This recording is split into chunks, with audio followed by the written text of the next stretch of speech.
made by Magna Property Solutions Limited under Section 78 of the Town and Country Planning Act 1990 against the decision of Rugby Borough Council to refuse planning permission for redevelopment of the site to an HGV facility, including demolition of agricultural outbuilding and formation of HGV parking spaces, fuel station, vehicle inspection station, vehicle maintenance unit, petrol filling station, electric charging points, convenience store, coffee stop, creche, overnight accommodation, ancillary car parking and associated works. And that's outline, so it's principle with just the access and detail only. So the site is land at Cross in Hand Farm, Lutterworth Road and Watling Street, Rugby. So just before we start the inquiry in earnest, I'll just set out various procedural and housekeeping matters. Hopefully the council have provided me details of the fire procedure, which I'll now duly read out to you. So there's no fire drill scheduled for the building today, so I'm going to take it, if anything does happen, it's real. So if the fire alarm does sound, please can I ask you to make your way down the main staircase out of the main doors of the town hall and congregate at the entrance to Caldecott Park, where an officer of the council will then give instructions when it's safe to re-enter the building. Okay, so in terms of appearances, I'll just like to confirm, particularly for members of the public, those who are going to speak. So the appellant's represented by Mr. Peter Goatley. And Mr. Goatley, can I ask you to confirm the witnesses that you'll be calling? Sir, thank you. Good morning. Yes, you'll probably see that I'm assisted to my immediate right by Ms. Shona Davis, who will try, as much as you, sir, try and keep me in order. My anticipated witness list, and so you'll have this from the proofs of evidence and appendices, is Mr. Lawrence Holmes, who's a planning director at Lichfields, who will deal with the planning and planning balance issues. Mr. Chris Stack, an associate director of PGA, who has carried out a number of the survey and other assessment work relating to lorry parking need. Mr. John Ingham, a director of landscape planning at Stevenson Halliday, who will give the evidence in respect of landscape and visual impact. So beyond that, you'll see that it was Appendix 1 to Mr. Holmes's evidence was a note by RSK, and Mr. Ian Wickett, which is W-I-C-K-E-T-T, who's a senior associate director at RSK. He is available today if there are any questions that arise in respect of that, because I think you'd indicated that there would be potentially a third-party session during the early part of the inquiry today, and so in anticipation of that, he is available. I didn't put him on the team sheet list on the basis of he may not need to give evidence. If he doesn't, then obviously he won't, but he will be available if that's helpful. Okay, thank you, Mr. Goatley. Yeah. And Council, Ms. Osman-Smith. Hello, good morning, sir. My name is Thea Osman-Smith, and I'm instructed by Sarah Chapman, Legal and Governance Manager for Rugby Borough Council. I've got two witnesses. The first is going to be Nigel Wakefield. He's Managing Director at Node Urban Design Limited, and he's going to be giving evidence on landscape and visual matters. And then Jonathan Weeks, who sits to my immediate left, is the East Midlands Regional Director at Aitchison Rafferty, and he's going to be giving evidence on need, planning policy and planning balance. Okay, thank you. So members of the public do have the right to speak. It is indeed a public inquiry, and you have rights to participate.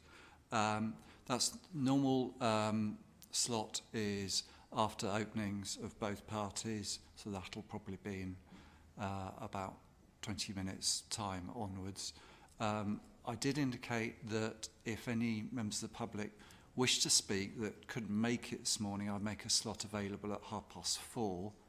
I've not been contacted and I'm just looking at the council to see if anyone has contacted them to see if there is a demand for that. If not, then we would carry on as normal. So there's two opportunities to the public to speak. The main opportunity is this morning.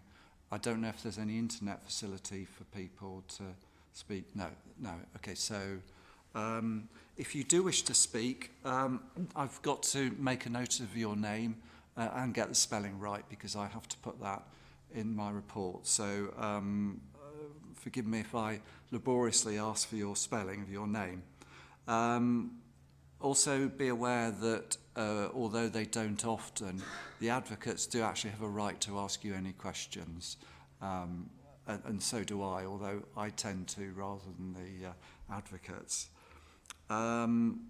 So we'll come on to that opportunity in a minute. Firstly, I've got to finish my procedural matters, and then we've got to also hear the opening statements from both the parties. So can I confirm if any members of the press are here? No, okay, thank you. And is the event being recorded? I'm guessing, is the stream being recorded? Okay. So yes, it is recorded. Yeah, okay, so perhaps people can bear that in mind. Okay, so the procedure was laid out at the Case Management Conference, and that was held on the 21st of November, and that's purely a advance meeting to talk through the procedures for the next few days. So I've read all the proofs and I've read the representations. So the purpose of the next 3 days is to elaborate in detail on those representations and comments. So the first main issue, which is going to take place in a round table format later today, and that's the effect of the proposal on the character and appearance of the area. So that'll take the form of a structured discussion which I shall lead. The second main issue is the need for the proposed facility and the planning benefits, and that will take in the form of formal cross-examination and examination of the witnesses. And then I'll generally ask any questions I have after re-examination.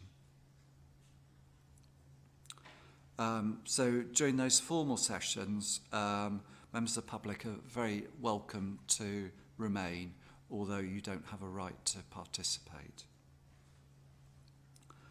In terms of the conditions are discussed as standard practice, and they're basically, if I am so minded to allow the appeal, I have to put conditions on, and those are suggested in the Statement of Common Ground, and the conditions don't mean that I've made my mind up. They're just there in the eventuality that I do decide in that way. So we will have a short session in terms of conditions probably on Thursday. I'm aware that a submission of costs was submitted.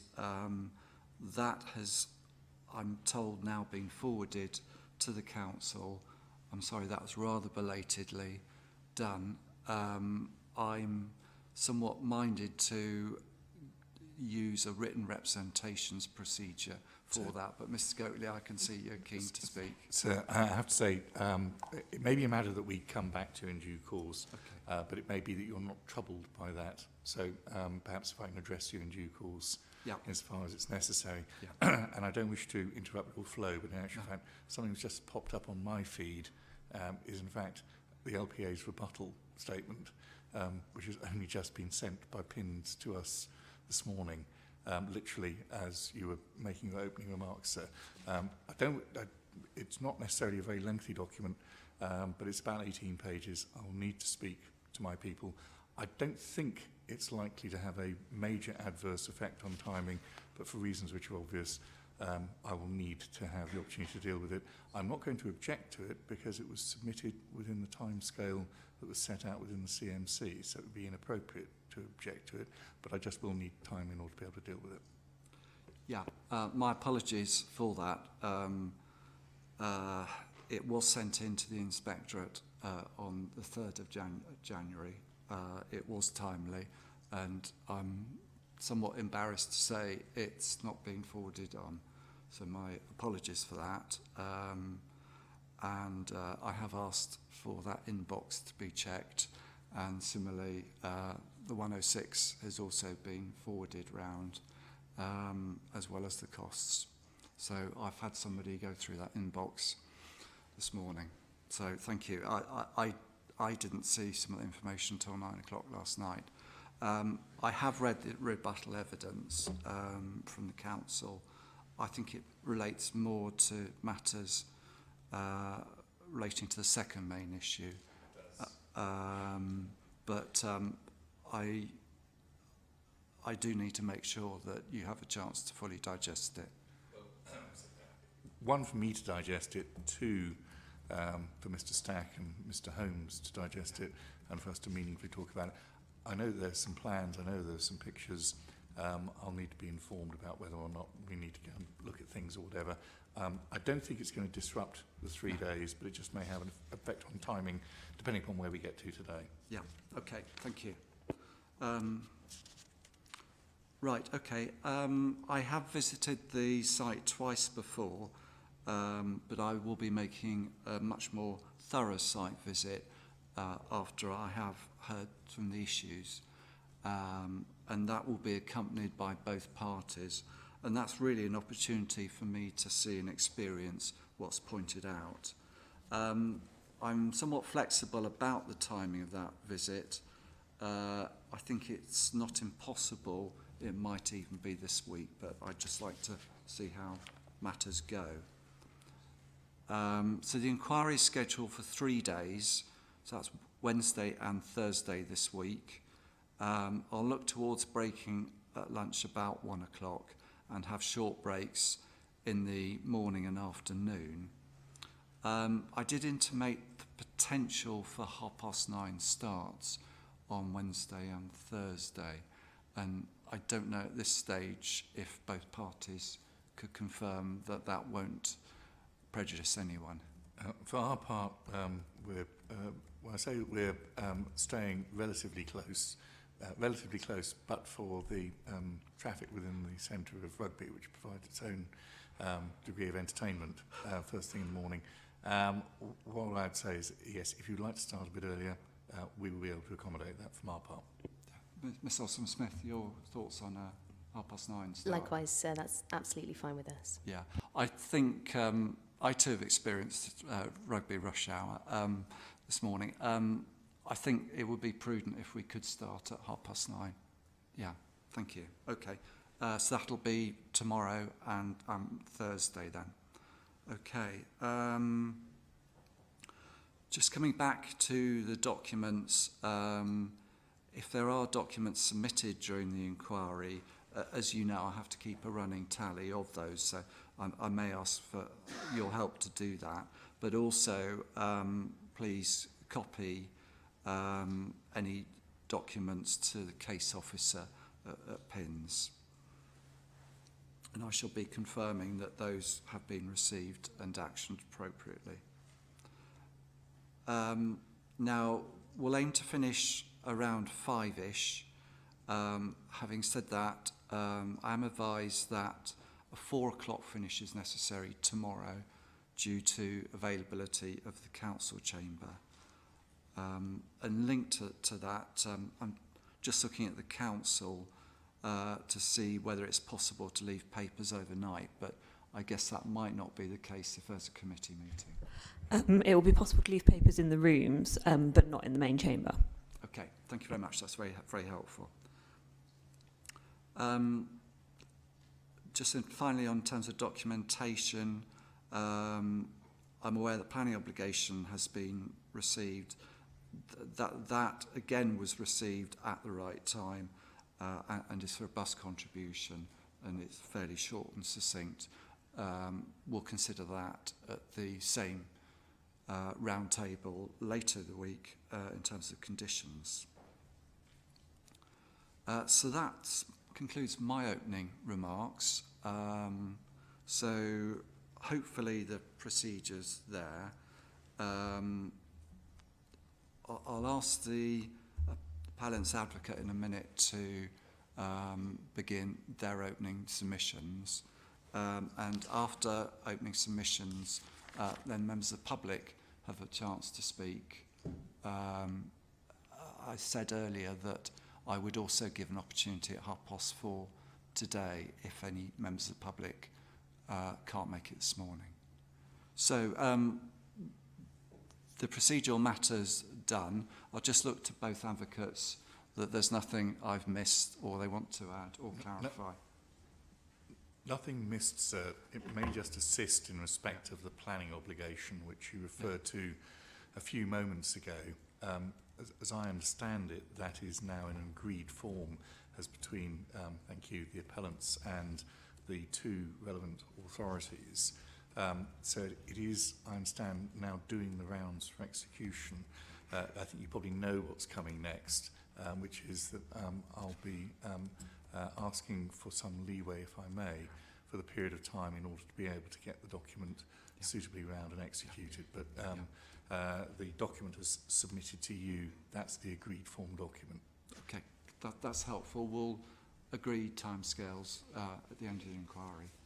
So nothing from Ms. Osman-Smith. So just a Yeah. couple of things from me, and everyone's Yeah. doing very well so far at using the microphones. That's necessary for the voices to be picked up for the live stream. Oh, okay. So Right, thank you. We'll remember to do that. That's point one. Point two, because of the confusion over documents, can I just check, and I don't think there is any rebuttal evidence from the appellant. Super, thank you. Okay, right, thank you. That's helpful. So procedural remarks and housekeeping over. So we'll start in earnest with a short opening statement, and I'll ask Ms. Goatley on behalf of the appellants to start with that.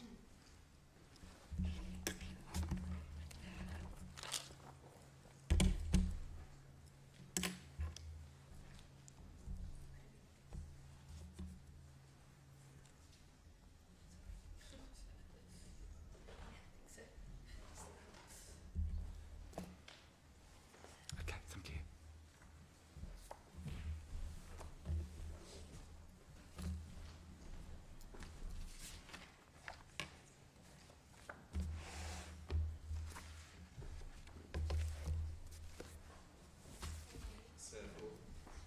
So for numbering purposes, discipline, and I was going to suggest my appearance sheet is ID1, my learned friend's appearance sheet is ID2, and thereby by a process of succession and elimination, what I'm about to say to you in the document before you would then be ID3, if that's agreeable to you.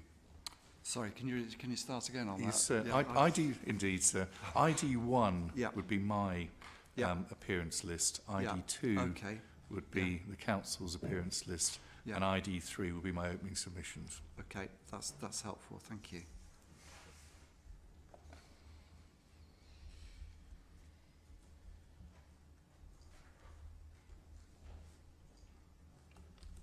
Okay. Thank you, sir. This is an appeal made by Magna Property Solutions Limited, the appellant, against the decision of Rugby Borough Council, the council to refuse planning permission at land at Cross-in-Hand Farm, Lutterworth Road, Rugby, otherwise known as the site.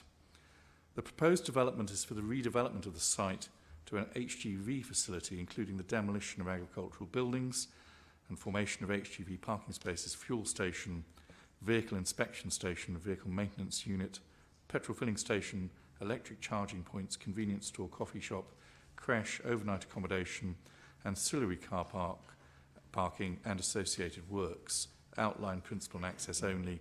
The proposed development. The proposed development would provide HGV parking for up to 293 vehicles, as well as a range of facilities. Importantly, It would secure parking and associated development with an appropriate range of quality facilities which meet the needs of drivers and which are not currently met. Indeed, the facilities proposed will achieve the highest level of truck stop rating. It will provide space for lorries in an area which has failed to keep pace with increased demand, with a significant expansion of logistics development in the region. It would also offer key facilities including security, an ongoing priority of the freight industry.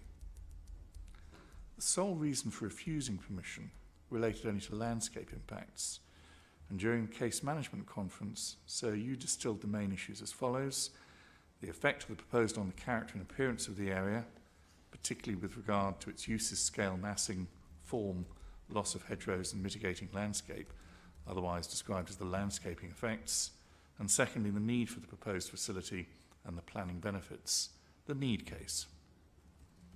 We deal first with the need case and then the landscape impacts.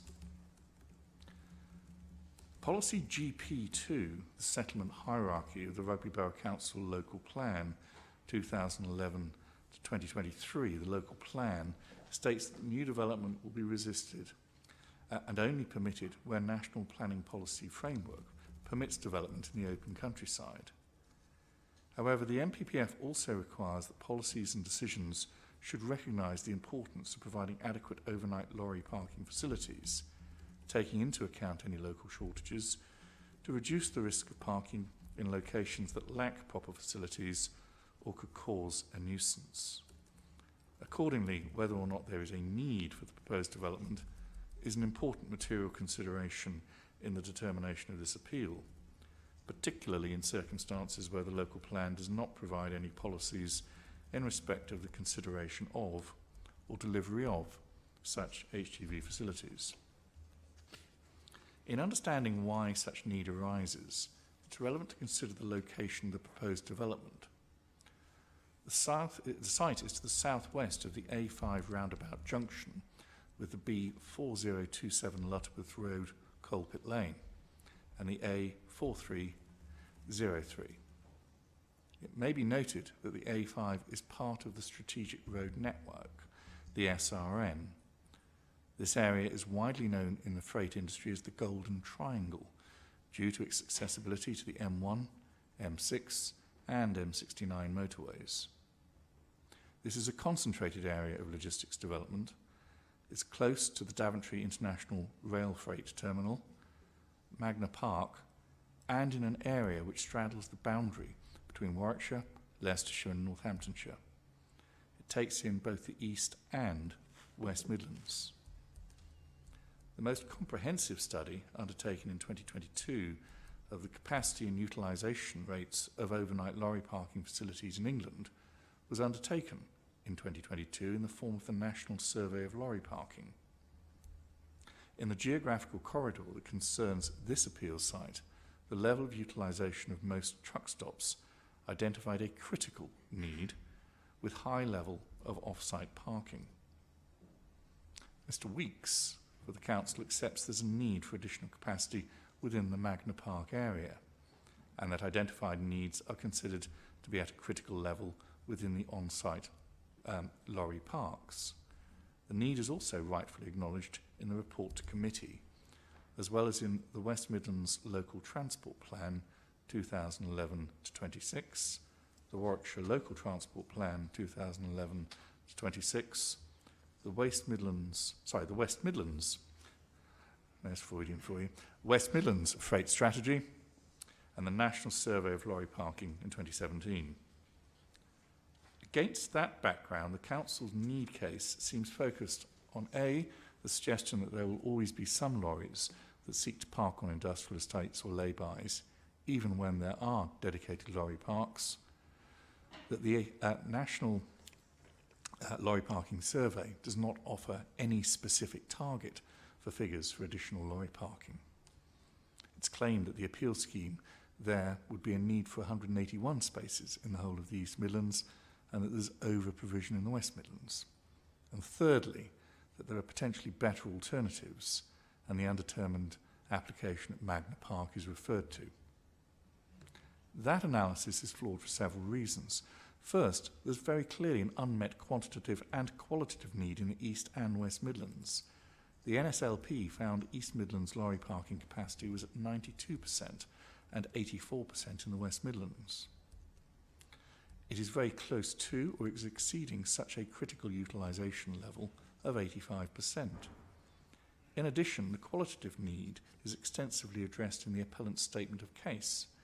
However, there is an acknowledged deficiency in the provision and the quality of the services, where there is a lack of secure parking facilities with toilets, lighting, showers and a cafe, or with additional security fencing, CCTV and accommodation.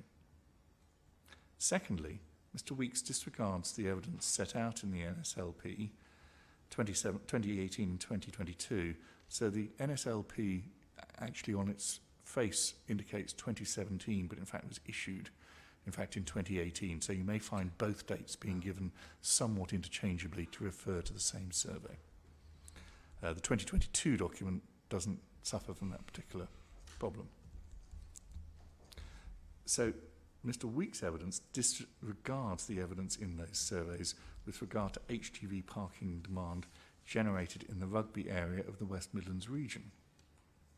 The West Midlands freight strategy relied upon by him states the main demand is around the Birmingham conurbation and not Rugby. This is to disregard areas which lie out with the study area such as Rugby, and to rely upon figures which are significantly out of date from 2005. Third, Mr Weeks ignores the findings of the PJA lorry parking capacity study. That study shows that 9 sites were surveyed and 7 were above the 70% utilisation rates, whilst 5 were above 85% and therefore full in a practical sense. Moreover, he ignores the extent of the demand in the West Midlands, including at the Central Park Drive Industrial Estate, Site 20, closest to the appeal site, and also in the motor services at Junction 1 of the M6, also within the West Midlands region, which is noted as operating significantly over capacity. Fourth, it is also inappropriate to disregard entirely the need to address the high levels of off-site parking by HGV drivers. Such issues have been highlighted in the Transport Select Committee report, where off-site parking by HGV drivers is regarded as being unsatisfactory. The government's response to that report recognises the need to ensure hauliers have access to appropriate services and facilities, and that the private sector is best placed to deliver such new capacity. Such sentiments are captured in the Secretary of State for Transport's written ministerial statement as well. Mr Weeks' approach is at odds with that stated government position. Finally, the Council seek to identify other planning applications that could help address the need. These, however, will at most only partly meet the need and the benefits of the appeal proposals. The proposed development would not be materially diminished by either the consented or recently submitted lorry park proposals at Magna Park. Even with those facilities, there would still be a need for facilities at the appeal site. The need is likely to continue to be acute where Magna Park continues to expand, where there will be an increase in trips of up to 92% compared to existing development. Turn next to landscape. Context is everything. The appeal site must be seen within the context of the extensive development which has been undertaken on the opposite side of the road at Magna Park. The site is a transitional landscape which is inevitably influenced by the presence of the park and traffic flows along the A5, and is a landscape dominated by industrial buildings, roads, lighting and HGV movements. Such development is omnipresent. It dominates the character of the fields immediately surrounding the appeal site. The various landscape character assessments undertaken by the local authorities have been reviewed and are noted to be dated, given that they do not take account of relevant and discernible changes in the landscape in the immediate vicinity. The expansion of Magna Park on the opposite side of the road has clearly had a material, even if indirect, influence on the character of the landscape, and is not recorded in the LCA. To the extent that there are landscape character impacts, these will be limited to the western side of the A5. Initially, that impact will be moderate prior to the establishment of mitigation planting. Minor effects on landscape character would be limited to approximately 1 kilometre west of the site, and there would be no greater than a negligible effect on the wider landscape character area.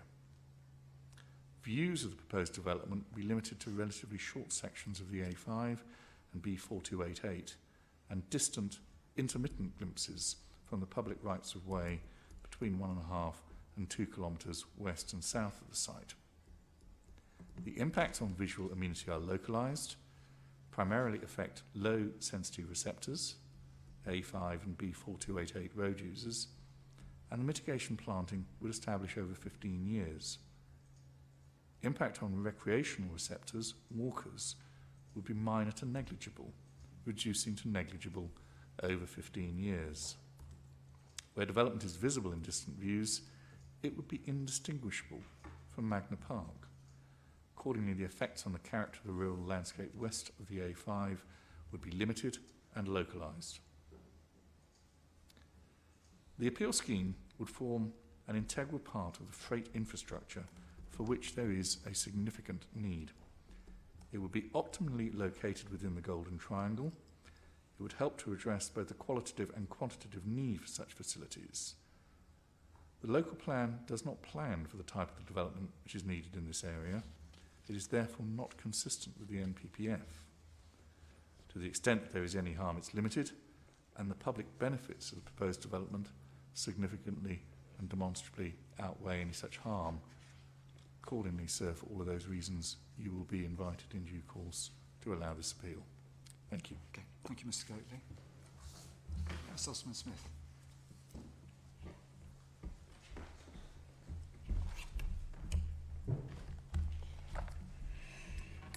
Okay, thank you.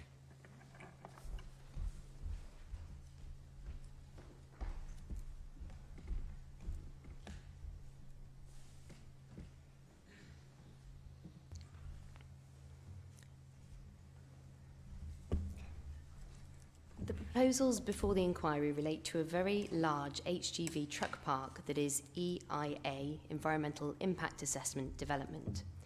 The consequence of that is that while the scheme is in outline, the parameters are fixed by a number of plans that will be secured by condition. Those plans fix the distribution of uses throughout the site in different parts of the site, the height of the buildings, which are up to 13 metres at the tallest, as well as the areas to be covered by green infrastructure. In that context, it is necessary for you, sir, to consider the scale and massing of the proposal. There is a great deal of agreement between the parties recorded in the signed Statement of Common Ground. What remains in dispute are the two issues, sir, identified by you at the CMC, which my learned friend has already addressed. As to the second main issue, that is, the need for the proposed facility and the planning benefits, it is not disputed that there is a national need for facilities such as this. The Council recognises that the framework requires planning decisions to recognise the importance of providing adequate overnight lorry parking facilities, taking into account any local shortages to reduce the risk of parking in locations that lack proper facilities or could cause a nuisance. However, the framework is a document that should be read as a whole, and alongside the recognition of the need for overnight lorry parking facilities is the requirement that planning policies and decisions should contribute to and enhance the natural and local environment by recognising the intrinsic character and beauty of the countryside. The scheme fails in that regard, primarily because it causes industrial development to spill over the well-established boundary of the A5, which has until now contained the nationally significant Magna Park, into the open countryside west. That boundary is really important. Magna Park will undoubtedly continue to grow to the east of the appeal site. It is supported in Harbour District Council's development plan, and rightly so.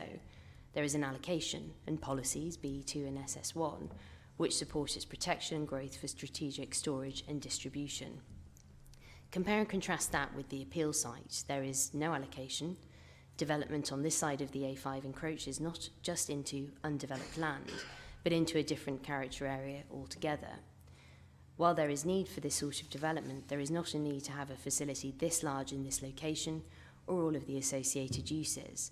Most notably, on-site parking capacity has increased in the region over the past 5 years, and there are other options for HGV parking which are consented and in the pipeline that do not require the use of open countryside for development.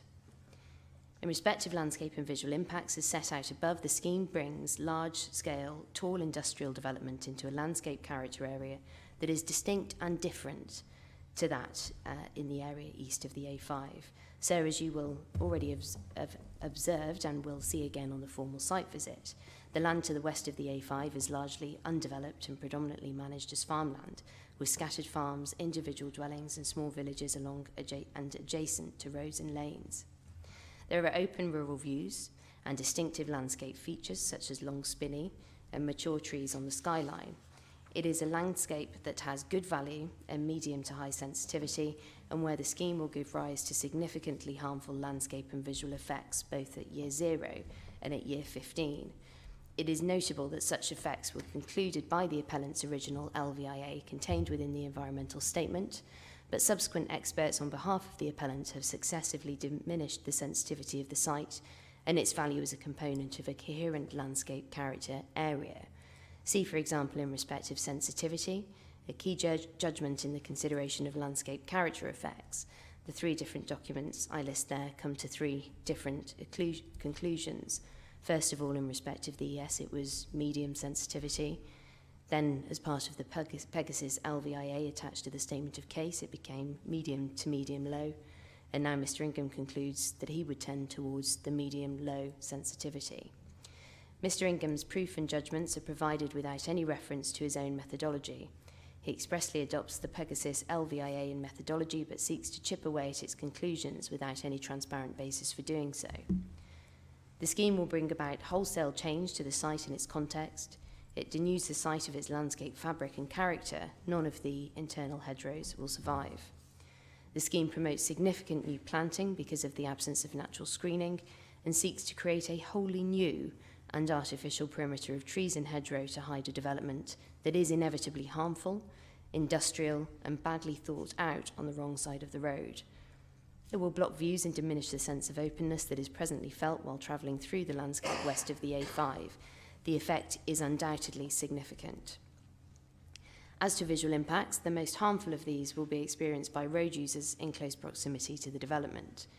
It is easy to dismiss such users since they are of lower sensitivity than people using public right-of-ways.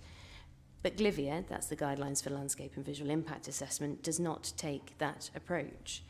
Impacts on road users are assessed because they're important and because roads are well used, especially here where the A5 is an important transport corridor.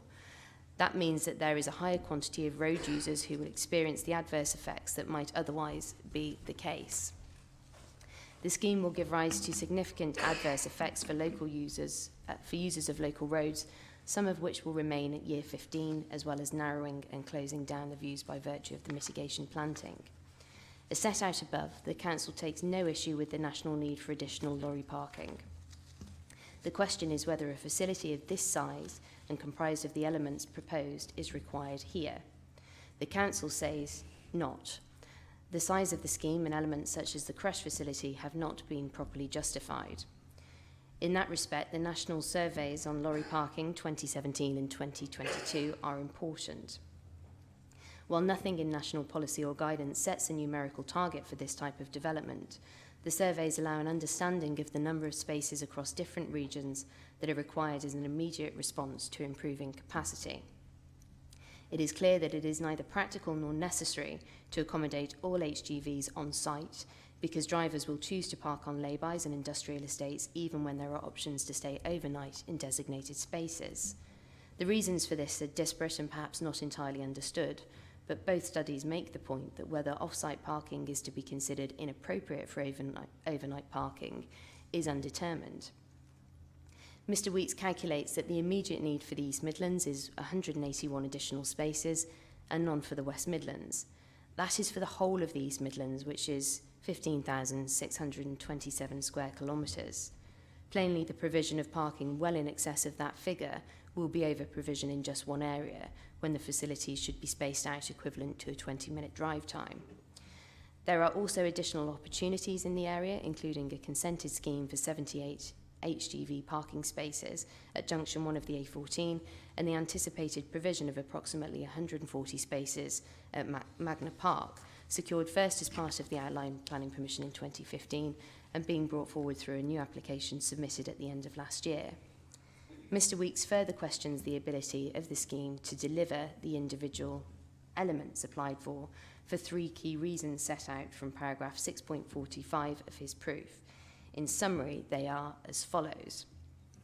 The latest illustrative master plan demonstrates a very significant change in the anticipated arrangement of the site. The plan CDN3 shows the toilets, showers, cafe, accommodation, security shop and creche all being delivered in one building in the Class 1 hotel zone. And a slight amendment here to my opening submissions. CD39, that's the proving layout example, which is not a plan upon which the council made its decision, shows the building moved to span both zones, although it now also spans 2 different height zones as well.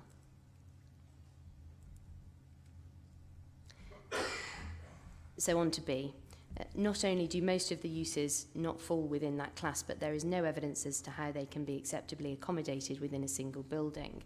That is so particularly for the creche, for which demand is unknown, having regard to the need of that type of development and the absence of any outdoor space for children to play in. As a result of the amendments to the proposed green infrastructure, also set out on a separate parameters plan, the area to accommodate those uses has reduced from 21,000 square metres to 15,000 square metres. Again, there is no evidence to demonstrate the scheme as promoted can be delivered on the much reduced area. The same point about reduced areas can be seen, for example, with the HGV truck wash, fuelling and kiosk area where there is now insufficient room for HGVs to turn. And so if I can just ask you to add to the footnote at number 6 there, at the end, and CD S39. The upshot of all that is that the scheme cannot deliver what it proposes and the benefits are diminished as a result. Something has to give, although it is not clear what that something is. Accordingly, for all of the reasons set out above, the scheme is ill-conceived, environmentally harmful, and the benefits, many of which are uncertain to be achieved, do not outweigh the harm. In due course, sir, you will be invited to dismiss the appeal. Okay, thank you. Right, we'll move on to the opportunity for public speaking. As I said at the outset, forgive me if I laboriously try and get your spelling of your name right, and also if you could let me know whether you're representing yourself or if you're representing an organisation. So the gentleman to my left, to your right, was Thank you very much. Good morning. Good morning. My name is Dr. Thomas Goodfellow. I'm a retired NHS consultant. Okay, Mr. Goodfellow, the floor is yours. I've read all the various documents, as many as I can, including the submissions from the parish councils. I obviously endorse these fully. So inevitably, my comments are going to be of a much more personal nature. I am a resident of the village of Paleton, just over 2 miles from the proposed development. And I live actually at the extreme end of the village on the Lutterworth Road. Just about 25 yards from my property, there is a traffic calming chicane, which is very essential because traffic speeds round this B road as if it was an A road, and before it was there, traffic was still travelling at 50 miles an hour halfway down the village. However, since this chicane has been put up for some number of years, myself and my neighbours, we have regularly noted severe incidents around this. Because of the nature of the road, which just before the village dips down and then rises fairly sharply, if you don't know the village is there, you don't spot it. And equally, the chicane, you don't spot it until you hit it, if you're going at 50 or 60 miles an hour. And we have lost count of the number of incidents around this chicane, some minor, just slashed tyres and bent wheels, others major. For example, my next door neighbour on the left side, Dr. and Mrs. Lord, they have had 3 cars written off by traffic spinning out of control. I have to say they have now moved their car park into inside their garden. There was a very major incident just over 3 years ago on a sunny afternoon in the summer when our vehicle hit the chicane, veered out of control, hit a telegraph pole, brought it down, bringing with it all our internet, and then crashed into Dr. and Mrs. Lord's car, which they'd only vacated minutes before. The young man concerned, fortunately, had crashed outside the house of 2 doctors and an intensive care nurse, and so we were able to stabilise him and then watch the spectacle of the air ambulance arriving just across the road.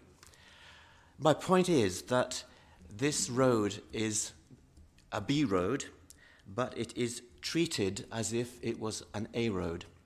And we are seeing increasing numbers of incidents along this road, particularly, for example, now that Amazon have opened a warehouse in Magna Park, we're seeing columns of Amazon Prime vehicles coming through on a regular basis, and the traffic is steadily increasing. Now, I've seen the projected traffic figures that shall increase along this road, and they're frankly terrifying, and I think it is inevitable that we will see increased significant incidents in this area. This is not the fault of the chicane. This is the fault of irresponsible drivers, and there will inevitably be a huge increase in these. I should point out that actually the problems arise from the other direction as well, because traffic passes through the centre of the village, around the various S-bends, and then speeds up the hill. I would say 70 to 80% are well exceeding the speed limit, and the recommended limit is 20 miles an hour. Most of them are doing easily 50. And because the road bends slightly, again, they don't see the chicane. And we have had cars in the ditch on both sides of this chicane. I think this projected property with the increased traffic will have a very, very detrimental effect on village life. In the village itself, the road reaching down to the village centre, there is no complete footpaths. People, children, old people have to continually cross the road to, if they want to stay on the footpath. And this is, I think, a potential real risk. I drive up and down the A5 regularly, and there is loads of land available on either side of the road. Why it is decided to put a huge facility of this nature on a B road feeding into small villages, I think is frankly completely incomprehensible, and I hope you will reject this. Thank you. Okay, thank you. Yes, sorry. Can I get your name, sir, to start with? Yes, my name is Bill Woolliscroft. Shall I spell that? Yeah, please. W-O-O-L-L. Sorry, W-O-O-L-L. Yeah. I-S-C-R-O-F-T. Okay. And I'm representing Monks Kirby Parish Council. Sorry, which? Monks Kirby. Monks Kirby, fine. Yeah, okay. Okay, the floor's yours. Right. Well, thank you for the opportunity to speak to you. I won't bore you with going back over all the objections that Monks Kirby Parish Council have put into this application, because I'm sure you have them, and we have objected at all levels of this, including at the Planning Committee. This site, or about 95% of it, lies within the parish of Monks Kirby. Monks Kirby abuts the A5, and we have had experience of development because over the past 30 years we've had Magna Park, so we know what development brings to us. Our main problems can be put quite simply. One is the fact that we live in Greenbelt. The site is not in Greenbelt, but a very large percentage of our parish is in Greenbelt, and this site actually joins the Greenbelt. So that's a very important part of it. And the High Cross Plateau, which is an important part of the landscape. The question of need, we accept We've lived with Magna Park for 30 years. We know there is a need. But our problem is the fact that there is plenty of availability around the off-site, so to speak, at Rugby, various places. What is needed is lorry parking on Magna Park site, because that's where the drivers want to park, because that's close to where they're doing their business. And there are applications in foot or in place for a considerable number of parking spaces, both lorry parking and facilities on the Magna Park site. Another major issue is the A5. The A5, the gentleman has said that in the trade we live in the golden triangle, as it's known. He's quite right. But also in the trade, if I can use that word, the A5 is known as the Cinderella Trunk Road. It's a major trunk road of this country, serving this golden triangle, and is extremely overloaded and undeveloped in terms of the width and facilities, not the facilities, but the width of the road. It causes considerable backlog at all sorts of roundabouts, including the Cross in Hand one, and particularly the Gibbet roundabout near Rugby. Now the problem is, and we can speak with real knowledge of this, is that backlog on the A5 causes problems with the rural roads, because with the best will in the world, people will choose a route where they're not going to be held up. It might take them longer, but if they can keep the wheels turning, that's what they want to do. So we've known this for 30 years. So the problem we have is that developing this, a facility like this can become a destination in its own right. People, if it's a good facility, people will travel from afar, off the motorway and so forth, to use it. And this is bound to have an effect on the traffic using the rural roads in our parish, which are not suitable for this. The third point, or the fourth point, I apologise, is the fact that this is not an appropriate place for this development. We lived with Magna Park for 30 years. That was developed not on a greenfield site, that was developed on a brownfield site. It was a World War II airfield. Nothing like the landscape on our side of the A5. We feel it will set, if any development crosses over this natural boundary, it sets a precedent for development, future development.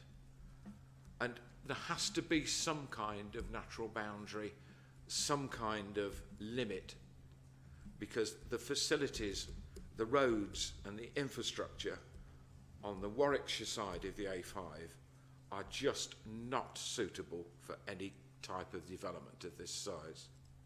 So these are our main points. But just going back to the A5, if I can just make one light comment. We are told in history that when the Vikings conquered this country, they got as far as the A5 and didn't come any further. So those are our main points. Thank you very much for your time, and I hope you will, this will be turned down. Thank you. Okay, thank you, Mr. Williscroft. Would anyone else like to speak? Oh, yeah. Hi, my name's Mrs. Judge, Judge. Okay. I live on Montillo Lane, Harbour Magna. So I missed that, sorry. Montillo Lane, Oh, Montello Yeah. Lane, okay. Montilo. Yeah. Now, correct me if I'm wrong, but I don't think that Montillo Lane has been thought about in this planning application. as you will probably see from your visit when you go, hopefully, that it is a very narrow lane. We are the cut-through for Magna Park and surrounding areas. It is the shortcut to Rugby. We have a lot of traffic that actually the employers are at Magna Park, the lorries coming from Magna Park, and the speed that they are going is absolutely atrocious. I managed to get the speed limit from national speed to 50 miles per hour. That is nowhere that they actually do, that people are speeding on their 80, 90 miles per hour. Now, to have this just down the road from Montillo Lane, I feel that there's going to be an influx of HGVs coming down that narrow lane. I feel that they will, as it's taking them off the A5, they are going to pull out of that service station, look for the shortest route so that they don't have to accommodate, as the gentleman stated earlier, the overflow of traffic on the A426, when obviously it is a problem, and that is why the vehicles do come our way. I do feel the need that this, they do need these HGV facilities. However, I do not feel that that site is the proper place to put this facility. We have a lot of HGV movement along the lane as it is. It's a rat run. Nobody wants to help you to deal with the problems on that lane, and I feel that if this is passed, our lives are just going to be more hellish than what they are now, because no one would want to help us to deal with the influx of HGVs that will end up coming down our lane. That there is also the wildlife side of it. You keep building on all of these fields. Where does the wildlife go all the time? This site is there probably for the purpose of Leicestershire with Magna Park, but yet it's being built in Warwickshire, and I don't feel that that is correct. So I really do hope that you do listen to the public people to reject this application. Thank you. Okay, thank you, Mrs. Judge. Would anyone else like to speak? Okay, several hands going up. Lady on the left. I have already put some objections in online, but I'd just like to say that it's not the right place, and considering having a creche in the middle of a lorry park sounds ridiculous to me, with the environmental hazards of the fumes and things. And also, I live on the Lutterworth Road. I'm sorry, I didn't give my name, did I? Yeah, that's okay. I'm very nervous. No, don't. There's no need to be nervous. So, but I do need to make a note of your name. Mrs. Scrimshire, spelled SCRIMSHIRE.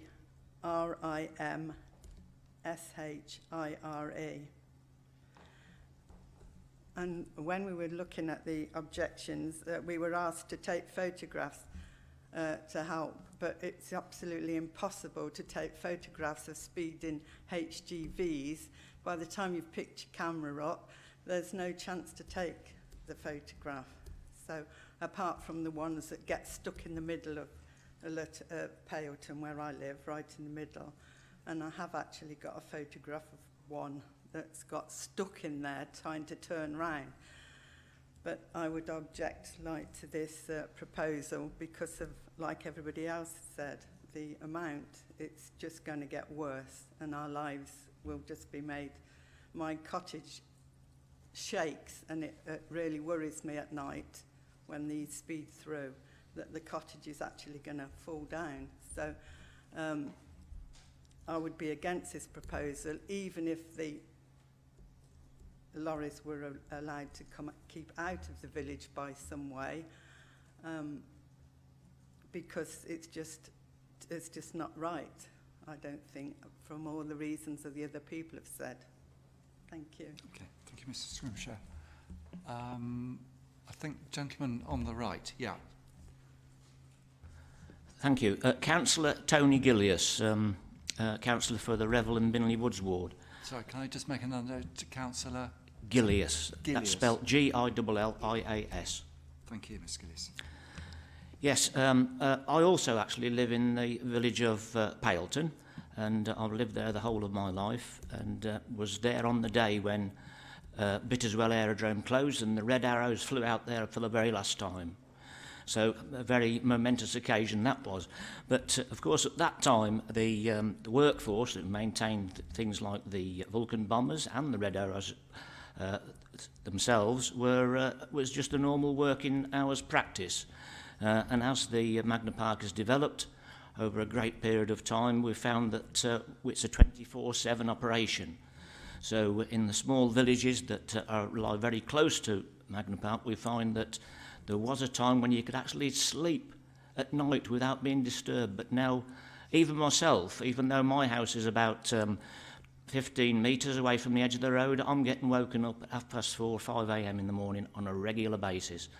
And of course the worst vehicles to make all the noises, the HGV, where they clatter down the road and create real problems for not just people getting a decent night's sleep, but we've already stated that houses are impacting, because some of the houses in some of these villages, some of them are less than 12 inches from the edge of the road, were actually mentioned in the Doomsday Book. Yeah, and that's an incredible thing to think of. But for my sins also, I sit on the A5 Partnership Committee, and that is a committee that is attended by all the local authorities that neighbour the A5 corridor, and we're all very, very concerned about the fact that the A5 has not been upgraded to a standard to carry all the relevant traffic that is required now. And that is why the previous speaker has already mentioned that in order to avoid the congestion on the Leicester Road here in Rugby and the A426 and the congestion up at Gibbet Hill, they do the long cut, which is the shorter time, through New Maldenhaven, Harborough Magna and Montillo Lane. And it just creates hell on earth for people living along there, because you can go there and you won't see one vehicle. Then you'll go there again at the peak times and it'll be just like a motorway. Absolutely incredible stuff. So we're on the case as regards the A5 partnership, and we're trying to get things sorted to improve things, but we need a lot of support on that. But I also sit on the Magna Park Liaison Committee, and that is attended and organised by GLP. And the main speaker there is a gentleman called Gwyn Stubbins, who's the manager of the site. Our next meeting is due on the 31st of this month. And he has on a number of occasions promised me faithfully that all HGV traffic generated from Magna Park will actually be accommodated on their site. And he didn't feel there was any other need for any other parking anywhere to accommodate HGV in that area. So I've probably got witnesses in this very room that heard those very same comments, and you know, I feel assured that Mr. Stubbins will honour his word, and that will be done. And the need for this particular development on virgin land, as it were, is not required. Thank you. Okay, thank you. Any other members of the public, third parties, who'd like to speak?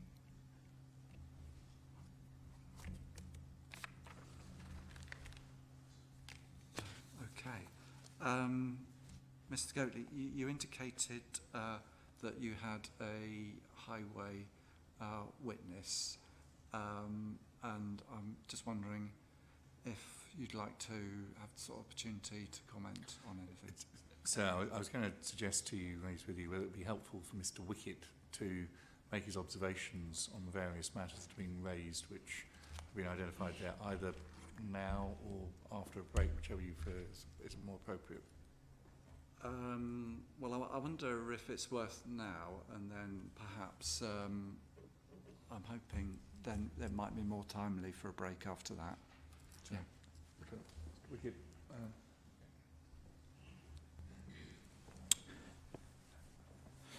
So thank you, sir, and thank you for the comments from the third parties. So the key aspect for the truck stop, as we've assessed in our transport assessment, which of course has been it's been agreed by the three different highway authorities: Warwickshire County Council, Leicestershire County Council, and National Highways, have all got an interest in the Crossing Hand roundabout and that surrounding road network. So the key aspect of such a development is, as you would for similar to a normal roadside service area, that it is attractive for passing traffic. So it is to the main sort of aspect of our traffic flows are those lorries which are passing along the A5 and along the A4303 that will then divert into the site. Through some discussion with Warwickshire County Council, we have also assessed some of the traffic that comes along the Foss Way to the west, and assessed that as coming down the A5 from the north, just to generate some sort of additional traffic. As one representative noted, that it would be a sort of a destination in its own right. We think that's going to be fairly limited, and that there is a large volume of traffic already on the A5, and that will represent the vast majority of the traffic coming to the site. From our traffic surveys, certainly the vast majority of HGV volumes are going along the A5 and the A4303.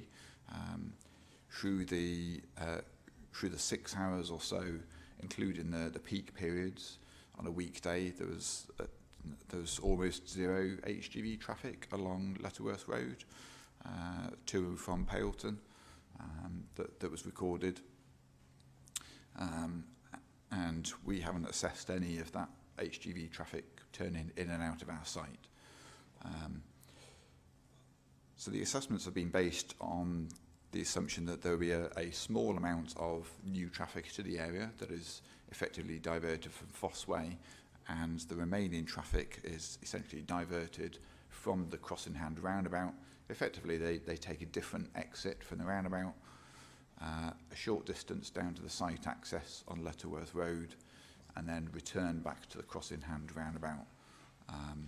And we've agreed that there'll be appropriate signage at the site access as well, that would be directing people back to the A5 roundabout, rather than giving them the sort of open option of turning left to go to Paleton. So we undertook a detailed assessment using standard junction modelling, but also at the request of Warwickshire County Council. They have a strategic Rugby rural area model that is used that covers all of the rural roads, the A5, and other sort of strategic roads in the Rugby area, including Paleton. They echoed concerns about potential diversion of HGVs through Paleton Village, and therefore this assessment, this model was run with the development in place to understand what changes there might be to traffic flows. So the nature of this kind of model means that there is a what they refer to as sort of dynamic flow, in that it will allow for traffic to be taken alternative routes based on congested roads. So if one road is congested, some traffic may seek to use an alternative route. The conclusion of that modelling was that there would be no additional HGVs travelling through the Paleton Village, and that it confirmed our original assessment that the impacts would be contained at the Crossing Hand roundabout only.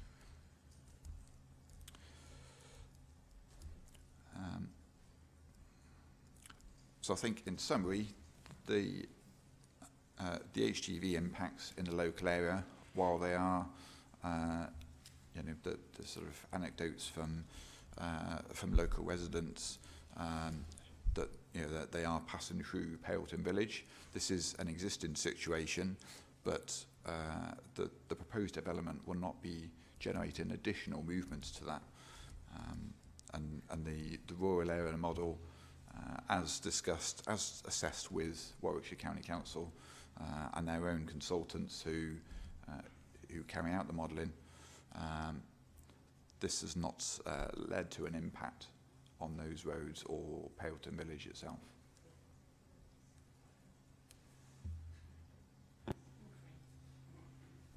Okay, thank you, Mr. Wickett. Right, okay. So there's no one else who'd like to Am I speak? able Yes, Mrs. Judge. to speak about that?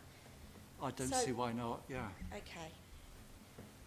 So you don't live it. You don't live in your house and have HGVs rattling your cooker hood every time they go past your window. Yeah. You don't. You can sign this and you can build whatever you like, but you don't have the impact of it. It's a load of rubbish. There is HGVs all the time going down Montillo Lane, going through Paleton, going through Harbour Magna, going through Newbold-on-Avon that has 2 schools. Now this is going to impact people's lives absolutely tremendously. You don't live in it. You don't live there when in the mornings at 2 o'clock, 6 o'clock. It's not just traffic from Magna Park, it's traffic from everywhere, from Cemex, from builders merchants. You have them going past your house. They do go through Paleton, they do go through Montillo Lane, they do go through all of the other villages, Monks Kirby, and it is not acceptable anymore for people to have this nightmare when all they want to do is live their life, so that it's not in the correct place. I am sorry, and I don't agree with what you have just said. Okay, thank you. Yeah, I don't want to get too much into a sort of round table, but Just to back up what the lady said, Yeah. We've heard these surveys before. As I say, we've had years of experience of Magna Park. When the latest Magna Park extension was being considered, a survey was carried out regarding the Gibbet Hill roundabout, and it was decided that the increased traffic would be 4 cars a day. Now, anybody that's queued at the Gibbet roundabout will know that that is just complete and utter fairy tale, to use a polite word. Yeah, I'm afraid I don't have a lot of faith in these surveys, and nor do the people in the district. Thank you. okay, I don't want to get too much. Okay, and if you could try and keep it sort of well-mannered. Oh, it will be. And Yes. respectful, 'cause that's Magna not really- Park, the giant building on Magna Park called Wayfair is built on the edge of Mere Lane. Now, if you're driving on your car along the length of that building, at 30 miles an hour, it would take you 30 seconds to get from one end to the other. That's the giant scale of that building. Massive building. Consequently, it employs many hundreds of people. And the traffic modelling that was given to us when that building was about to be approved, it suggested that the vehicle increases through the village of Paleton would increase by 3 cars. 3 cars. Isn't that laughable? That just proves to me that the modelling is completely, utterly wrong. Okay, thank you, Councillor Gillis. Anyone else got any more to say? Okay, thank you.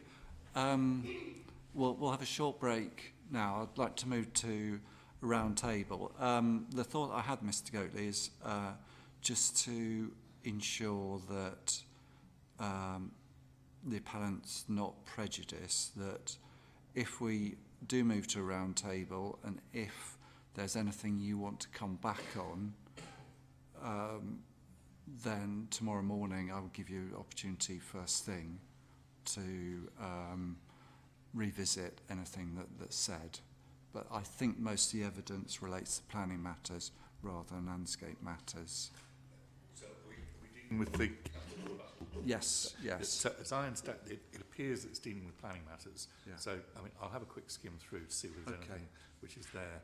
It's simply that if there are matters I need to look at, and it's perhaps, and I recognise this may be jumping ahead, but it's at least to give some idea of what my very provisional thoughts were, was that it may well be that we hear from Mr. Weeks in chief, assuming that we get there, and then we break there, which will present the opportunity for me to go and discuss matters. So cross-examination of Mr. Weeks would be tomorrow morning. I think which probably is- that's where I was estimating. That's where, purely in order to avoid Yeah. massive disruption to the programme, because I don't think that's helpful. Yeah. So that's Okay. what I had in mind. Okay, yeah, if you do need more time, then I'm happy to revisit things and give you that opportunity. Okay, well, we'll have a short break now because we've been going for an hour and a quarter, so we'll resume with a round table then in terms of the effect on character and appearance of the area. Okay, so the inquiry will adjourn. Is 15 minutes quite satisfactory? Well, we'll round it up to 11:35. We'll resume then. Okay, thank you. Inquiries adjourned till 11:35.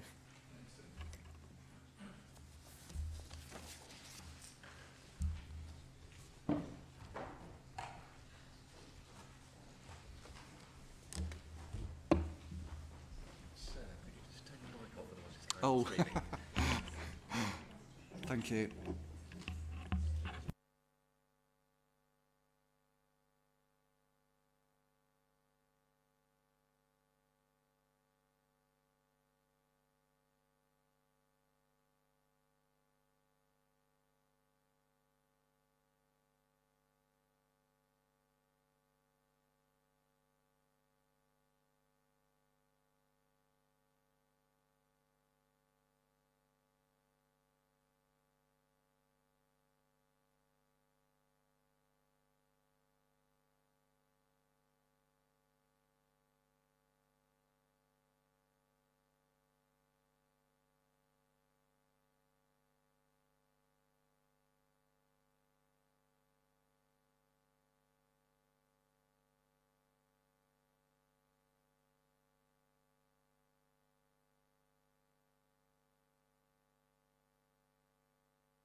resuming with round table on the effect of proposed on the character and appearance of the area, particularly with regard to its uses, scale, massing, walls, loss of hedgerows, and mitigating landscape. So I'll take the form of a discussion which I will lead. One of the disadvantages for me at the round table is I can't write quick enough. So my plea to you all is not to go too fast and to allow the occasional moments of pause to catch up with my priority. Sir, just before we kick on with that, and sorry to interrupt, is that Mr Wickett, who obviously was here in order to deal with matters, are you content for Mr Wickett now to depart? Yes, sorry, I should have said. Well, you know, I should have asked you before the break, sir, but in one sense, doing it on the basis of thank you and goodbye probably was not necessarily most meet in those circumstances. So having had the opportunity, I think, to reflect on it, seems to me he's probably contributed that which you probably need. Yeah, I think in terms of the landscape matters, that's fine. I need to move on. Fine, thank you, sir. Sir, sorry to interrupt. Would you mind turning on your microphone? Thank you. Just, I've got voting buttons on there as well, which are probably quite lethal for me. So,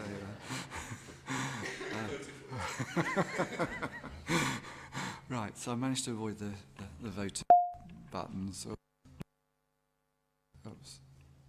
Right. Okay. So I did forward, which hopefully has been sent to both parties, suggestions for a round table, a fairly sort of generic headlines, as I'd call it. So Mr Goatley's nodding, Mr Smith, yeah. So I'm assuming there's no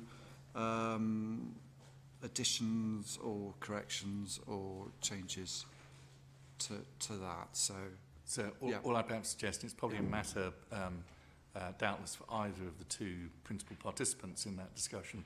If there are other matters that they would want to highlight, I'm sure no one's going to get particularly upset by that. Okay, all right, okay.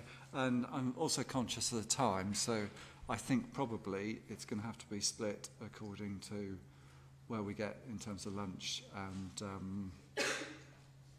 we'll hopefully find a convenient point for that. Okay, right.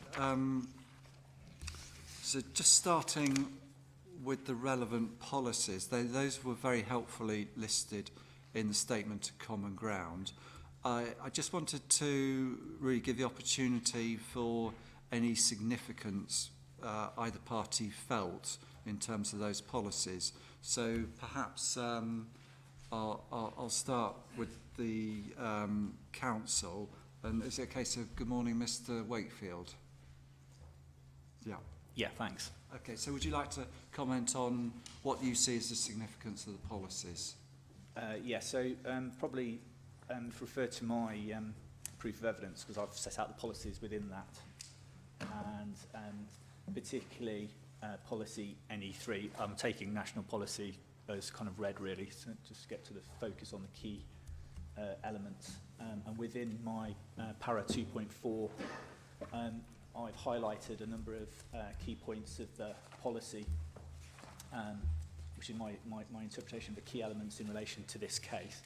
So if I just quickly read out some of those key points, really. So integration of landscape into the design of development at an early stage, considering its landscape context, including local distinctiveness of the different natural historic landscapes and character, including tranquility, relates well to local topography, goes on to talk about enhancement of key landscape features, identify likely visual impacts on the local landscape, address the importance of habitat biodiversity features, and the final bullet point of that policy are sensitive to an area's capacity to change, acknowledge cumulative effects, and guard against the potential for coalescence between existing settlements.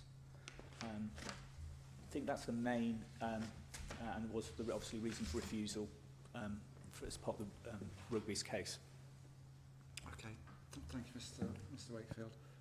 Mr Ingham, would you like to respond on how the significance you feel on terms of the policies? Good morning, sir. Good morning. Yeah, so I think there is a degree of agreement between the relevant policies here, between both parties, the two relevant policies from the local plan. I don't know, the NPPF wasn't mentioned there specifically, but Well, I think... it's your opportunity, so you can, so don't worry. Yeah, so in terms of the NPPF, I think there is also a degree of agreement in terms of the extent to which paragraph 174 is, or not in our case, considered to be relevant in terms of the landscape, whether it is a valued landscape or not. We say it is not. And then in terms of the degree of significance of the policies, we concur that the two relevant policies are NE3 and SDC1.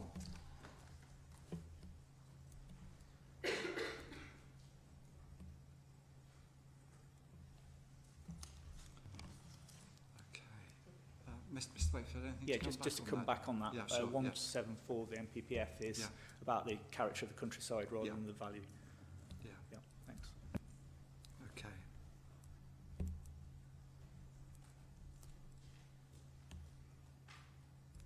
So is it fair to summarise the sort of policies that there's a sort of emphasis towards conservation of the countryside and the need to consider the context and its current character, and then it also policies emphasise the quality and appropriateness of landscaping? Are those fair points, would you say, Mr. Wakefield? Yeah, they're fair, yeah. Yeah, Mr. Ingham, does that? Do Yes. you think that's a fair? That's correct, sir. Okay. That's all I sort of I wanted just to look at in terms of relevant policies. So if Mr. Wakefield, Mr. Ingham, you've got nothing else to add in terms of policy basis, it is helpful. There does seem to be a lot of broad agreement on that aspect, so that's helpful. Okay, right. So I just wanted to move on to confirm elements of the proposal, and the statement of common ground is quite helpful in that respect. So we've got now agreed 293 lorry parking spaces. I just, one question I did have, perhaps Mr. Ingham or a member of the appellant's team, is the number of other parking spaces, because looking at the layout plan, there did seem to be certainly some car parking spaces identified as well. I think somebody else might be better placed to answer Yeah, that question. that's fine. Yeah, anyone's welcome to pitch in. Yeah. Yep, thank you, sir. Just to pick up on that point, I appreciate that the proving layout that you all have seen does not go into that level of detail with those parking spaces. So I can give you a figure of 357 altogether. Oh, so that's total all vehicle parking spaces? No, that's car parking spaces. Sorry, okay, so Yep. 293 lorry spaces. Indeed. And 357 car parking That's correct. spaces. Yes. Okay, thank you. Okay. And just to confirm that, again, it's reflected in Mr. Holmes's proof, and I think statement to common ground. The plan's full consideration should be CDN3, which is the suggested layout, and the parameter plans are ND10 and N14. That's correct, sir. Yeah, okay.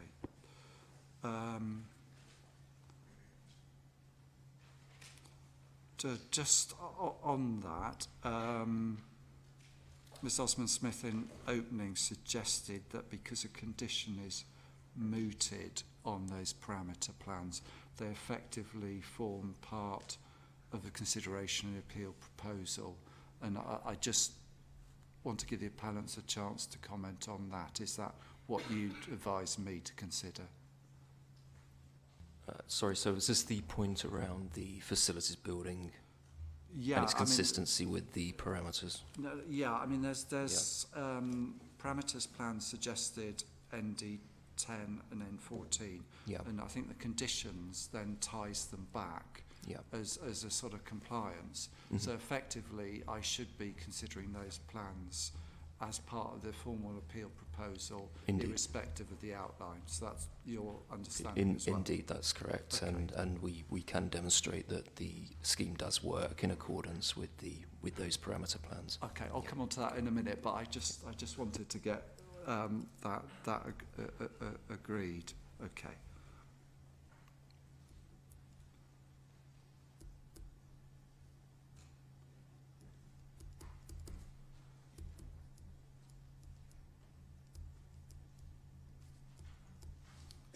Okay. So, I mean, in terms of the various buildings, it's probably a question for you, Mr. Holmes, again, sorry. In terms of the various buildings and structures, I should be referring really to the parameters plans for that, because I know there's been suggestions of heights here and there in some of the proofs of evidence, but is it the heights I should be going to the parameters plans for? That's correct. Yeah, okay, thank you.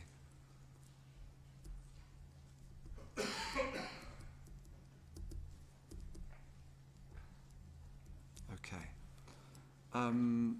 Again, probably a question for you, Mr. Holmes. Sorry. I was going to ask what the nature of HGV washing station, or it might be Mr. Stack. What does that look like? Is it a sort of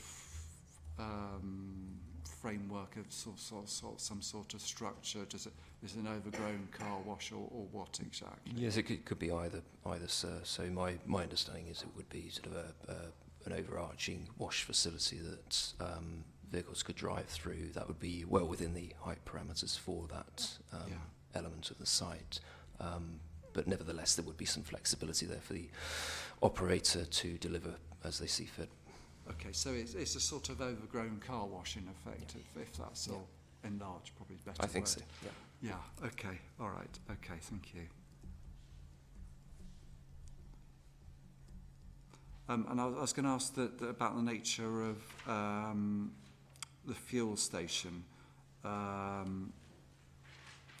So, again, presumably a fuel station would have a canopy. It's just a higher version of a petrol filling station. Is that correct? That's my understanding, yes, sir. Yeah, okay.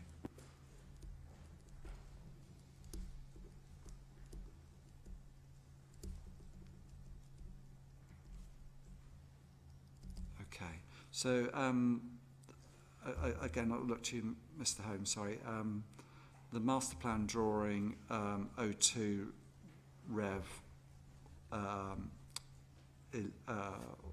L, that's indicative only, so I should only be literally considering that as one illustration of how the development could be carried out.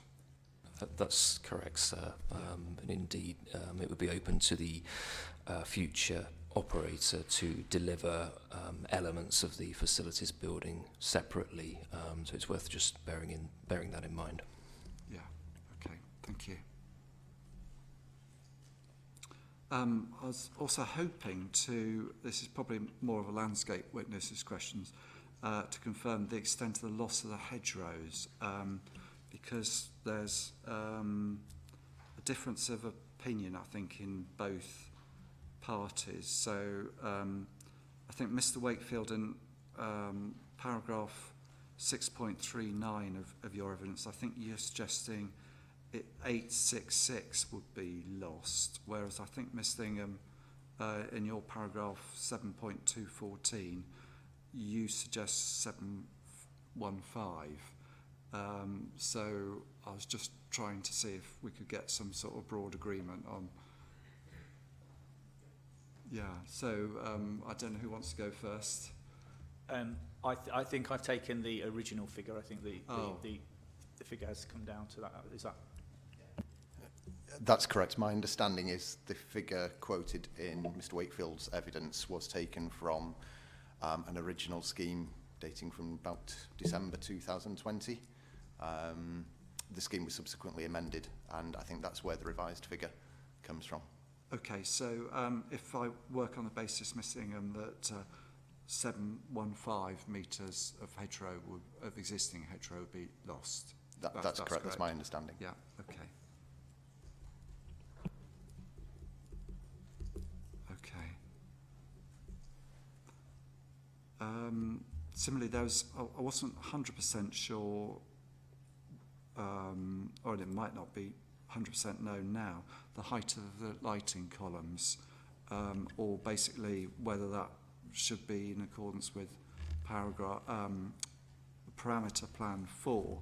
So there's suggestions in some of the evidence that it's 8 metre high columns, other elements point to 10 metres. So I don't know, Mr Ingham, shall I start with you? My understanding is that the scheme will work with actually 5.5 metre high lighting columns. Oh, right. But I understand that the parameters plan does show 10 metres. Right. So I guess it would certainly be below 10 metres. But my understanding is there was an agreement with the planning officer prior to the committee meeting that it could be, that 5.5 metres was appropriate. I think that's... So if you look at that's Yeah, go on. J1. Yeah.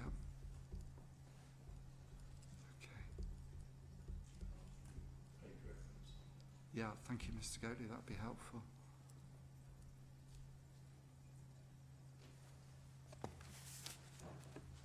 Yeah, if you have a look, is that page 7 Yeah, or 9 PDF that we've got available to you?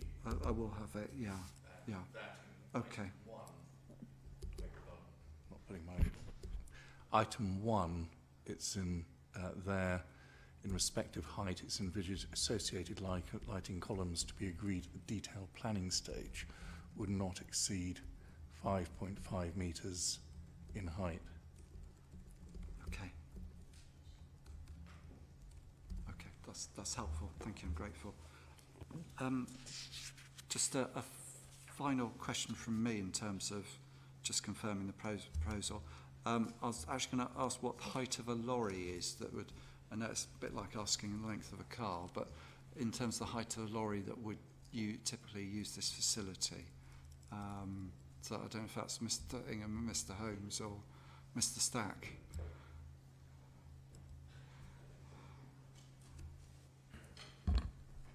Thank you, sir. I might have to come back to you on that one, I'm afraid. Yeah, no, I Okay. don't mean to put you on the spot. That's so fine. if yeah, by all means, yeah. I'll come Yeah. back to you, that's fine. Yeah, okay.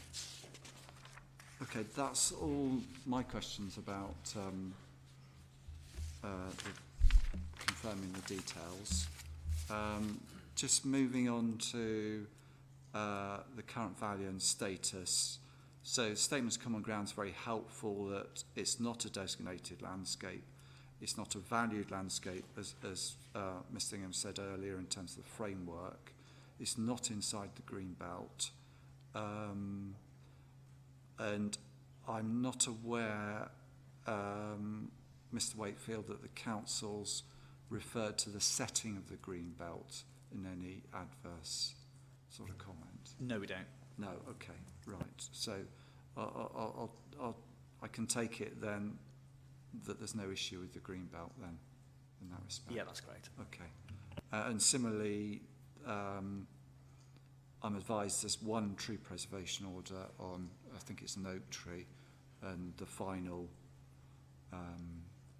layout could work round retaining that. Okay.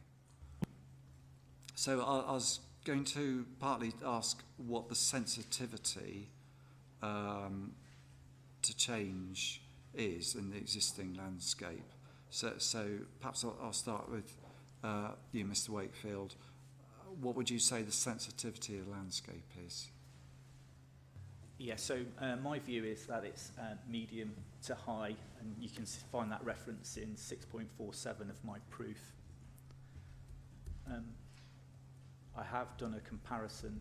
I did look at a comparison between the previous work, Pegasus's work, and Mr. Ingram's assessment. I don't know whether that's useful for me to state. By all means, yeah. Yeah, so ADAS's original landscape appraisal assessed it as medium, and the reference for that is H13, chapter E 5.18.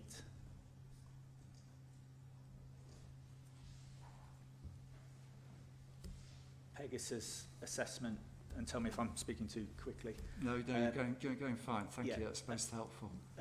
Was medium to medium low, and the reference for that is 6.33 in their proof.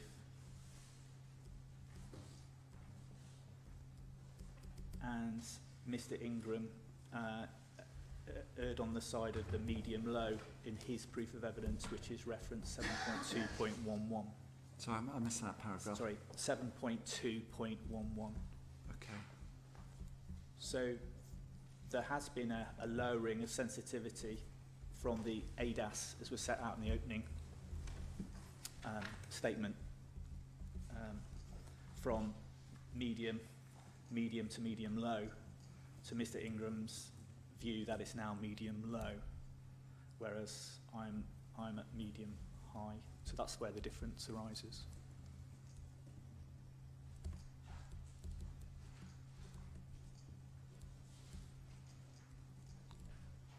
Okay, I'll probably come back to you on that in a minute. Yeah, sure. Mr. Ingham, have you got anything to comment on? Yes. So, well, firstly, the synopsis that Mr. Wakefield's given there. Are you happy with that summary? I'm happy with the summary. It's factually correct. Okay. However, I would just like to make a couple of points on that. The first point I would make is that the ADAS assessment to which Mr. Wakefield refers is again dated December 2020 and predates the extension of Magna Park.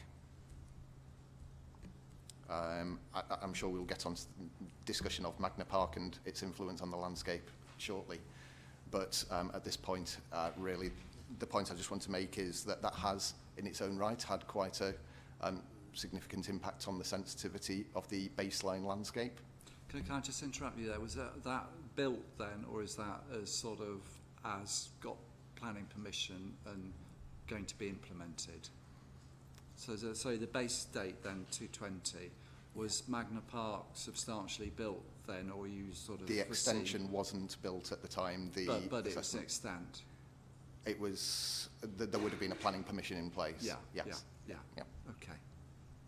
Sorry, I interrupted you. No, that's absolutely fine. Yes, and then just to clarify also, again, quite correct to point out that Pegasus, in their assessment, concluded medium to medium low as the sensitivity of the landscape. I considered the sensitivity of the landscape in the vicinity of the site tends towards medium low. So there is a subtle difference there. I'm saying that the sensitivity in the vicinity of the site itself is lower than across the landscape character area as a whole. So you disagreeing with Pegasus then, or the difference? I think Pegasus actually don't differentiate at that level. I'm not sure their assessment actually drills down into that level of detail.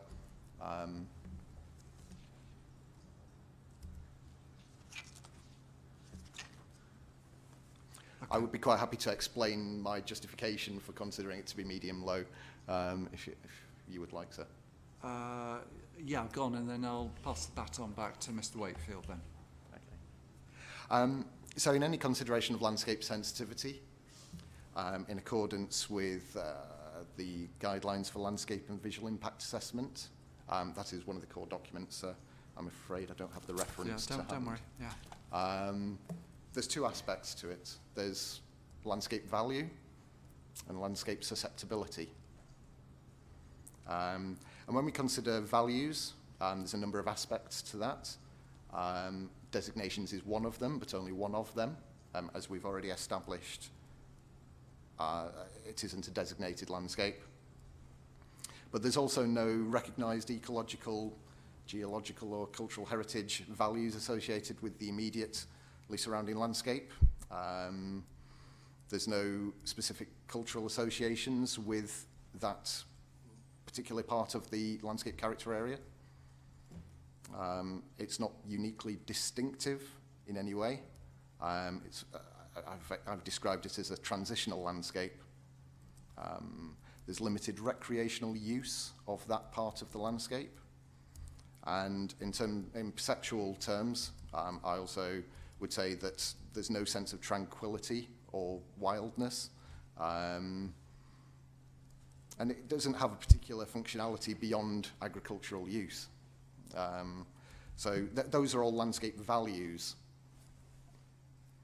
In terms of susceptibility, I would say that the scale of the landscape is medium. It has vast, large buildings adjacent to it. It has a landform which is relatively gently rolling. There's no dramatic topography there. The landscape west of the A5 is also very open. It's primarily agricultural. But that sense of openness is reduced by the A5 and the presence of those logistics buildings there. The land cover's transitional, as I've described. And the built infrastructure has had a defining influence on the character immediately joining the A5. I think there's a degree of agreement that the large logistic buildings have a dominating effect on the landscape surrounding Magna Park. So yeah, I think those are aspects of susceptibility, and taken together, I would consider that to be a landscape of medium to low sensitivity overall. As I say, I want to make clear that's my judgment concerning the landscape immediately surrounding the site. There are other parts of the landscape character area which have higher sensitivity. Okay. Mr. Wakefield. Yeah, thanks. Just before Mr. Wakefield comes in, sir, just as a point of clarification, in both the LVA that was done, that's core document A15.1. Sorry, I missed that reference again. A15.1. Yeah. That's the original ADAS work that then fed into the environmental statement chapter E, LVIA, on the 7th of December 2020. That's core document 13.1. And both of those documents make reference to the extension of Magna Park as currently being under construction at the time those assessments were carried out.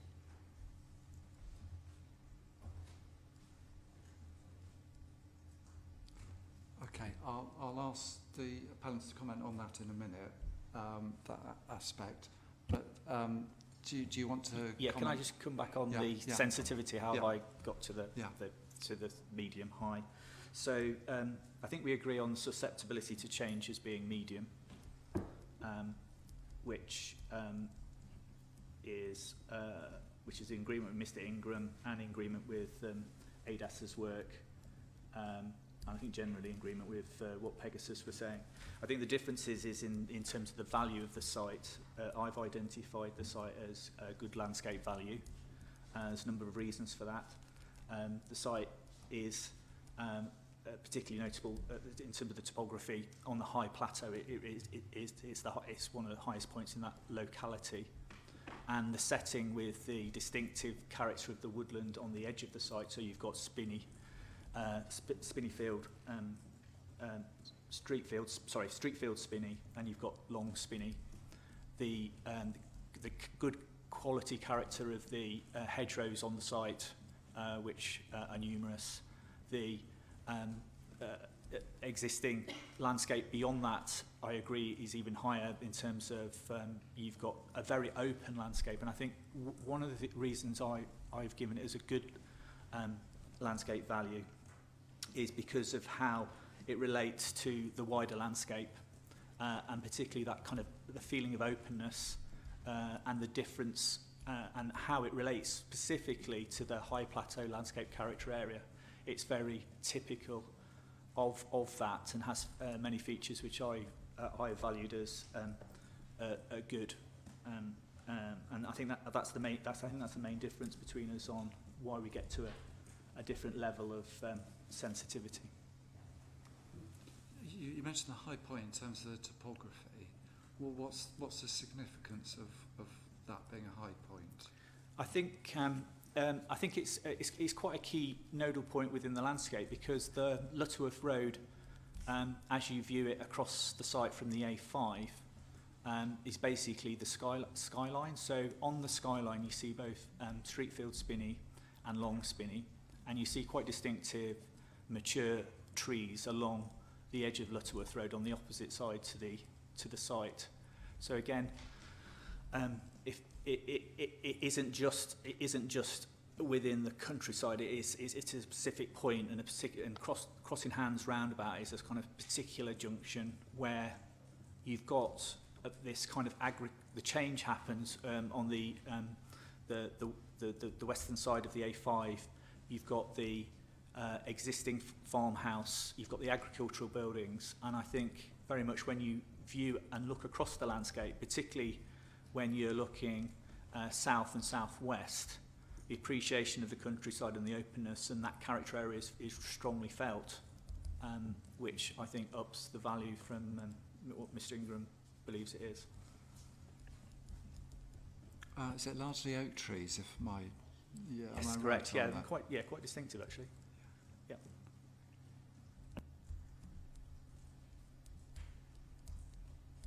Okay, Mr. Ingham, would you like to give me your thoughts in response?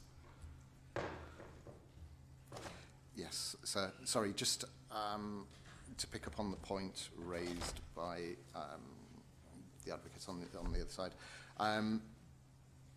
I would just highlight the photographs that are presented within the LVIA for the ADAS assessment, which show that the extension to Magna Park, particularly the building which now sits immediately to the east of the site, wasn't constructed at the time of the assessment, and that building in particular has quite a dominating effect now on the surrounding landscape on the western side of the A5 as well. I'm sure you will see that yourself, sir, when you go to site. Yeah, although would they have considered it, if it's got planning permission, would they have considered it, or you might not be able to answer that question? No, okay. So if it assists, I can give you the references, and perhaps then you can just go and have a look at them and consider the way in which that's done, because it's referred to specifically as well in visual effects. So for the Chapter E of the ES, which is the core document H13.1, it's referred to at, and the paragraphs are all prefixed with E, 5.24, 7.12 to 7.15, forgive me, in 7.16 as well, and then from 7.23 to 7.28. Okay. And that, I mean, sir, that there are references for A15.1 as well, but as I understand it, the ES is feeding into that document the conclusions of the earlier LVA. Okay. You might well say you've already answered this, Mr. Wakeford, but I'll give you another chance and ask Mr. Ingham to respond as well in his way. I always find it useful to ask, to sort of summarise, if you're driving along slowly, what the character is. So assume you're a passenger, so you can safely look, and I'm driving. Run me through the site character as existing and the surroundings. So I'm coming up the A5 and heading north-westwards, and I see the site from that start of that rise. talk me through the character and then turn left at the Cross Hands roundabout towards Pelton. Yeah, I mean, I think it's really important how you experience the landscape as you're driving either on the A5 or the Lutterworth Road. But I would also point out the A403, which is the route which takes you to the M1, is important as well, because you get quite a difference between passing through Magna Park itself and then you get to the junction of the A5, and there's this really distinct break between the urban area and the rural area, and there's this crossover between character areas. So I don't know whether you want me to refer you to the character areas or just want me to talk through the experience and then maybe and then come back to those. That's fine. Yeah. So I think there's a real sharp contrast between the A403 when you're getting, as I say, from the motorway. As you're travelling along the A5, I think one of the most significant things as you're travelling along that road is that appreciation of the difference between built development to the east and open countryside to the west. So there's a strong distinction between the two. You can see Magna Park to the east, and to the west you can see open countryside. I also think as you get closer to the site, and again I could refer you to sort of various visuals within my appendices, but what happens is you see you're going along the dual carriageway, and then you go past, I can't remember the name of the first farm, and you get a glimpse of that, and then you look across the landscape to your left hand side and you see open rural agricultural character, you see Streetfield Spinney, you see the oaks along Lutterworth Road, and then you also see the farm, which is basically at the junction of Crossing Hands roundabout. And there's very much a clear distinction between the two sides of the road. I think then when you turn left and you go down Lutterworth Road to Pelton, it becomes even more, the character is even more of open countryside, particularly as you're travelling towards Pelton. You are looking, the first thing you see is the agricultural buildings, you see the farm, you then see the open field with the internal hedgerows, and then you also then see Streetfield Spinney as a distinct element within the landscape. And that's partly a kind of historic element within the landscape, which at some point would be quite useful to refer to in terms of how I understand character, starting with historic landscape and then working through the character assessment and then how you appreciate it. But for now, I think that's probably explained my view of travelling through the landscape. I think the only other point I would probably make is that when you're passing along the public rights of way beyond the site, you get a real true appreciation of the landscape character even more in terms of that quality, in terms of that openness, and also, again, probably at some point worth referring you to the landscape character assessments in terms of what that actually says in terms of that character. So, and how that's experienced as you're travelling and walking through the landscape. So you've used the word openness this morning. I think you referred to emptiness. Yes. But I think perhaps openness more. I mean, forget Greenbelt and forget the words in Greenbelt land. But it's more of an appropriate. It's not openness in terms of Greenbelt kind of assessment of openness. I'm meaning this ability to look across the landscape, an open landscape. So your length of visual appreciation and your sort of field of view. I think it's important of how you appreciate the landscape and how you recognise landscape features within the landscape. So open, empty, and particularly as you go further into the landscape character area. Miss Dingham, so I'm driving, you're the passenger, so you can safely look. What am I going to experience? Thank you, sir. So heading northwestwards, I believe you were referring to. So the experience driving northwestwards, actually, I think you need to go all the way back to it's either Gibbet Hill or Gibbet Hill. Yeah, Apologies for where the petrol, where the petrol station is. Yes, and, the petrol station, exactly. So as you drive along that road, it actually becomes dual carriageway for a section, and actually it's fairly well enclosed, that section of the road. It dips down into a valley there, and then starts to rise again towards the site. Actually, it's not until you pass the turning for, I think that it's Streetfield Farm. Yeah, I know. Yeah. That you really then start. So that's about well, less than a kilometre before you approach the site, I suppose. You start to get the first glimpses of the site, but at that point, very much so, the presence of the Magna Park South extension is felt.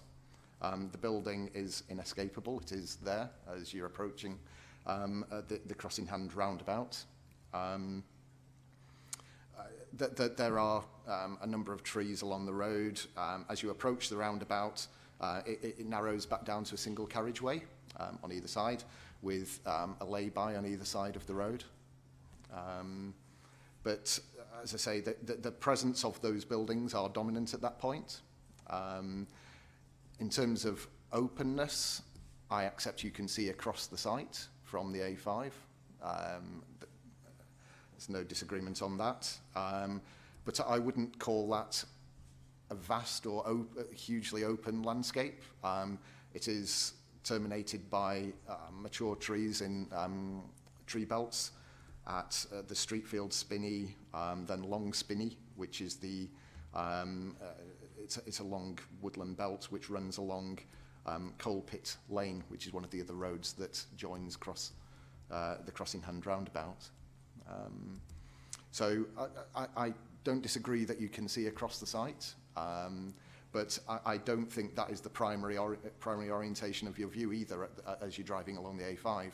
I think the primary focus is dominated by, firstly, the road, secondly, by the buildings on your right-hand side, and thirdly, by the fact that there are open fields to the the west of the A5. But that is, it doesn't define the experience, the visual amenity driving along that road.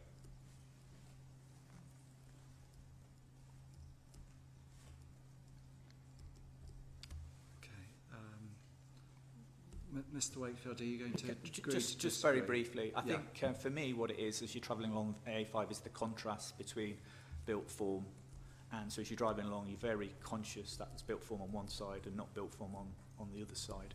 And I think the only other point is for me that it's more open when you're looking from the Lutterworth Road, looking sort of south-southwest, because you're at a higher level and you can see across the Streetfield Farm, for instance, and the wider landscape, so because you're at an elevated position.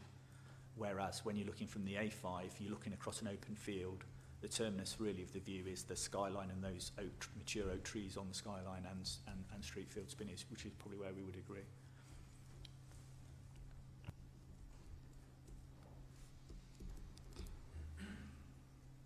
Mr. Ingham, are you going to agree to disagree? I will give you final Thank say you, sir. before we Thank you, move sir. on. The only point I would make there is that in terms of when we're talking about skylines here, I think we need to appreciate that the skyline is terminated by these large buildings at Magna Park. So in the views from Lutterworth Road heading northwards, you've got the buildings on the far side of the A5, and they are inescapable. They are there.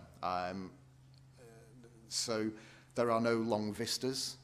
It's not a natural skyline. It is defined by those buildings. I noticed yesterday, it might be a question for Mr. Holmes or a question to come back on. There was a couple of plant machinery diggers or some sort of earth movers yesterday along the A5, and it's the gap between the buildings, so I don't quite know what's going on there, whether that's one of the extant permissions that's being implemented. It probably might be something to come back on. It's a gap between the two Magna buildings on the A5 in the dip, just slightly south-eastward of the lay-by. So perhaps Yes, I'll leave that. I saw it too, so I'm afraid yeah. I don't know. Well, perhaps I'll... Oh, right.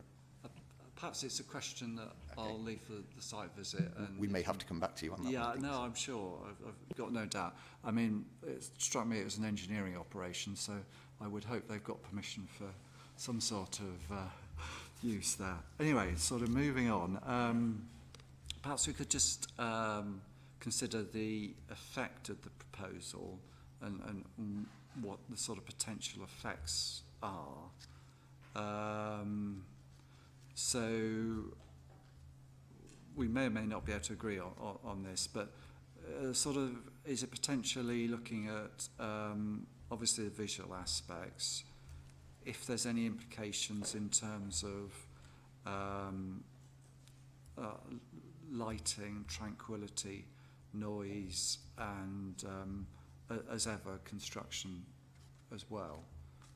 Is that a fair summary, or would you want to disagree or add to that? Would it be possible for us to consider the sort of landscape character and historic character before we assess the effect? Because I think it's really important that we consider the baseline position, and then happy to, if that's okay. No, that's fine, Mr. Wakefield. My starting point always when trying to identify the effects on the landscape is to understand the baseline position, and particularly looking at historically what the landscape character is. So within my appendix to my proof, I have included some historic plans, which if I could refer you to, which is Appendix 1.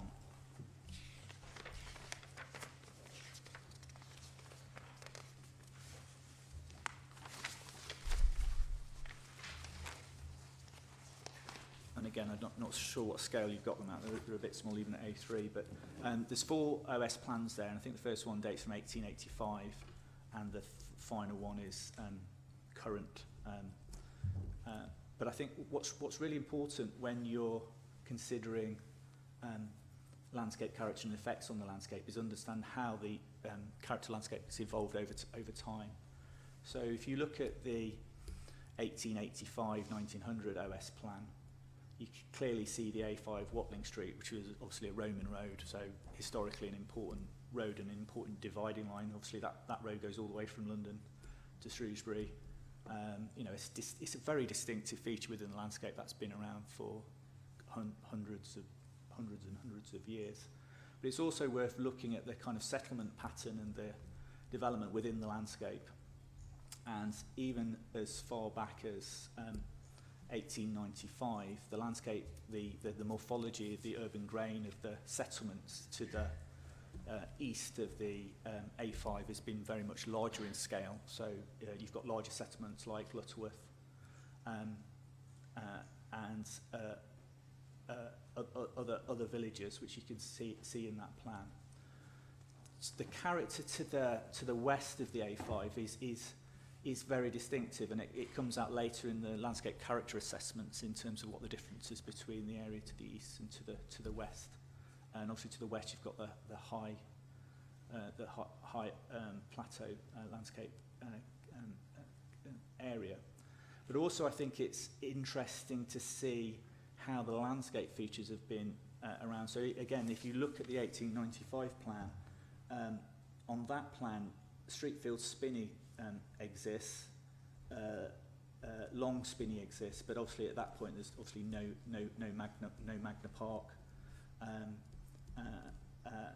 You can see that smaller settlements of Pailton and Harborough Magna and Churchover to the west. Going on to today, obviously that's changed over time, and Magna Park is now being built to the east of the A5, and you can see from the bottom plan that it's of a similar scale to Lutterworth. So there's a real distinction between development to the east of the A5 and to the west. And if you look at the current plan and see the amount of development between the M1 and the A5, and compare that between development between the A5 and the M6, the morphological pattern of the settlement pattern and the landscape character is very distinctive between the two, and I think it's a really important characteristic.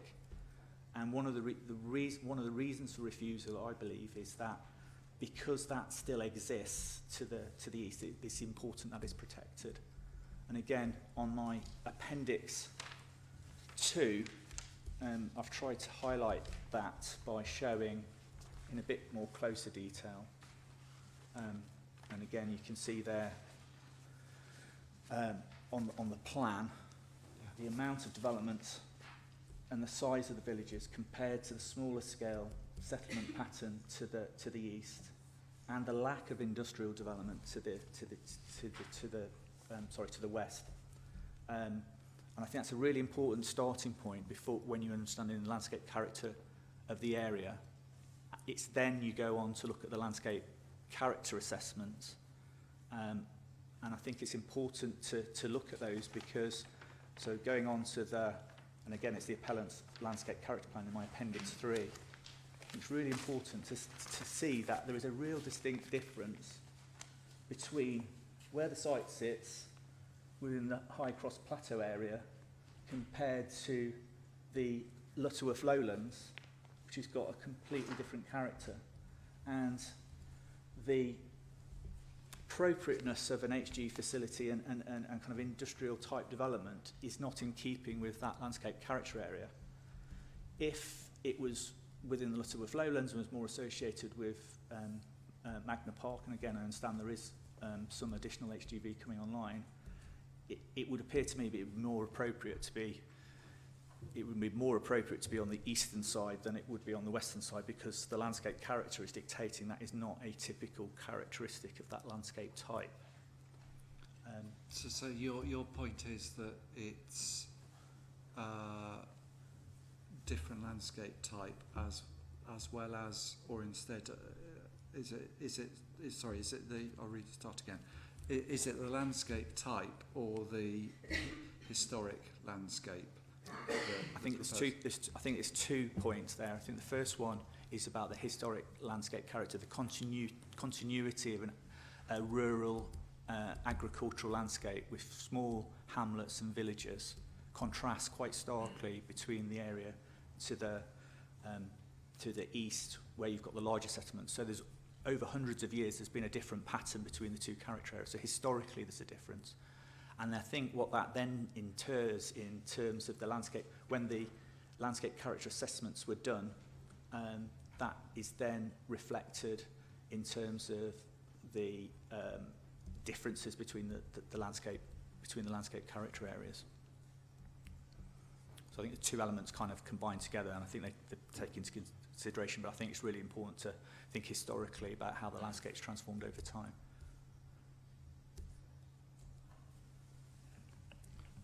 Ms. Thingham, would you like to? Thank you, sir.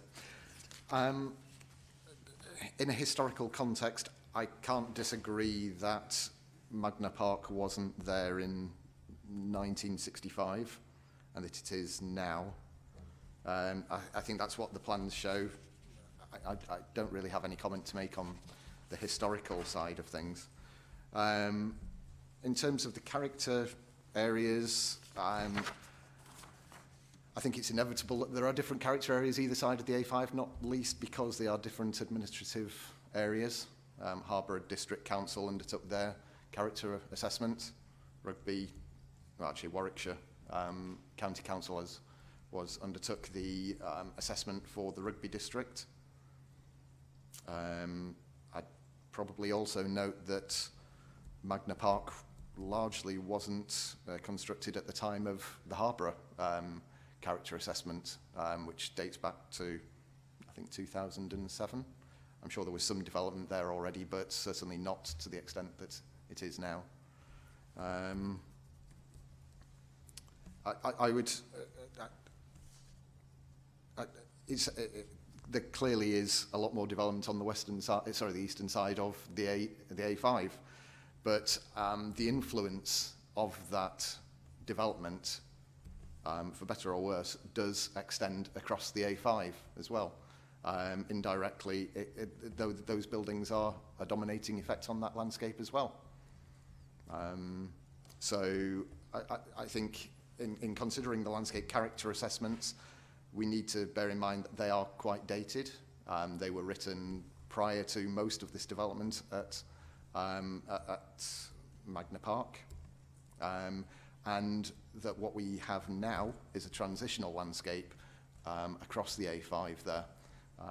There is, as you will be aware, sir, also solar farm development to the immediate south of Streetfield Spinney and elsewhere on the western side of the A5. But again, I would class all of that land immediately adjacent to the A5 as a transitional landscape. I think you need to look beyond the published landscape character assessments to understand a contemporary understanding of the landscape.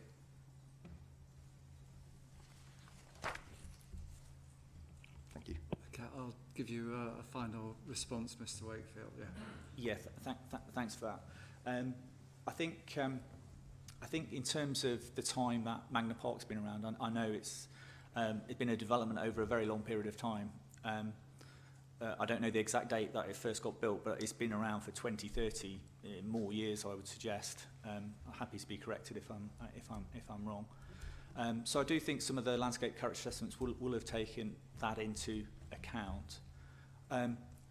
Despite some of the landscape character assessments as being what have been defined as old, I don't think it necessarily means that they're not relevant, because they are actually saying what was the historic character of the landscape, which is important, which is an important element of, as I've already talked about, in understanding what the landscape character is. I disagree that it is a transitional landscape. There's no guidance, there's no documentation that defines this as a different landscape character to the one that's defined within the landscape character assessments. I know within Pegasus Proof of Evidence there's a plan, I think figure 8, which tries to demonstrate this is a transitional landscape, and there's a green hatch that is placed on that plan. I think if you take the principle that any development, any proposals next to existing developments is transitional land, where would you stop? You just keep going, because what happens is you build on the transitional land, and then the land next to the land you've just built on becomes transitional land. Then you build on that land because it's transitional, and then it degrades the landscape character of the wider area. And I think what we've got here is a really clear distinction between character areas and the concern that then it sets a precedent for this kind of transitional arrangement to continue, which further degrades the landscape character, which is something that's really important to be protected within this area, and that there's a clear distinction between the two. And I think the A5 provides a very strong and clear boundary between them.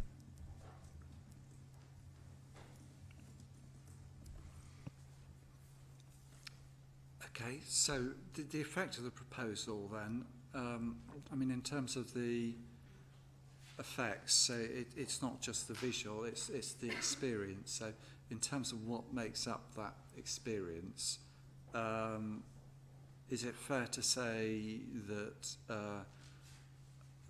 well, the GLIVIA always refers to construction impacts as well as visual impacts, lighting, noise, tranquility, anything else, or any of those disputed? No, they're not disputed. I mean, I don't know whether it's useful for me, again, like I did previously, to go through what the landscape effects from the different assessments were. So the ADAS original landscape appraisal identified moderate to major adverse effects upon the site, which it identified as significant. And the reference there is H13.1, E5, 28 and E33. And it also identifies that the effects are minor adverse on the wider landscape. So effectively what it's saying, moderate to major on the site, but the wider landscape is minor.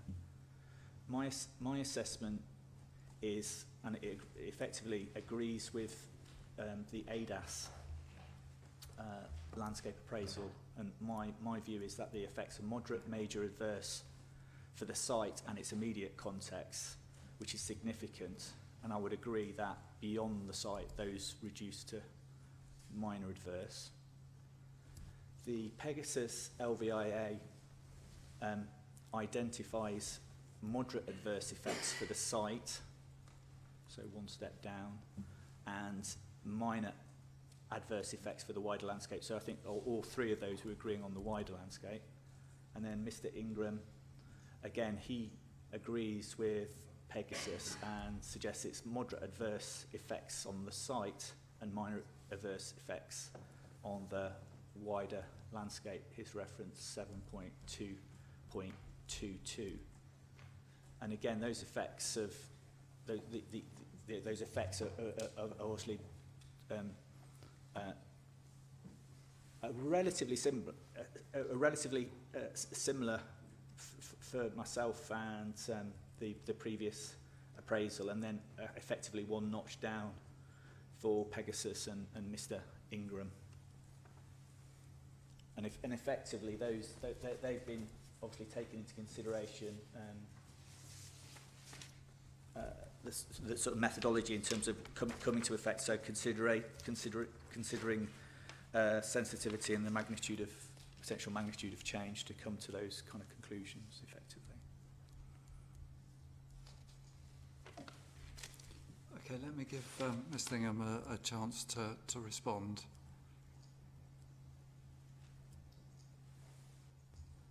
Yeah, I think Mr. Wakefield has broadly captured a summary of where we stand. I don't think there's a disagreement in what's been presented there. Okay. So, I mean, in terms of the effects then, so that's construction stage has its own particular effects. Then there's the effect when something commences operation, and then obviously the longer term. So those sort of effects really are construction, visual, lighting, tranquility, and noise. Yeah, so I think if we're moving on from landscape effects to landscape visual, then obviously considering construction year 0, year 15 is important consideration in terms of landscape visual. Again, I don't know whether it's helpful. I have done a comparison between sort of groupings of visual impacts across the 4, or whether you want to. Well, if it's helpful, I was going to actually ask you to take me for a drive. Sorry, I'll take you for a drive again along the A5 and the B road. And if it's helpful, talk me through what you're going to see, because I'm driving the car, so you're the safe passenger. Yeah. So, I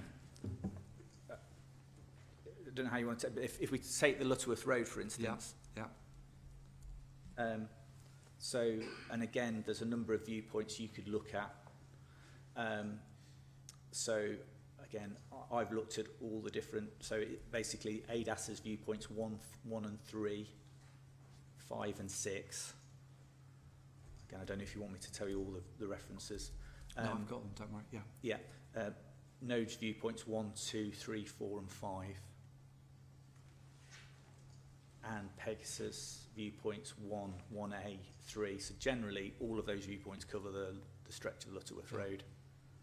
And my assessment is that it will be major adverse during construction. The ADAS landscape didn't consider construction, so that was not assessed. Pegasus assessment is that it will also be major adverse at construction. My assessment is that in the short term, at year 0, it will be still continue to be major adverse for the reason that no mitigation planting will have established itself, and it will be very visual within the landscape. And there'll be a strong contrast between that kind of open agricultural landscape.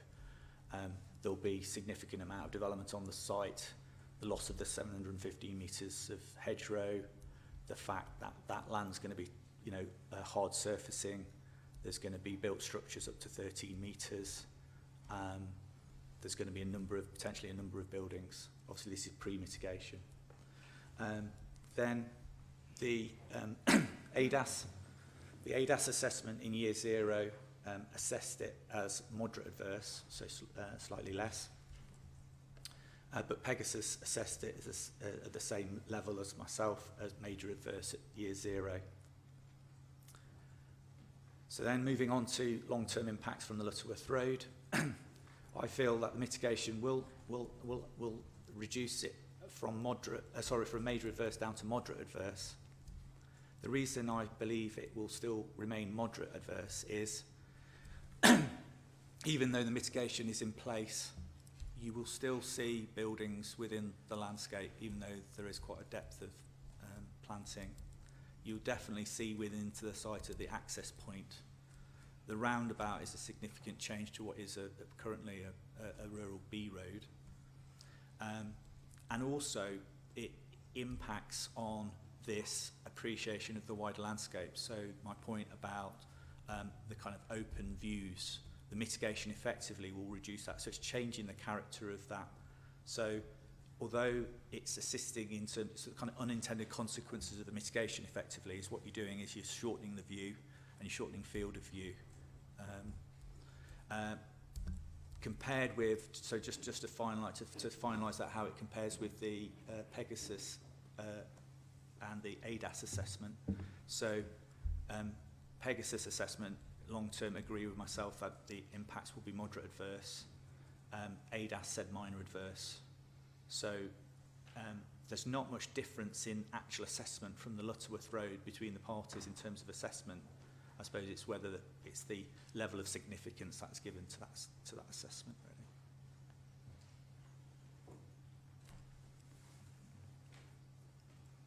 Okay, Ms. Singham, would you like to give me your thoughts on the experience? Yes, sir. Just very briefly, in response to Mr. Wakefield's summary there, which is, again, factually correct. There's no disagreement about that.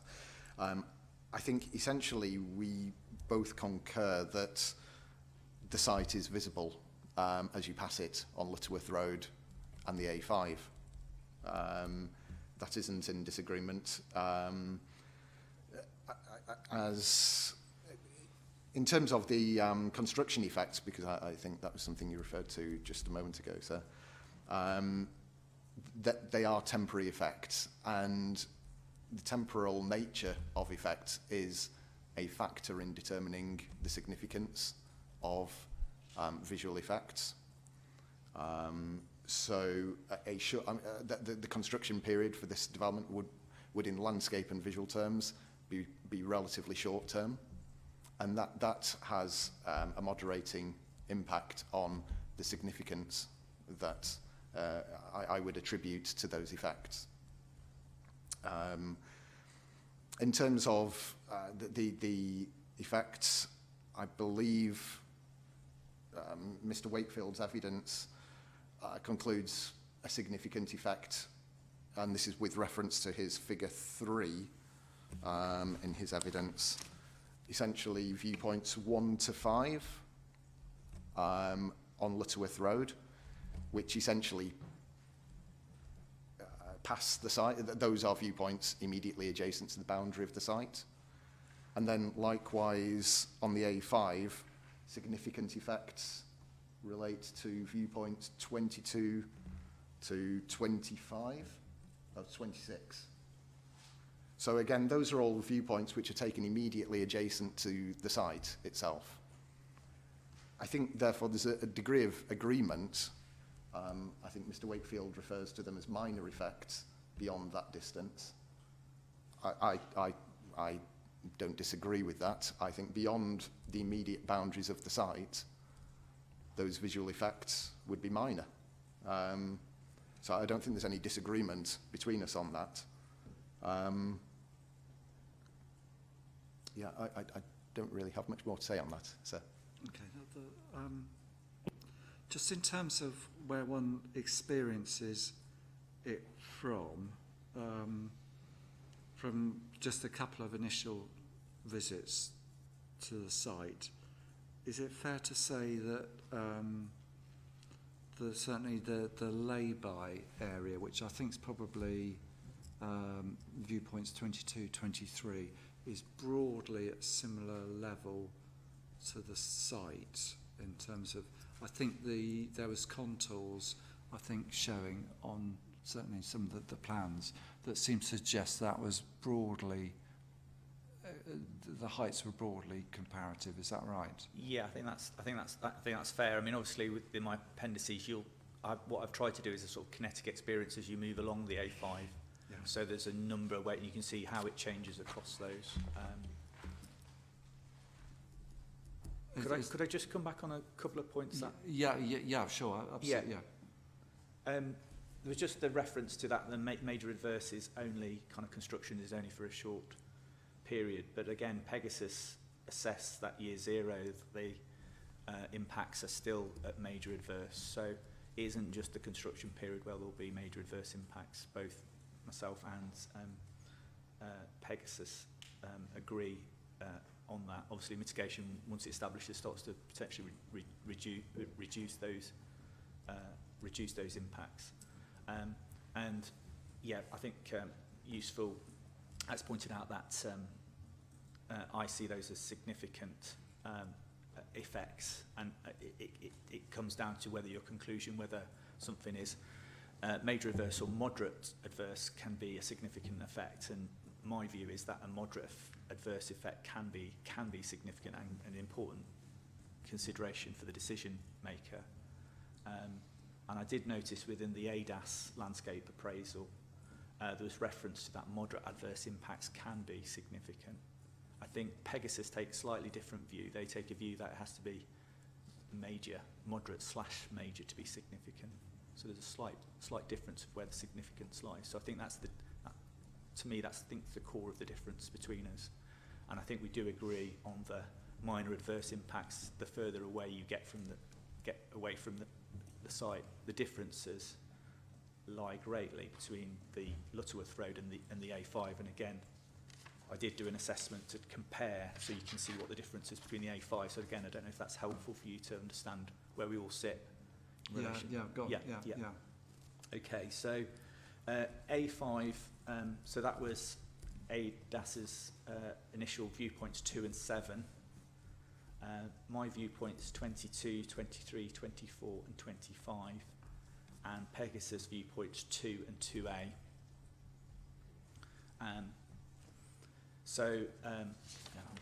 Let's make sure I get this in the right order because I'm on a separate page. So my assessment in construction was major adverse. Pegasus in construction was moderate adverse, so one step down. ADAS's didn't consider construction. At short-term year 0, my assessment is still major adverse. And the reason for that is, it comes back to the point I was making earlier, that these buildings will be highly visible within the landscape, and that character change across the A5. They will also impact on the skyline and the views towards the mature trees we've already talked about, street field spinning and long spinning. So again, it's not just the development itself, it's the impact of things you can't see because of it. The Pegasus assessment was again one notch down from the A5, so the difference is I'm at major adverse, Pegasus at moderate adverse. I think the original assessment by ADAS had down minor adverse, so Pegasus have increased the impact closer to my assessment from the A5, from the original landscape assessment that was submitted as part of the application.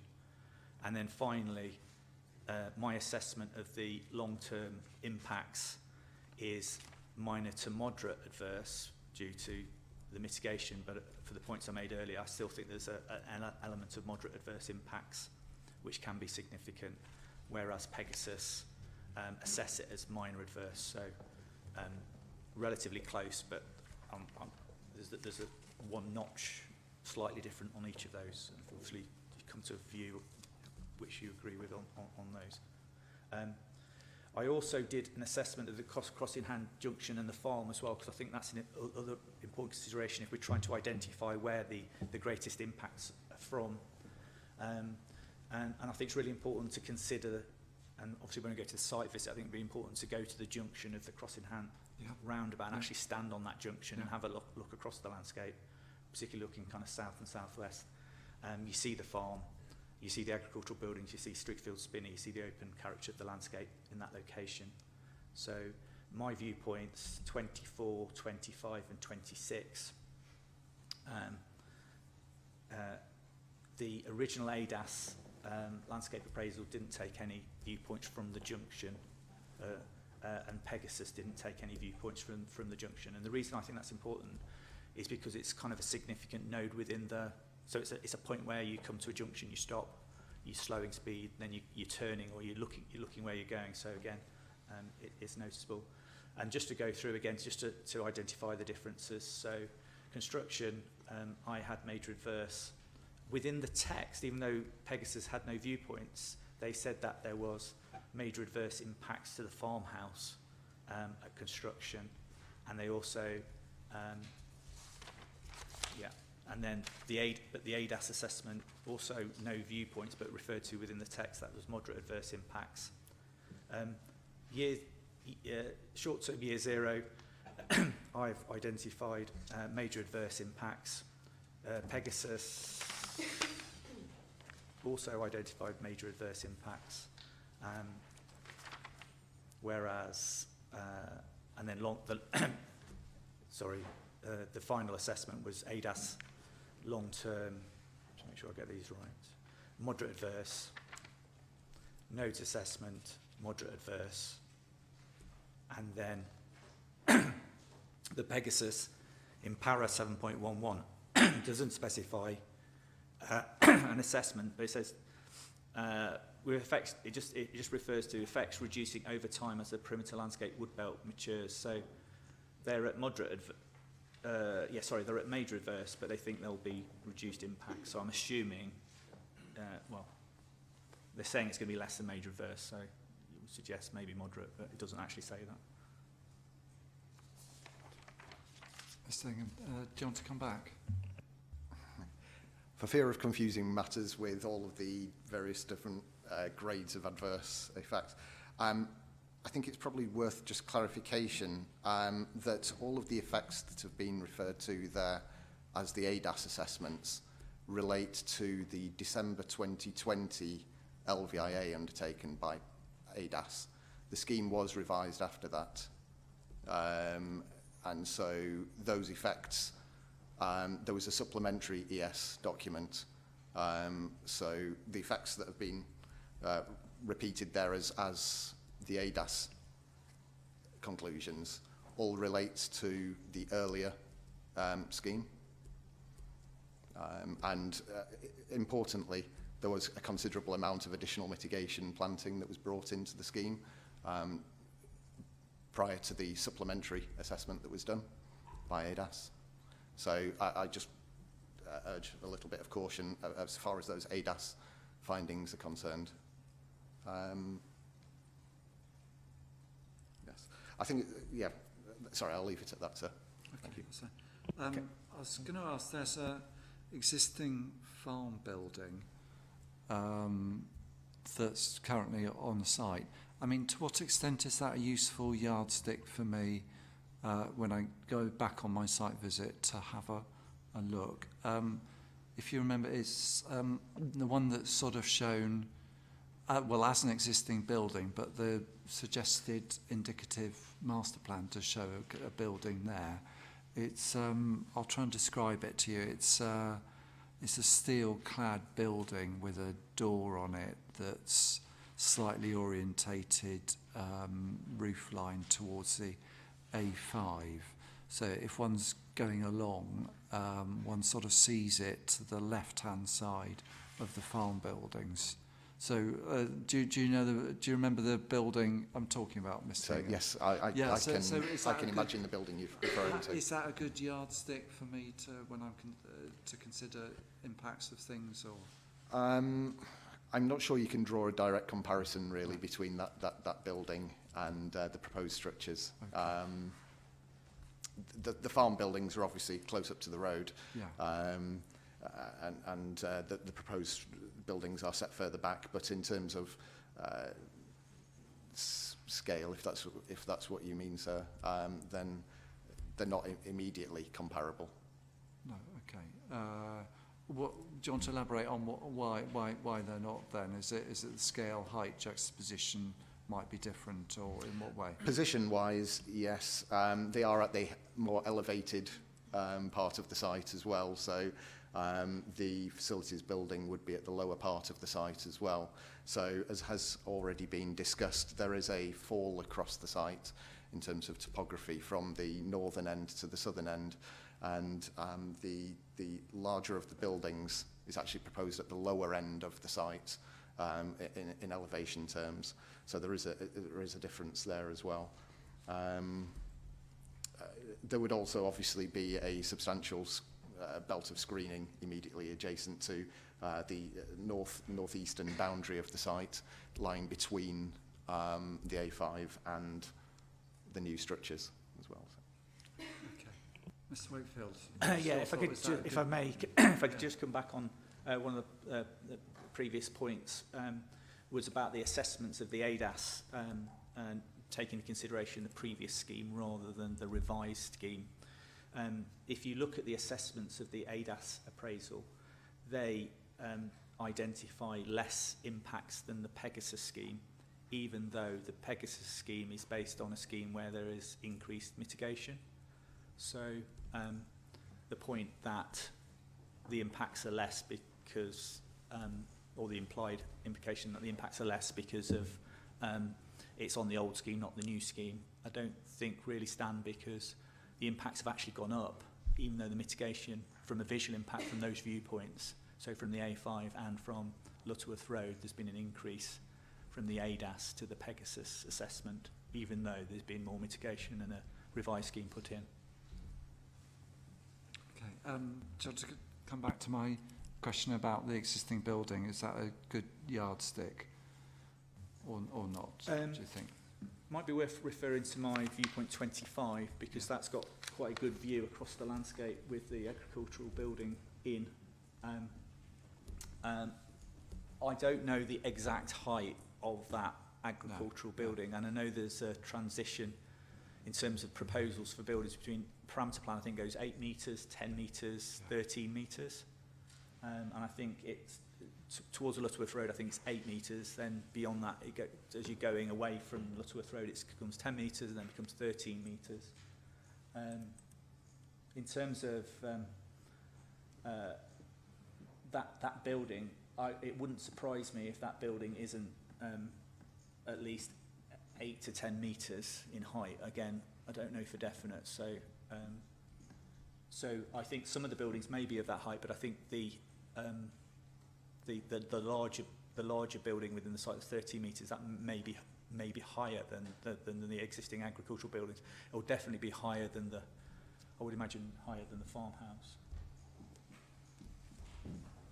But I don't know. I haven't measured the height of that building, so. Mr. Ingham, I was just going to ask whether or not the proposal would be seen as part of Magna Park, or would it be seen in its own self-contained entity?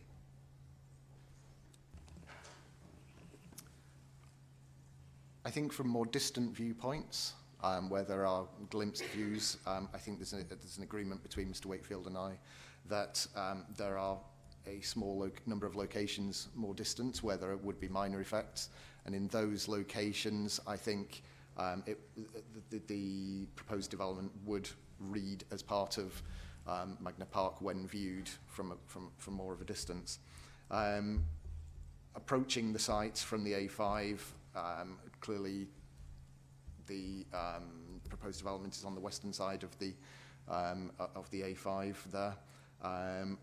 I think it would read as, in character terms, landscape character terms, I think it would very much read as part of that character.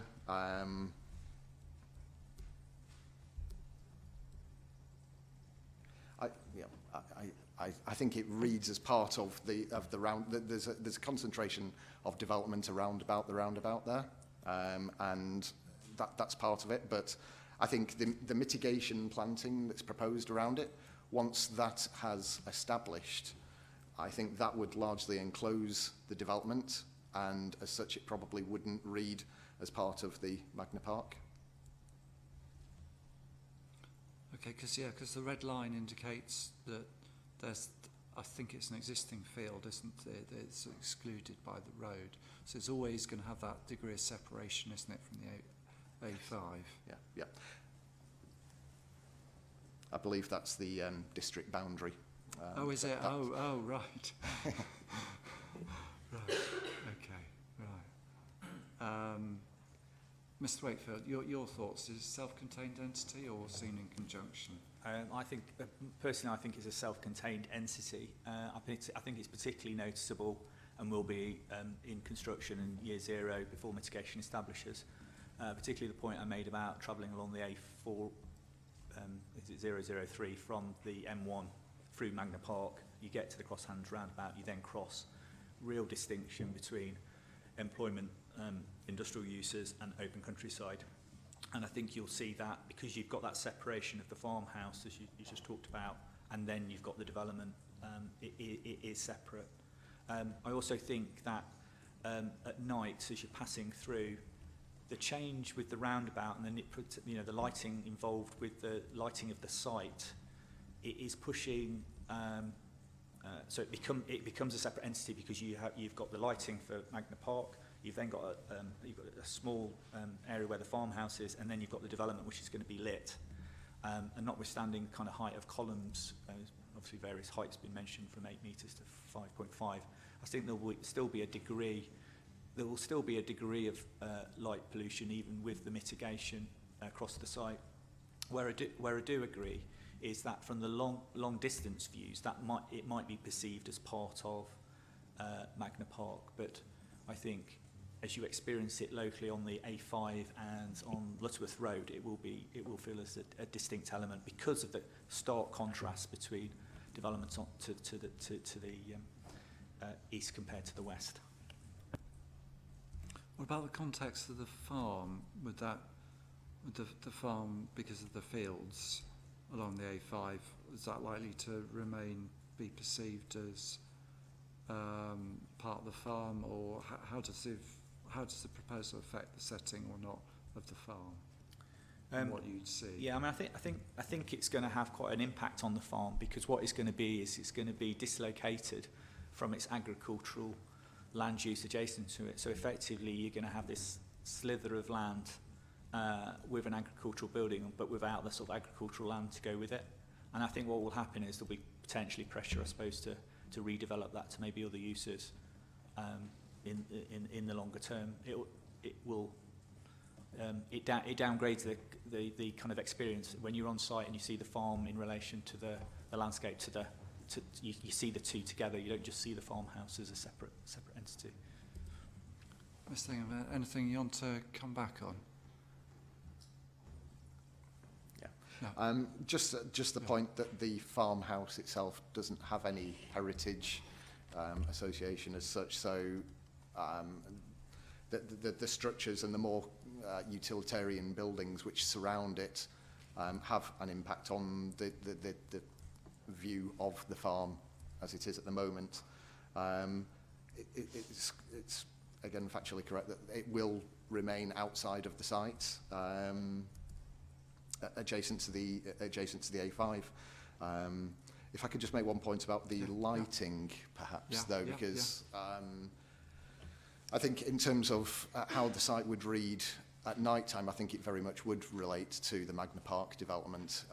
There is quite a considerable amount of lighting already on Magna Park and at the Crossing Hand roundabout, and I think whatever the levels of lighting are within the site, that would be interpreted as part of that junction on the Crossing Hand roundabout there, and the new buildings in Magna Park South, which are clearly visible at the moment, have lighting on them already about halfway up the facade. So I think in that regard, at night time, the site would read as part of the Magna Park development. I'm certainly conscious of the time now. I would like to talk about new landscaping and a few other aspects, and so I think it's too much to plough on, and so I'd suggest we break for lunch. I think it's probably quite a reasonable junction to pause. So it's 1:05. If we resume at 2, is that okay with this?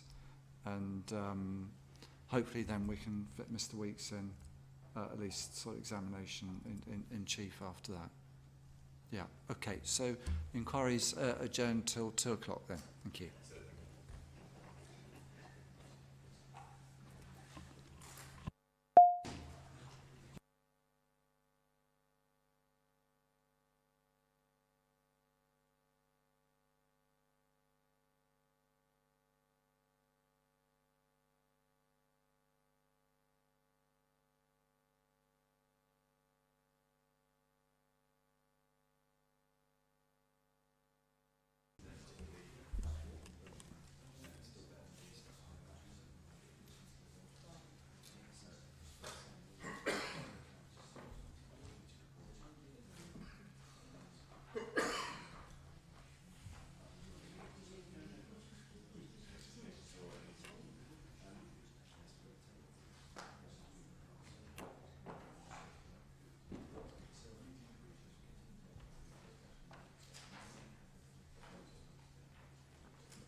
Okay, it's 2 o'clock by my clock, so the inquiry's resumed. We're continuing the round table in terms of character and appearance. I probably shortened the debate slightly, curtailing it with lunch. We did start talking about lighting, and I realised, Mr. Wakefield, I didn't really give you a chance to elaborate on what you said, so I probably cut you off a bit too abruptly there. My apologies. So, Pat, do you want to just briefly revisit that? You seem to be suggesting there would be an impact. Yeah, I think where I saw the impact was in relation to when you're close to the site and the point about it feeling like a separate entity within the landscape. I think effectively what it will do is it will extend the lighting area out into the landscape character area, the high plateau landscape character area, where there isn't any lighting at the moment. The lighting is in the other landscape character area, which is the Lutterworth Lowlands. So as you're travelling through the landscape at night, it'll be a continuation of the harm within the site that will be seen above the mitigation, because there'll be a glow effectively from the site. But I do agree that from long distance it might be appreciated as part of the wider Magna Park lighting.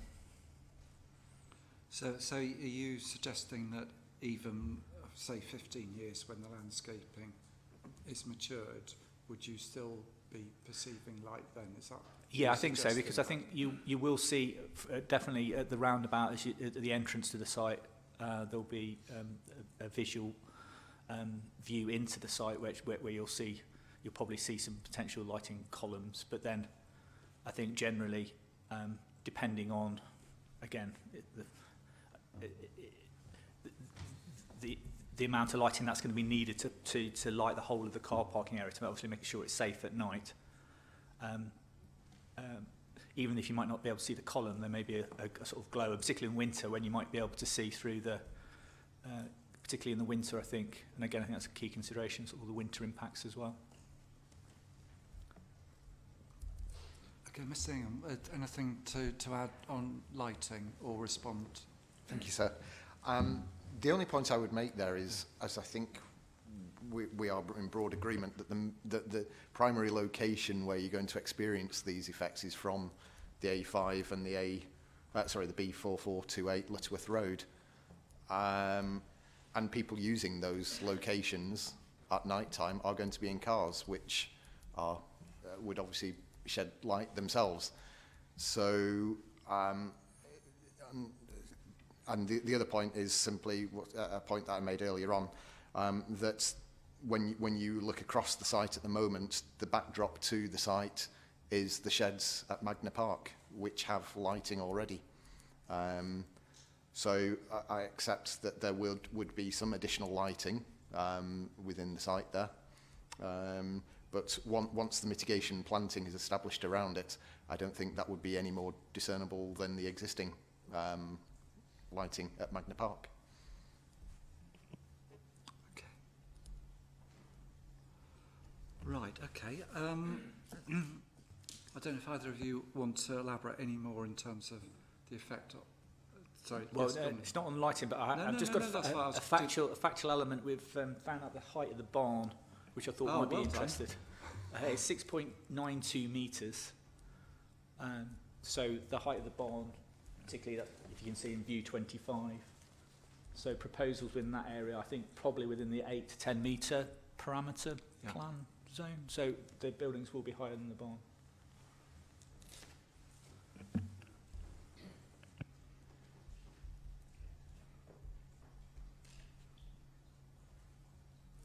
Mr. Ingham, anything to say? I mean, don't have to say anything. I can't clarify the height of the barn, Okay. but I guess the point simply again would be that actually the building which is at the northern end of the site there, I think is proposed at 8 to 8.5 metres. I think that's correct. And that the taller building is at a lower elevation further south in the site. Just to clarify, that information was from the planning application for the barn. So, yeah. Right. Okay. Yeah. That's. Have you got a reference number? Have we got a reference number? Well, no. Don't worry. I'm sure we have, but I don't know off the top of my head. Just for the sake of completeness, then I'll. Yeah, but don't worry this very minute. I mean, just during the course of. So I can provide it for you if you wish now. It's R11. Yeah. /1073. Okay, thank you. I believe we do have a survey of the building as well, which we can make available to you at a later date if you would like, sir. Well, it's up to you, Mr. Ingham. If you think it's, I don't know it, but if if you think it's worth it, then up to you. I mean, the height isn't going to be vastly different to what's proposed there. I don't think it makes well, material difference. If not, the council's enforcement officer should be on the case. Okay. I was going to say, do either of you want to add any more in terms of the effect of the proposal? Is there any more to say? I'd like to move on to new landscaping, but only if we sort of finish that section. Yeah. I'm happy with that. Yeah. Likewise. Okay, all right then. Well, let's talk about the new landscaping. Mr. Ingham, if I could start with you. We've got the parameter plan that indicates the extent of the landscaping, but I was going to ask what species are envisaged and what's the sort of concept design for the landscaping? Thank you. There hasn't been a species list developed for the site. That would be reserved matters, the landscaping. But the concept for it would be to establish a native screen mix around the site. So the intention would probably be to establish species which provide quick growth, but long-term, with some of the mix providing long-term planting as well. So with screen planting, there's always a need to establish quick planting. So with some species, you would typically have things like alder, birch, etc. But then with a percentage of the mix being other species which will longer term provide maturity. So you would probably have a certain percentage of things like oak, which reflected the local characteristics of the landscape as well. So those are all species which you can get in. You would also probably have a certain percentage, a relatively small percentage of evergreen species as well. But the intention would you would have both shrub species and taller growing mature trees as well. Within the mix, it's probably worth highlighting the assumptions that were made for the assessment in the Pegasus reports, because if I can highlight those, they are set out in Appendix 10 to the Pegasus LVIA. It's Appendix C to the Pegasus LVIA, which in turn was Appendix 10 to document S26. That's the appellant's statement of case. And in bullet point 2.4 of that appendix, it sets out the parameters that were assumed for the mitigation as modelled on the visualisations.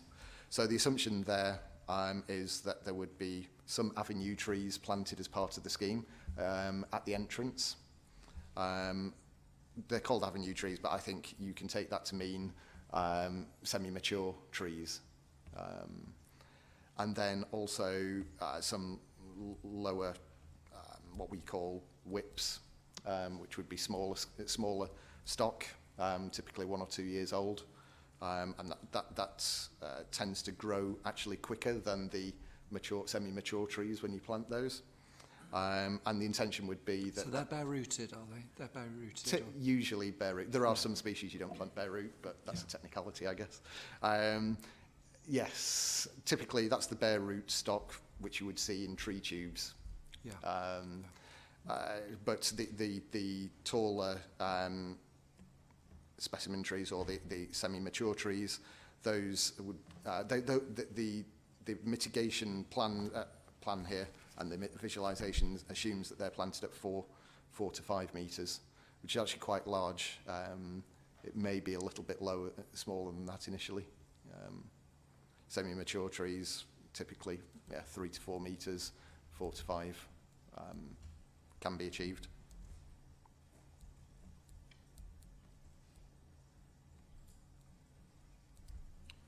Mr. Wakefield, any comments on the landscaping concept and species? Yeah, so I think from what I understand it and what's just been said, that majority of the species will be deciduous. I know to get net biodiversity gain, then the quantum of evergreens is normally quite limited in terms of the mix. 10% potentially is a sort of, potentially could be a mix within that. There's obviously limited native evergreen species that can be chosen, and it's quite hard to comment because obviously there isn't a specific mix being shown as part of the proposals. But what I'm suggesting is the majority will be deciduous. I think we probably would agree on that. So again, I think consideration of the visual impact in winter and summer is important consideration when considering the planting scheme. The other points, we're talking about the kind of height of the sort of semi-mature stock that's going into the scheme at sort of 3 metres, 4 metres. The buildings on site obviously are going to be between 8 and 13 metres in height. So very much in the first, well, definitely in construction, definitely year 0, the mitigation will not screen proposals. And even in year 15, having looked at the visualisations produced as part of the Pegasus work, you can still see development. You can see development on all of those options. I don't know if it's worth taking you to those to have a look at now. Or I will in a minute. Yeah. I will in a minute. Yeah. I just, I was going to ask about the biodiversity because it was raised as a issue up to case management conference, and then I believe in the statement to common ground, it's agreed now that a biodiversity net gain can be achieved. But my question is this: what implications does that have? Biodiversity have in terms of the planting? Is there a specific types that you've got to hit to get that metric? It's the habitats ticking rather by? than the Yeah. particular species within a mix. Right. So there is a within the matrix, the DEFRA matrix. Yeah. It's the habitat rather than the individual species which makes up a woodland. So the mix would be classed as a deciduous woodland mix, native woodland mix. So the individual species is a little bit irrelevant for biodiversity net gain purposes. Right. Okay. Anything to comment? Yeah, I think that the only point I would make is that you couldn't, for instance, increase a lot of evergreen species within the mix to meet the biodiversity count. So I think the point I was making earlier, but also I agree with the point about the habitat creation. And I think mainly, as I understand it, the habitat creation on this site is woodland. Again, on schemes I've worked in the past, there's often been a need to have different types of habitat, whether it be grassland, wetland, different types of mixes of habitat types to meet the biodiversity. You know, particularly when you're trying to meet say a 10% net diversity gain, then you need quite a mix to achieve that. But yeah. Okay, so I can assume it's predominantly deciduous, and the trees are yet to be confirmed.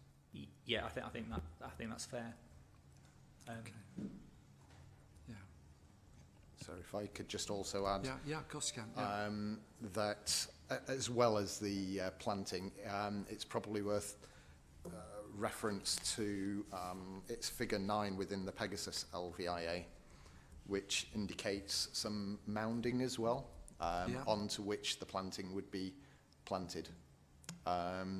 So that with gradients of about 1 in 3 or so. Yeah. So that would typically be made up of some of the soils that have been stripped from the site, would be used in mounding around the edges of the site. So that just gives a little bit of additional height. Completely agree with Mr. Wakefield that it's not going to screen the site completely at year 1, but it does give that additional little bit of height. And the other point that I was just going to raise was, aside from the woodland planting, there would also be a new pond feature along the southeastern eastern boundary of the site, which in its own right gains biodiversity net gain points, if you like. And adjoining that pond, there would be a marginal habitat as well. Yeah. So emergent species, water's edge species as well. So it's a different, so that class, amphibians that is classed as a separate habitat in terms of biodiversity net Right. gain. Okay. Yeah. Okay. So that in terms of what's went into the metric, that's in That would have been that and factored the in. woodland are the typically the habitats that are being aimed for. That would have been factored in. Yeah. Okay. I was going to ask you about the bund in terms of growth of the new trees on the bund, and whether or not the growth rate would be different to that on established ground or not. That very much depends on the quality of the workmanship in terms of establishing the mounds. In theory, if the mounds have been not compacted, that's usually when you get stunted growth. If the mounds haven't been compacted, if they've been established correctly in accordance with good soil management practices, it shouldn't restrict growth at all. The mounds are wide enough that there wouldn't be unnecessary runoff from them. They could be sufficiently rounded off and gentle that there wouldn't be unnecessary restriction of growth. But certain species will grow very happily on established bunds.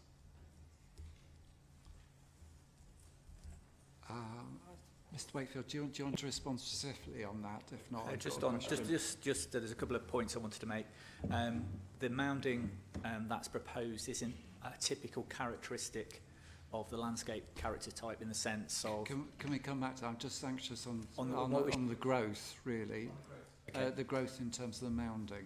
So I think 1 in 3 is probably the maximum gradient you would want to have to be planting trees into. And I think the key things will be in terms of the management, and particularly if the continuation of kind of hot summers that we've been having. Obviously, trees can get more stressed if they're not properly maintained and planted well within the mound. Because I think what I'm trying to say is trees are more likely to establish better within the ground flat, rather than you've got to do additional elements to make sure that the failure rate isn't as high. The failure rate is likely to be potentially higher if they're not put in properly and the contractor doesn't maintain and the drainage isn't right for them. Not saying it can't be done. What I'm saying is that there's additional elements that need to be taken into account to make sure it establishes properly. So it's an irrigation challenge, is that? It's one of them. There's climate change. You know, you're putting things in, not necessarily. You know, it slightly changes the habitat that trees would normally want, ideally grow in. But I'm not saying it's not possible. Ms. Singham, anything to come back on, or are you happy to?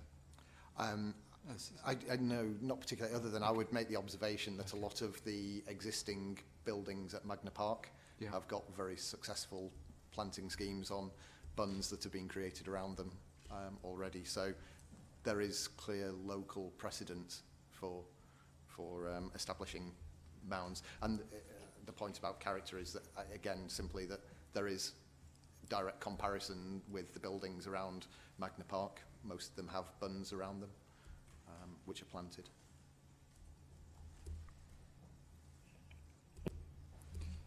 Okay. So, I mean, in terms of the general yardstick, then, 15 years is sort of regarded as getting to sort of maturity. Yeah. Yeah, okay. And you've both agreed on that. That's the normal yardstick, isn't it? Year 15 is what I would class as semi-maturity for a new woodland, really. In the lifetime of a woodland, the trees would continue to grow after year 15 up to a certain point. But so far as the mitigation is concerned and the assessments have been undertaken, that year 15 is taken to be a reasonable point at which mitigation has at least established. Okay. Mr. Wakefield, I interrupted you a few minutes ago. You were... It was just that I thought it would be useful to look at the visualisations in particularly viewpoints 1 from Lutterworth Road and viewpoint 2 from the A5. I think they're the verified views that were produced by alongside the Pegasus LVIA. I just really wanted to talk those through, really, or just for you to be able to have a look at them. Yeah, I did have a couple of questions on it myself, but you carry on. Yeah. Okay. So in terms of starting with those, so I think it's at the start of Appendix C.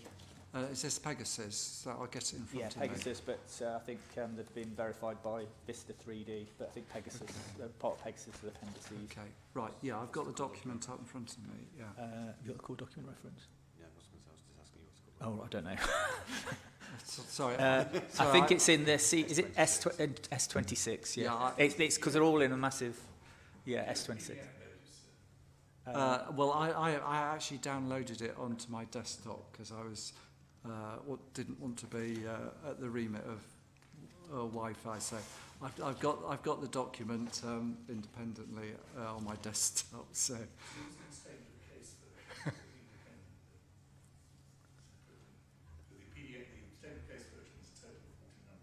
I know that's why I'm using hard copy. Okay. Right. Let me go back. make sure I get the right one.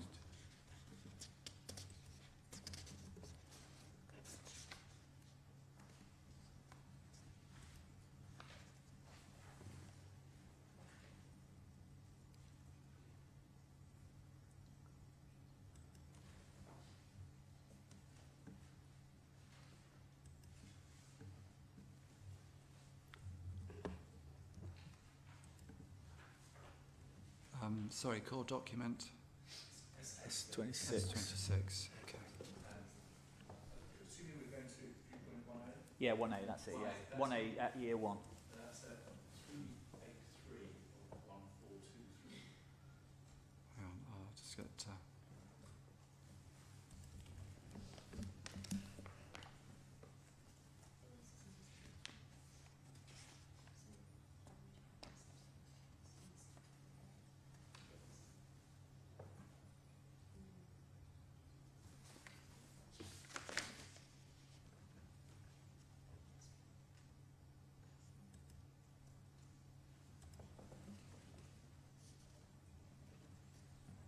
sorry, I was still trying to find it. Sorry, S26, yeah, sorry.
Right, okay, sorry, which page are we? Go to, I think the first location plan is at 381 Okay. 1423. Okay. Yeah.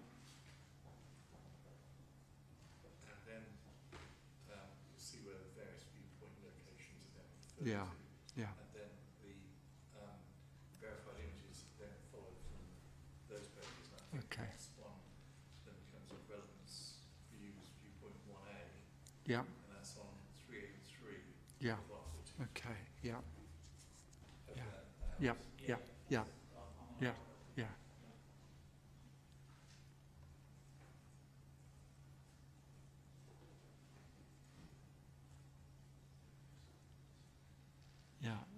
So yeah. Yeah, so I think it's really useful. I think these are useful to look at to look at what the impacts are over the. There's obviously not the construction period, but they're just year 1, as you can see in that image. I think the first thing to notice is the roundabout in the view. So currently you're going along a rural B road, and a roundabout has effectively a certain amount of urbanisation of the character of the road, particularly of that kind of scale. It feels like an industrial scale roundabout. You can see the farm. You can see a little bit of Magna Park in the distance, and then you can see the mounding and some of the whips. It looks like that are going in. But I think the point to make there is that the parameter plans allow obviously different locations for buildings within the site. This plan, this visualisation is showing some of those uses within the site. It also shows lighting columns, which I don't know if it's a mistake with the visualisation, but those look a lot higher than 5.5 metres in relation to the built form. So again, I think some clarification on that would be quite useful. But I think the point I'm making is that if you look at the viewpoints within my appendix for that viewpoint and compare it to, I don't know if it's worth going there. Probably is.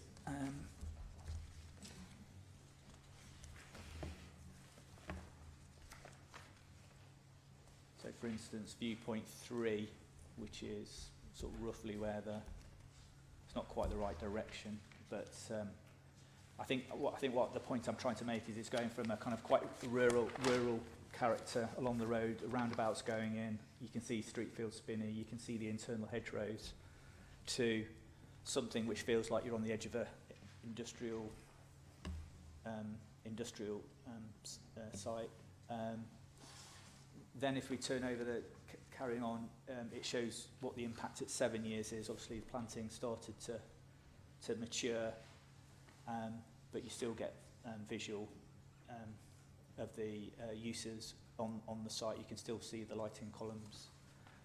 And then as you carry on to year 15 from this viewpoint, again, the planting becomes more mature, but there is still, you can still see, and these are summer views because of the leaves on the trees, you can still see buildings within the site.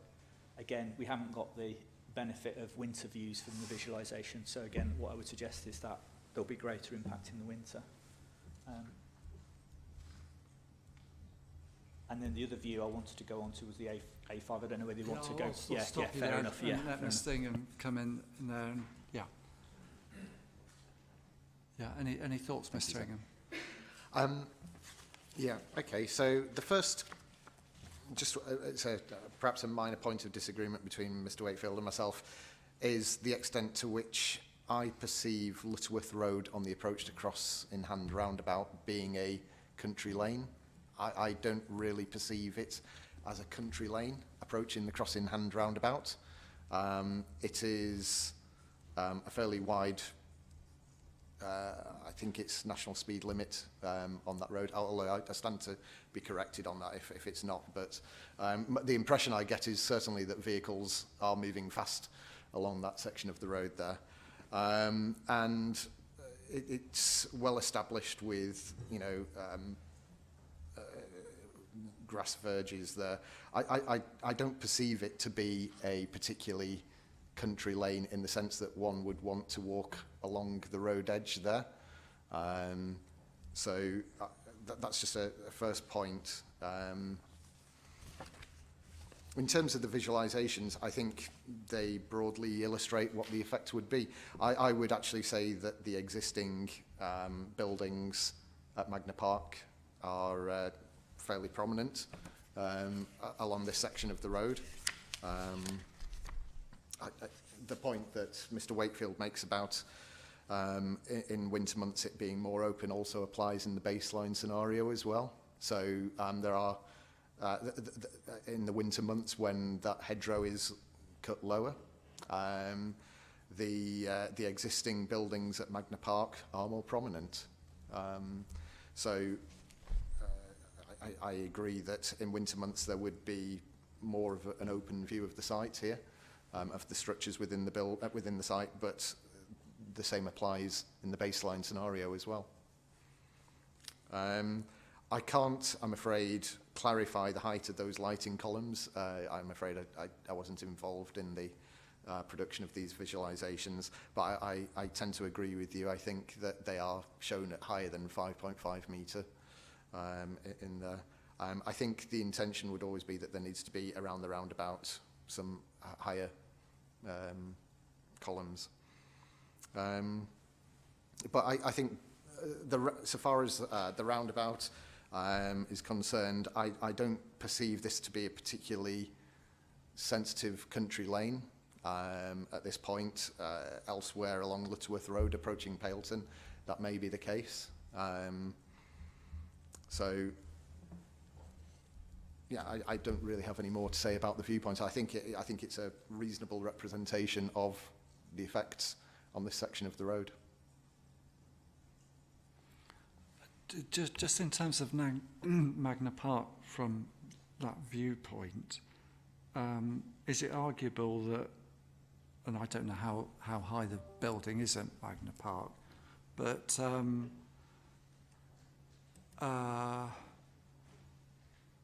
it's obviously more distant building, isn't it? So, and it is going to be beyond the appeal site. So is it arguable then that that building's always going to be seen less than the appeal proposal buildings? Or, I mean, maybe there's a height I can add difference. clarification to the height of those buildings, if that helps at all. I believe the building on the corner of the Crossing Hand roundabout, the one, it's Great Bear, I think. Yes, it is. I remember that occupies that building. I believe that's over 20 metres high. Oh, right. And the new build, the newly built one on the extension, that one's 18 metres in height. Right. So as a sort of comparison between the heights of the buildings there, inevitably, the closer you get to any structure, the more prominent it is. If you're stood on Lutterworth Road and you're stood next to a building that's 6, 7, 8 metres high, that is going to appear more prominent than a building in the distance. That's I suppose the laws of perspective. Yeah, well, yes. But in terms of the horizontal elevations and the massing of those buildings, they will always remain, I think, bigger. they occupy a wider horizontal element than any of the individual structures within the proposed development. Okay. I mean, just that added to that, to what extent, I mean, we've obviously got the road access being put in. So, I mean, that's going to effectively curtail some of the landscaping along that frontage, isn't it? I mean, I don't know.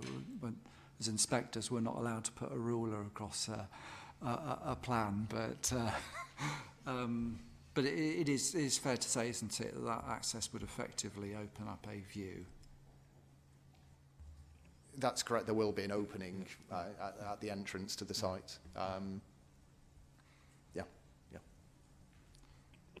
Mr. Wakefield, anything? Yeah, if I could just come on a few points. I mean, there's one point made about the country road and not Lutterworth not feeling like a kind of country road through the site, and the speed limit being a determinative factor in that. I would suggest that majority of roads in the countryside are the national speed limit up to 60 miles an hour. They only tend to go down to 30 miles an hour where you're going through urban areas. So I don't think you can use speed of traffic as a way of determining whether it's a rural or a urban road. So yeah, just that point about the character of the road. I think the reason I call it a country road is because you've got a landscape character on both sides of it, which is very rural and agricultural, whereas the section before that is very much of an urban road. So there's a transition change from the urban road of going through Magna Park, where you've got the dual carriageways on A5, and then you going to even though the speed may be of a similar amount, it's still more of a rural. It's got more of a rural character. So hence the reason I use that term. I think the points made about perspective, I think it's important. You might have a 20 metre height building which is further away, and you might have a 6 metre building that you're standing adjacent, and the 6 metre building can feel higher than the 20 metre building just because of the laws of perspective. So I think it's not just about the height. It's a sort of relationship of where you're standing in relation to those to those uses effectively.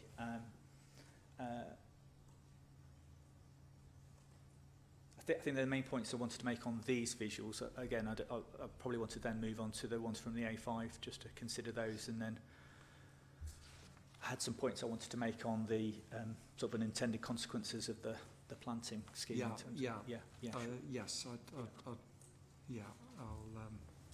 we'll move on to those.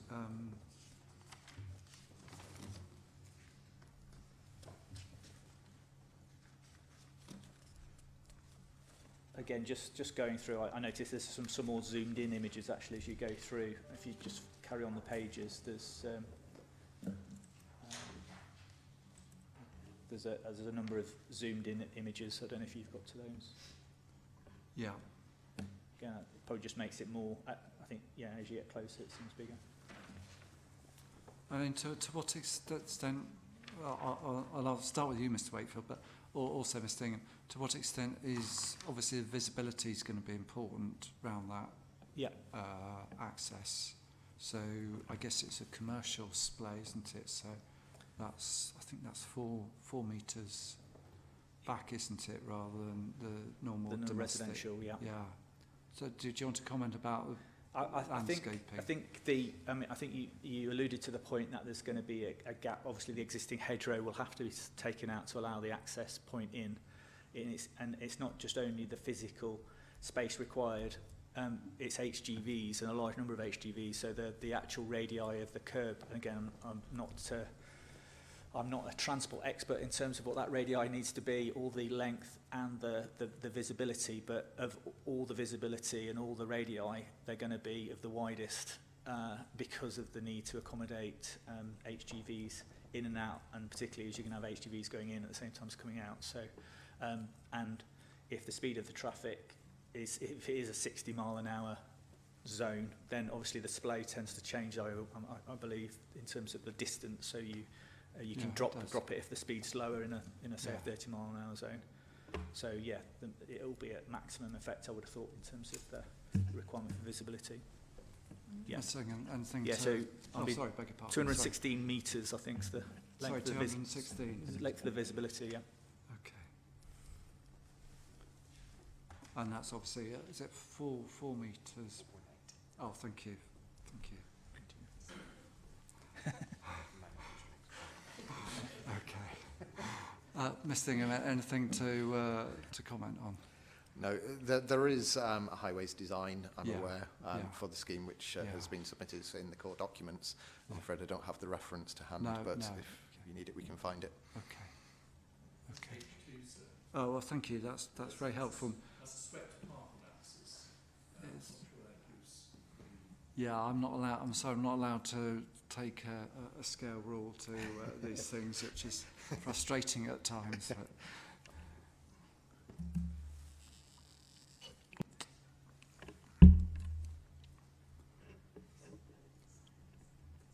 Mr. Ingham, there's a suggestion, I think it's the design access statement, and it's sort of implied here, but that some of the buildings could have main building have a grass roof. What would you see the benefit of that? Depending on the design, well, there's a number of benefits. There's a biodiversity net gain benefit initially, but aside from that, depending on the design of the building, and bearing in mind the application is in outline, so the visuals that we have in front of us are an artist's impression, I guess, of what the building might look like. They do also, the building that's illustrated, for example, has a slight curve on the roof, which means that approaching the building, the green roof might be visible as well. So that would just soften the appearance of the building and help reduce the visual impact slightly. Mr. Waite, do you want to comment on that? And then yeah, just quickly on the green roofs. Yeah. In some ways, a green wall would probably be more beneficial than a green roof because majority of the buildings appear flat. I agree there's a sort of barrel roof on one of the buildings, but to get the benefit, you've kind of got to be kind of above it to look down on it, rather than if the view I'm just about to take, well, the viewpoint I was going to discuss next was viewpoint 2, and on there you can see they're showing the green roof, and you just see a sort of thin slither of, so that's on page 15. Yeah. You just see a very thin sliver above the buildings on the top of the building, but then below that you see the facade. There's a block. And I think it's only on one. I'm right in thinking I think it's only on one building, wasn't it, in the design and access statement? I think that was a suggestion. I mean, we're obviously that we're obviously an outline yeah. application. Yeah. So yeah. Okay. Did you want to talk a bit more about that viewpoint, Mr. Wakefield? Yes, please, if that's okay. Yeah. So page 15, year 0 view. So this is looking towards travelling north. I think clearly there you can see the buildings within the landscape. I've already talked about the difference between the impacts on the east and the western side, and I think because the land also is rising, and I know the suggestion is that the higher buildings are going to be sort of to the sort of south of the site, but you've still got 8 and 10 metre buildings, which is we've just established is higher than the agricultural building. And then particularly if you look on that view, one of the buildings obscures your viewpoint towards Long Spinney. So Long Spinney is the woodland which is basically behind the middle building in that view. So I don't know if you can see that viewpoint, but that building in the middle, Long Spinney, is that woodland behind the building. So oh, I'm with you. Yeah, so I see it now. So that's basically Lutterworth Road passes in front of that. So there's intervening buildings between the viewer and the spinney. So just going, back to the previous page as existing. Yeah. Long Spinney is that clump of trees, literally on the skyline, effectively. Yeah, effectively, yes. So that's Long Spinney, then? Yeah, that's Long Spinney on okay. Yeah. Sorry, can I just interrupt? Yeah. Sorry. Long Spinney that's the southern end of it. Long Spinney actually runs the full length of Coal Pit Lane. Yep. So it's actually, there's a break just to the left of what you're seeing there is the block of woodland. And then there's a slight block, and then just out of view behind the hedgerow, it starts again and then runs the full length of. Right, okay. So Long Spinney on the OS maps is actually shown as the full length of. Oh, right, okay. Right. Coal Pit Lane. Okay. Right. So, sorry, Mr. Wakefield, I interrupted you. Yeah. So it's just the interruption of that view, and I don't know if you can see it on there. And I think the other point to make is the kind of kinetic nature of the views as you go along the A5, that your view changes. So the visualisation has been taken at this point, but if you move further down, you're getting closer still. So you mentioned that in your proof of evidence, but you didn't particularly elaborate on it. Yeah, so maybe I can, by some of my viewpoints within my proof, my appendices. So if I refer to, sorry, just get the right one. So if we look at the A5, for instance, so they're my viewpoints.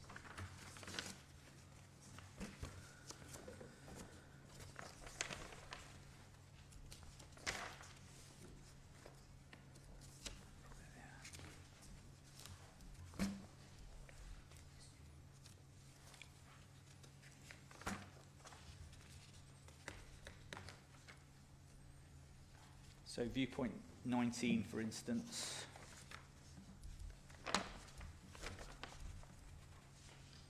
Viewpoint 20. Viewpoint 21. And then viewpoint 22 and 23.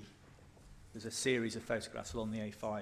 I think the point I'm making is that your view changes. So it's not a static view that's easy to visualise, because all you're doing is taking one viewpoint and showing what the impacts are from that. But as you move through the landscape, so obviously the angles change and the built form changes. And what I'm trying to demonstrate in those viewpoints I've just talked about. So for instance, in the visualisation we've been just looking at, you can't see the row of mature oak trees that are along Lutterworth Road, for instance. Whereas if you look at my view 19, view 20, 21, they become a much prominent element on the skyline. And my view is that once you put development on the intervening fields between the viewer location and those, they get lost within the landscape, because effectively a combination of the buildings and the mitigation means that you don't read the mature trees on the skyline, you don't read where Springfield Spinney is, and you don't read where the end of Long Spinney is. So there's a change in terms of your appreciation of the wider landscape, and this idea of this change as you move, the kinetic nature. And I suppose the point I'm just trying to make is that the visualisations can show you the implications from one view, but my view is that actually as you get closer, those implications are going to get greater. So it's not necessarily worst case scenario in the, I think to be fair to the visualisation, I think the one on Lutterworth Road is probably worst case scenario, whereas the visualisation from the A5 is probably gets worse as you move closer to the Crossing Hands roundabout.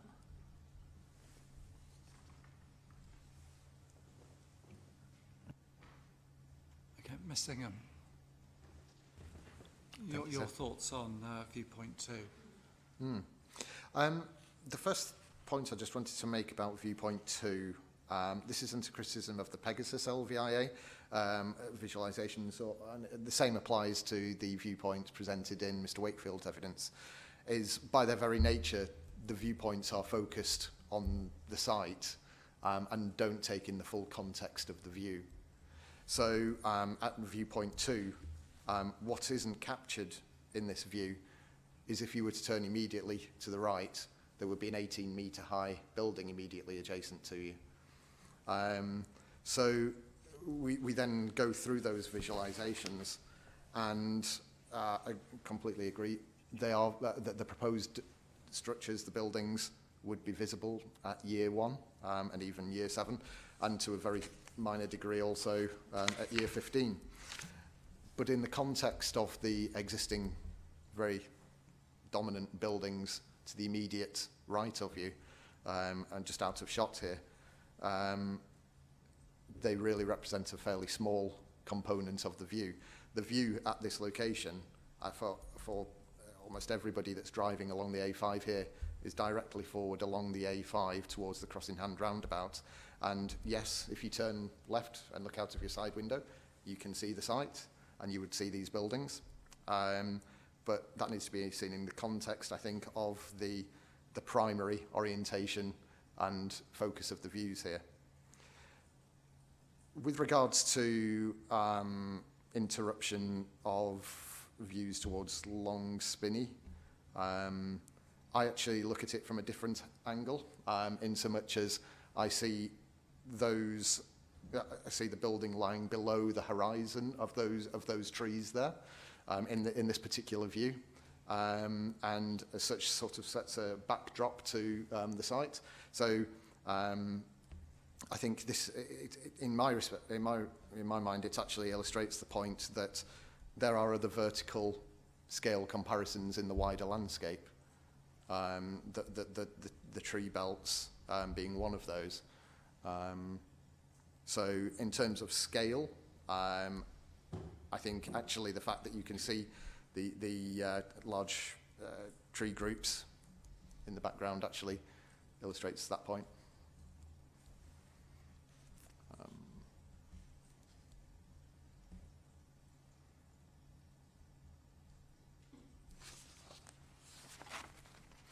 I don't see the views across the site as being especially valued, and I think this is where Mr Wakefield and I disagree. I don't think that is a particularly valued aspect of the experience and the visual amenity driving along this particular section of the road. So whilst it does interrupt the view of Long Spinney there, I don't think that is a particularly noted or valued aspect of the experience driving along the A5.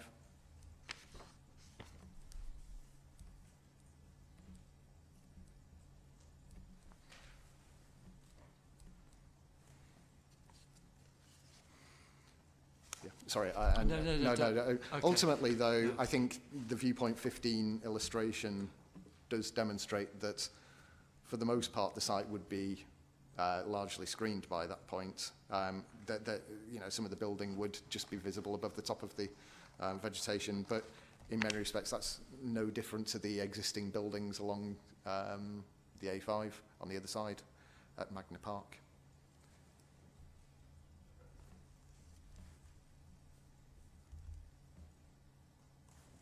Okay, right, Mr Wakefield. And yeah, just a quick comeback on that, if yeah. I may. I mean, I think obviously the viewpoints I've taken, that there's obviously a number of viewpoints you can look at, the visualizations in here. There is, it's not as if there's no kind of consideration of the road and what's happening on the other side. I think the point is there is the contrast between the east and the west. And I also think there is important elements within the landscape that are worth protecting because of the character. Long Spinney, as we saw early on, it's been a spinney. It was on the 1895 historic plan, as was Streetfield Spinney. There have been spinneys around there for a long time, part of the landscape character. So by putting buildings in front of them, so you don't visually see them, and I think is impactful on that landscape character, and the mitigation and the location of buildings is therefore having a kind of negative impact. And the final point I wanted to make is the year 15 view. Okay, you can still see the building despite the amount and depth of mitigation. Again, winter views, and also I don't think necessarily this is the worst case scenario along the A5. I think as you get closer, and if you look at the viewpoints I talked about earlier, if you look at those viewpoints and look at the mitigation in relation to the development, then I think the impacts would be greater than shown potentially on this viewpoint 2, year 15. I'll have a look on my site visit, but is Long Spinney a group of oaks, and or? I don't know exactly what the Oh, okay. I thought there would be some oaks in there. Yeah. Okay. Okay.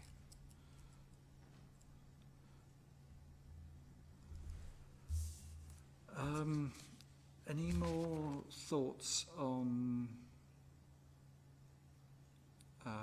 the photo montages?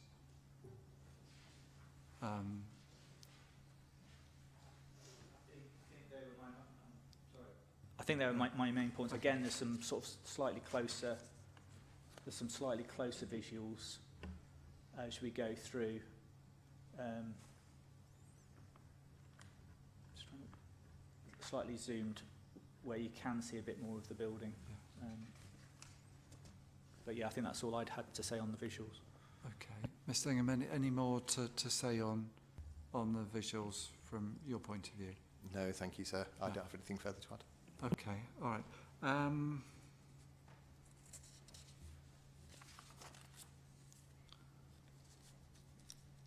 I just had one point on the, coming back to the concept, the parameter plans, I think it's number 5, the parameter plan 5. Let's sorry, rotate it so I can look right way around. I think it referred to the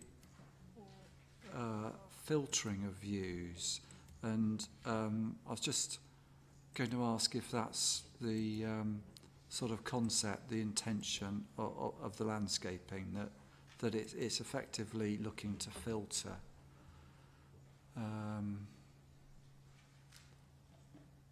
Yeah, so on the screen, on the key on the right-hand side, it refers to filtering of views. So is that the sort of landscape concept?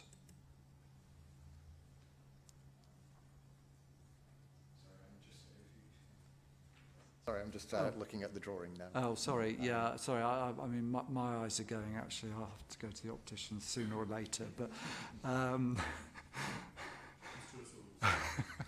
yes. I think the intention, yes, is to filter, but I think the reality is over time it would actually screen from the east. Sorry, southeast, isn't it? The plan isn't orientated northwards. Yeah, so the southeast. Okay. That buffer, I believe, it's shown as 37 metres on there. I think that's the minimum width of that buffer. Yeah. Okay. Yeah, the maximum is 48.5 metres. So I appreciate that we've shown a pond taking up some of that space, but nevertheless, there's still over 20 metres worth of planting there potentially, which is a solid buffer. And over time, once you get low-level species established as well as higher species, you would establish a fairly good screen there. So that's where I think you referred to a mix of shrubs earlier. Yes, a mix of shrubs, yeah. You would have a mix of heights within the mix.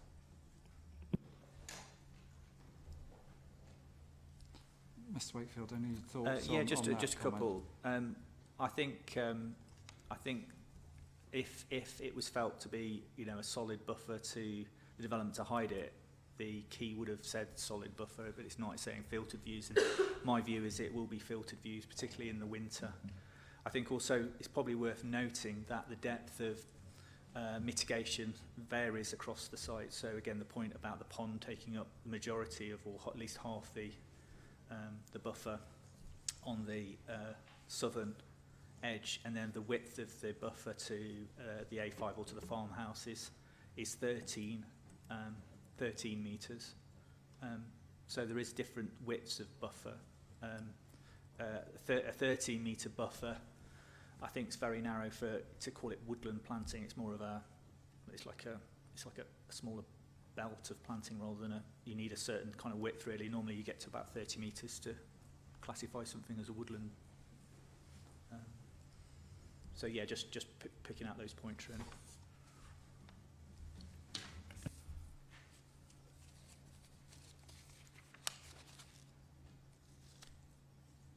Okay, so I think you've got some comments about the effects of the landscaping, but could we start by saying, answering a question, would it mitigate? Mr. Ingham, in your view, would the landscaping as proposed mitigate? In my opinion, it would more than adequately mitigate the scheme. If by mitigate you mean completely screen, then as demonstrated by the visualisations, you can see the very top of the tallest building in year 15 still, from a short section of the A5 and probably from Lutterworth Road. But not being able to see the scheme at all is not necessarily the desired, is necessary to make it an acceptable scheme. I think it more than adequately mitigates the scheme. And I think that's the opinion also expressed in the opinions expressed by the County Council landscape officers as well. They accept that the site would be contained. I think they refer to it as being contained over time.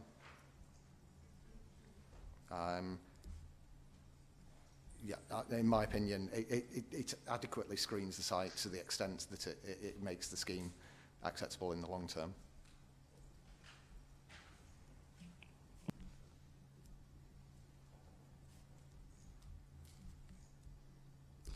Mr. Wakefield, would it mitigate? No, I believe it won't. And I think particularly in construction year 0, year 1, both myself and Pegasus agree that particularly from the Lutterworth Road there'll be major adverse impacts.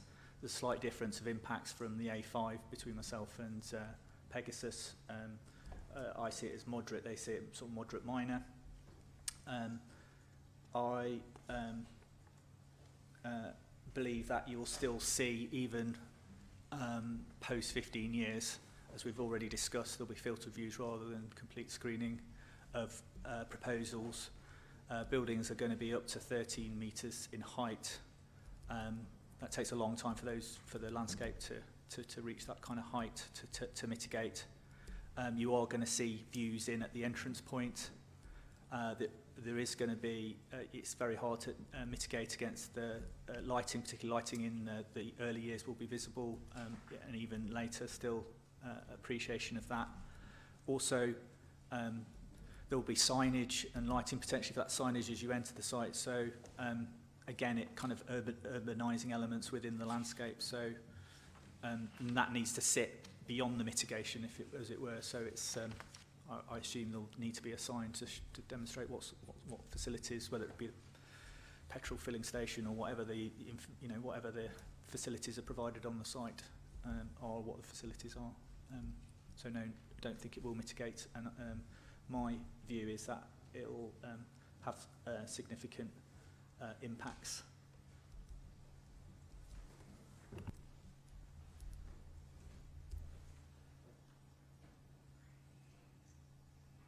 Okay, we've talked quite a lot of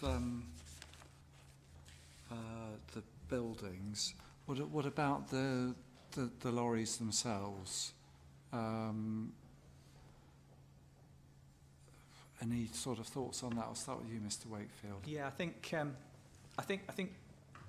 one of the impacts because of the nature of the amount of HGV vehicles that are going to need to be accommodated on the site and the amount of parking, the combination of those two elements means that a large area of the site needs to be hard surface in tarmac.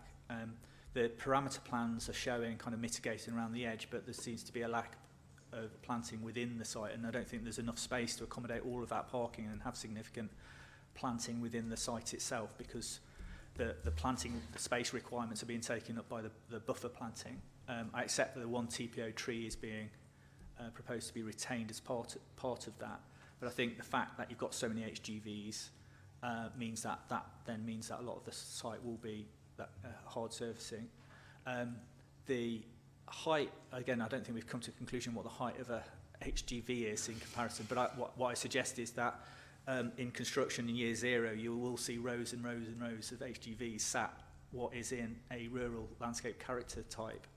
They may well then be screened in later years with the mitigation, and you will see vehicles pulling in, pulling out.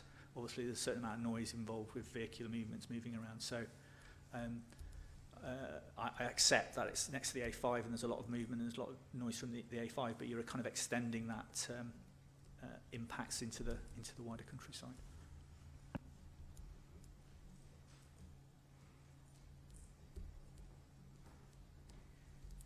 Ms. Singham, any thoughts from yourself on lorry parking? Yeah, in terms of HGVs, they are very much an aspect of the immediately surrounding area. They are extremely frequent along the A5, as we know, and around the roundabout. Likewise, I don't have an answer yet to the height of a HGV. My guess is somewhere around about 4 meters, but I don't know.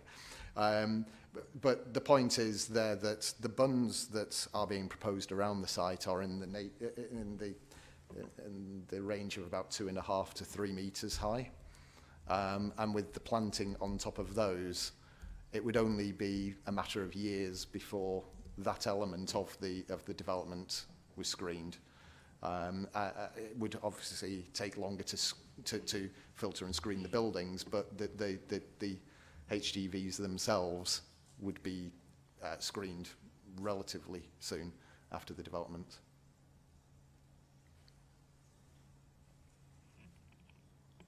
Okay.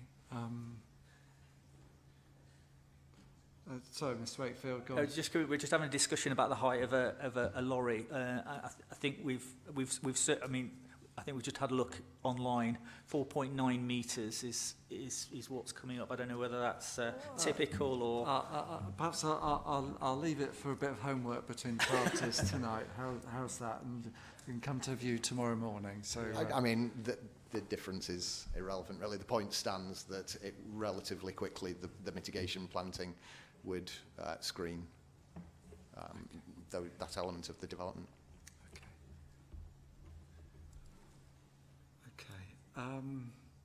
The only last point I wanted to make was there is and again, I don't want to get into transport issues, but the amount of HGV movements across the landscape can affect landscape character. I don't know, and maybe I shouldn't even be going there. Whether the actual movements on Lutterworth Road, I know that the suggestion is they're not going to Pelton and other areas, but I'm just raising the point about what is the impact of the movements at the junction on Lutterworth Road, which don't exist at the moment. So in terms of what character do you mean? Well, it's just the tranquility. You're extending the amount of noise and vehicles moving in and out of a junction facility and across the landscape. Is it going to encourage more? I don't know. Does it encourage more HGVs to come along the A5, for instance? So you've got more. Maybe it's more movements within the landscape character area, but it's probably a transport point, so maybe I shouldn't be making it.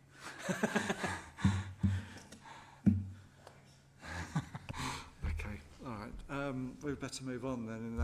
On that note, Mr. Wakefield, I think you had some comments in your proof of evidence about the merits of the landscaping per se. Yeah.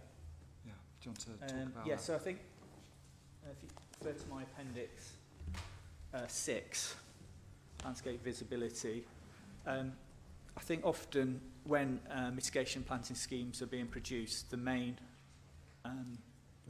issue normally is thinking about how can we screen buildings that are on the site. But I often think that has kind of unintended consequences. So it maybe solves one issue in terms of trying to screen and hide proposals on a site, but it has these kind of unintended consequences about both distance of view and also landscape visibility across a landscape, how far you can see the distance.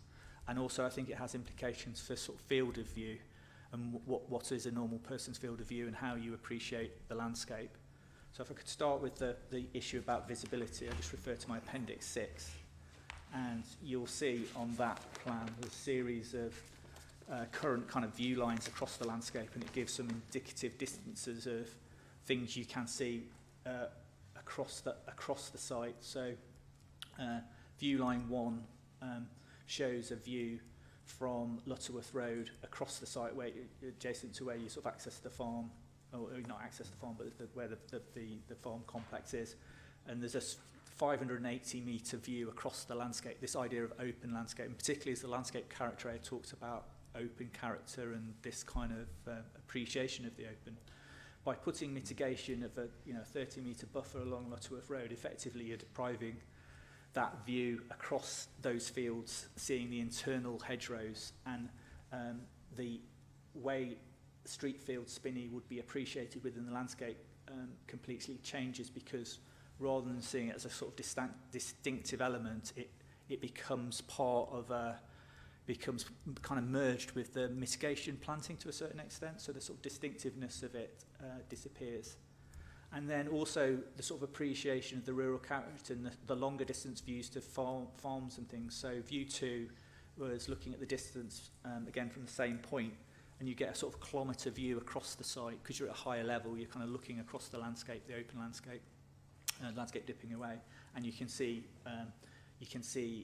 Streetfield Farm, and then sort of beyond that you can see the Swift Valley and sort of beyond, and the sort of undulating landscape, which again would be deprived. And then the third point on this is the view from the A5, and I've mentioned it already, this idea of the sort of appreciation of the skyline. There's basically the skyline runs along Lutterworth Road. You see the mature oaks. You can see on that plan at the top there. That's the spinney, and then there's Streetfield spinney below. So what's happening with the mitigation is it's solving one problem, but what it's doing is for me it's going against the character of the landscape area, which is this idea of these open views across the landscape.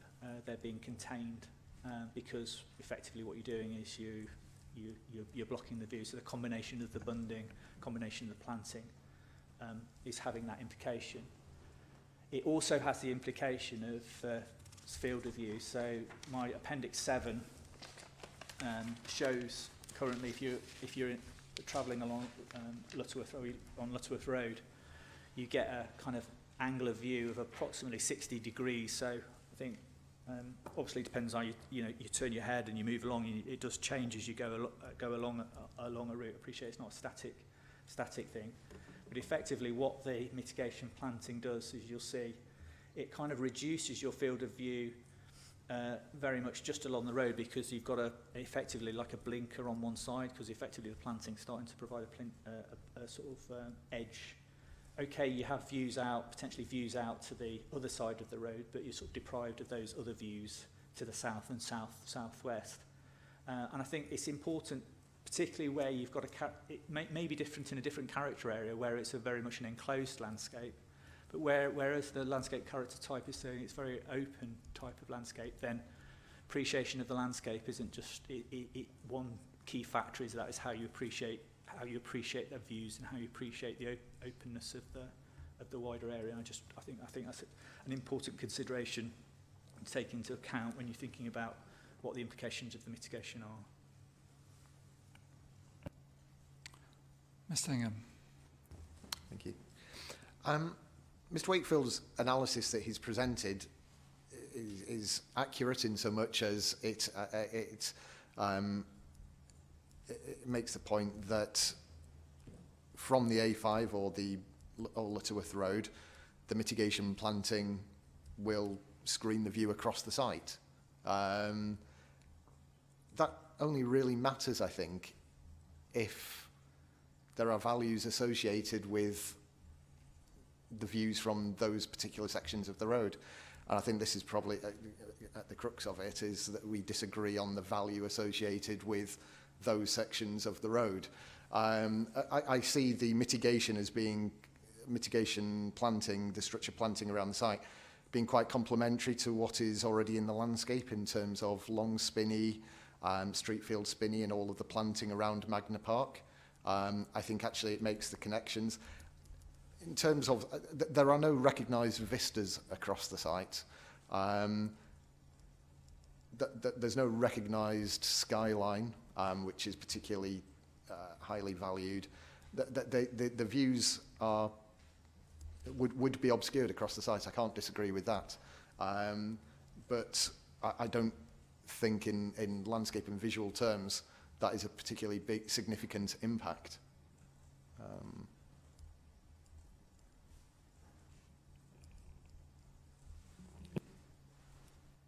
Yeah, just quickly to come back on that. I don't think it has to be a designated view to not have impact on the character area.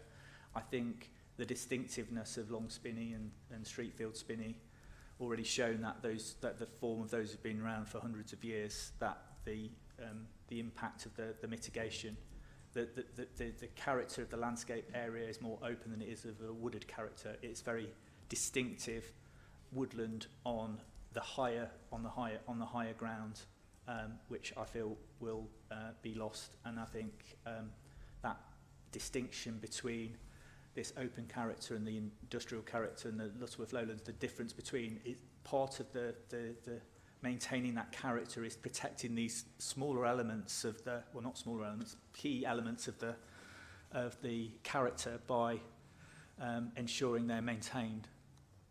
So yeah, I think we sort of we do disagree on that point, but that's where I'm coming from. Yeah. Okay, just one slightly detailed aspect, Ms. Thingham. The A5 boundary line shows quite a sort of linear, straight form of landscaping. In other words, just by the farm on the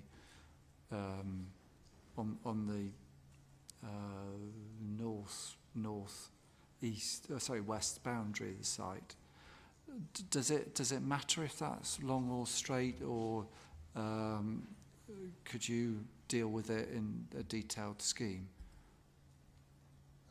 Oh, sorry. Perhaps I got my north-south. Sorry, sir. Would you? Yeah. Which parallel with the A5, okay, there's running behind the existing farmhouse, the illustrative master plan. Well, it's shown on the parameter plans actually as sort of long and straight. Does that matter? Do you think, in your view, that the landscaping's like that, or not? Not particularly. Again, this is obviously an outline application, and reserve matters means that we could vary the profile of the planting along there. But it is quite reflects the linearity of the landscape. The A5 is a Roman road. It's long, straight, and the planting that is shown on the plan reflects that. But there is obviously scope within the scheme to vary the profile slightly. Just coming back on that point, I think that might normally be the case, but these are parameter plans which are fixed. So if the parameter plan is showing a straight line, then to comply with the parameter plans, you would need to provide a straight line. I think it differs from an outline application where you've just got an idea. I think the difference here is their parameter plans. So again, it may look quite engineered in terms of if the expectation was to have a kind of softer edge urban form, planting form. all I would make the point on that is the parameter plan shows the minimum buffers. There could be scope. I'm not committing anybody to anything here, but there could be scope for additional planting elsewhere within the site. It's not just because the parameter plan shows these buffers. That doesn't mean there couldn't be other planting elsewhere. Okay. I think the only point I'd quickly come back on that was that there's quite a lot of accommodation in terms of HGVs and vehicles. Well, that was going to be certainly my last point, question to address. There was a suggestion from the council in opening that not all the development would fit on the master plan. So do you want to comment on that, Mr. Wakefield?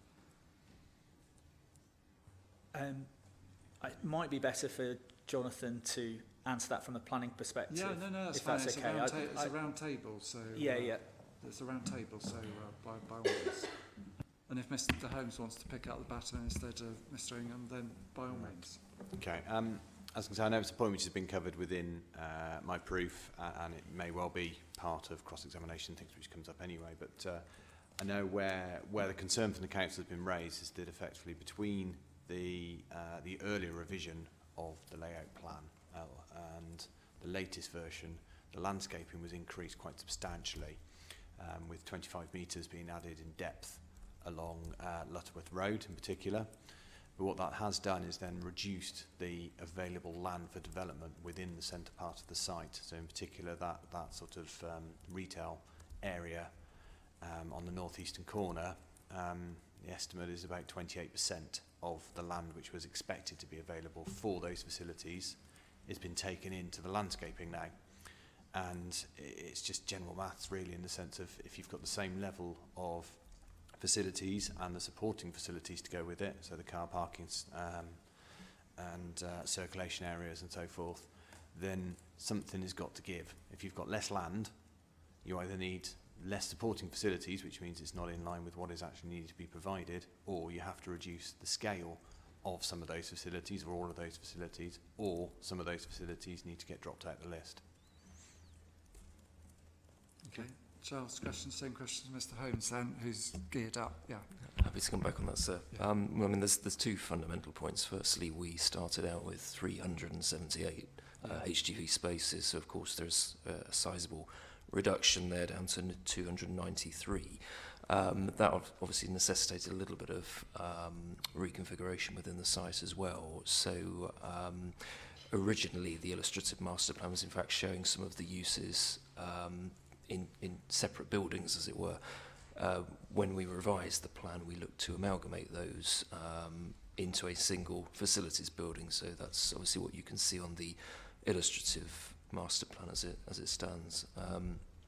But obviously that, of course, drives the efficiency of the site, makes the space, I suppose, better utilised. You might argue. I can say that we've tested the scheme, particularly in light of the comments that have come back from the council, and it does work. I do, in fact, have quite a detailed proving layout, right down to parking spaces. Better not show it to me then. Thank you. Okay. Right. Well, that's all I had on my checklist. Does any other parties want to add to discussions on this? Sir, issue? if I may just respond to that last comment. Yeah. I wouldn't say that the latest version, which I know is core document S39, is detailed. You've got a facilities building, but it doesn't specify the number of car parking. It doesn't specify how any of the vehicles are turning around. It doesn't specify where the HGV parking, the normal petrol filling station is actually going to be on that site. There's a lot of ambiguity as to how any of those facilities are provided, and I don't think the information to support the assertion which has just been made is actually before the inquiry.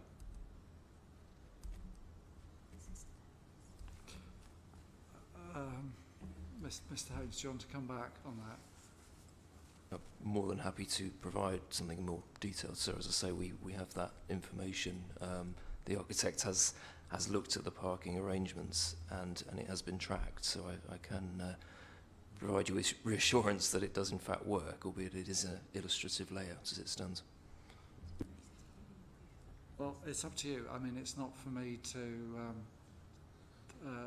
either change your proposal or tell you what you should submit. So, no, I think all that we have is something that's just a little bit more detailed than what has been most recently put in. So, as I say, it just shows the parking in particular, which may be beneficial, sir, if you wanted it as clarification. well, yeah, I'll leave it up to you. Say it's got to be your case and your decision. It's not for me to tell you. So I'll leave it with you. And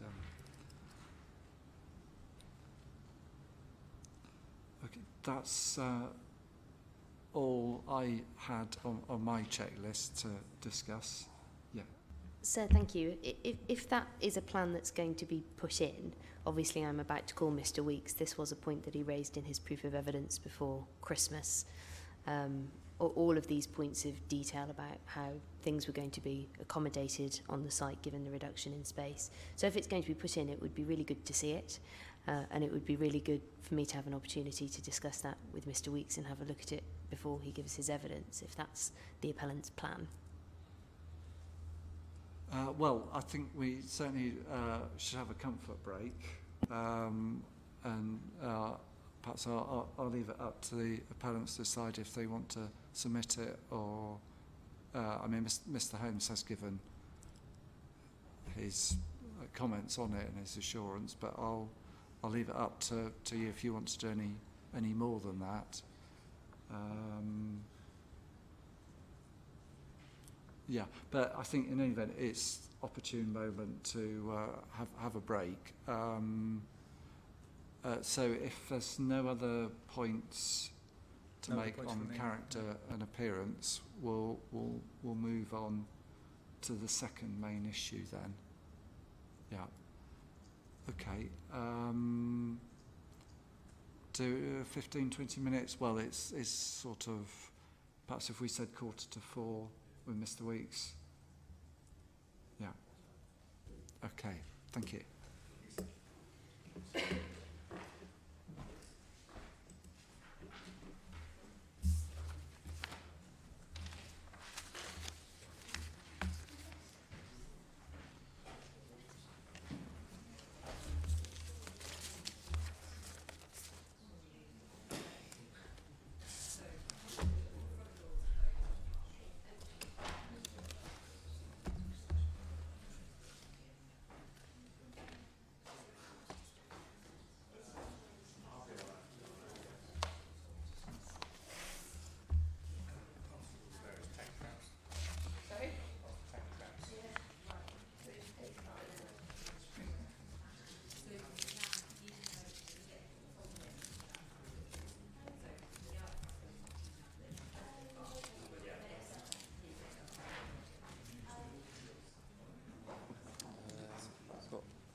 yeah, just hopefully there's some spare. Okay. Yeah. Sorry, I'm having to catch up my emails. Oh yeah. Oops. Thank you. Yes, I've got that. Yes. Things like that. We used to arrive and every single person, all the witnesses, all of the applicants, that's why we already had about 7 boxes full of like core documents. Well, I used to manage Magna Park. Yeah. Where the Wayfair is, when it was all these people saying Magna Park's big enough and all that. My old Gwen stuff, it's taken the boxes. We went to Qatar and we had a van. We had a huge storage boxes. If we say there was 3 or 4 so we're doing it. So it was a substantial online planning procedure. I did one planning inquiry where we weren't allowed to keep everything in the inquiry room overnight, and in fact there wasn't even anywhere to store it in the hall that we were at, so we had to take everything home again. Everybody had boxes and boxes of documents.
Thank you very much, sir. And I'll introduce Mr. Weeks from his proof of evidence. That's his main proof of evidence, where you tell us who you are, section 1, which begins on page 7 after your executive summary. And that is where you say you are Jonathan Weeks and you are the East Midlands Regional...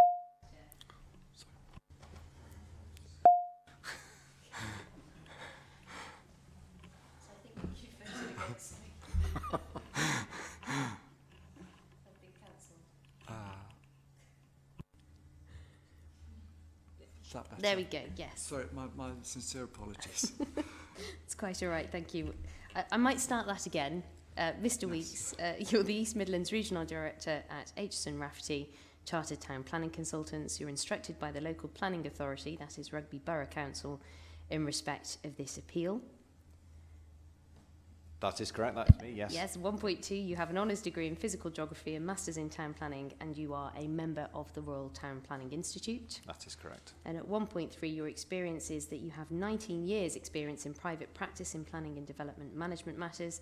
You've acted on behalf of major house builders, private individuals, local authorities, parish councils and resident groups on a wide spectrum of planning work for both major and minor residential employment, commercial and mixed use schemes. This has included involvement with hearing and inquiry appeals both for private clients and local planning authorities.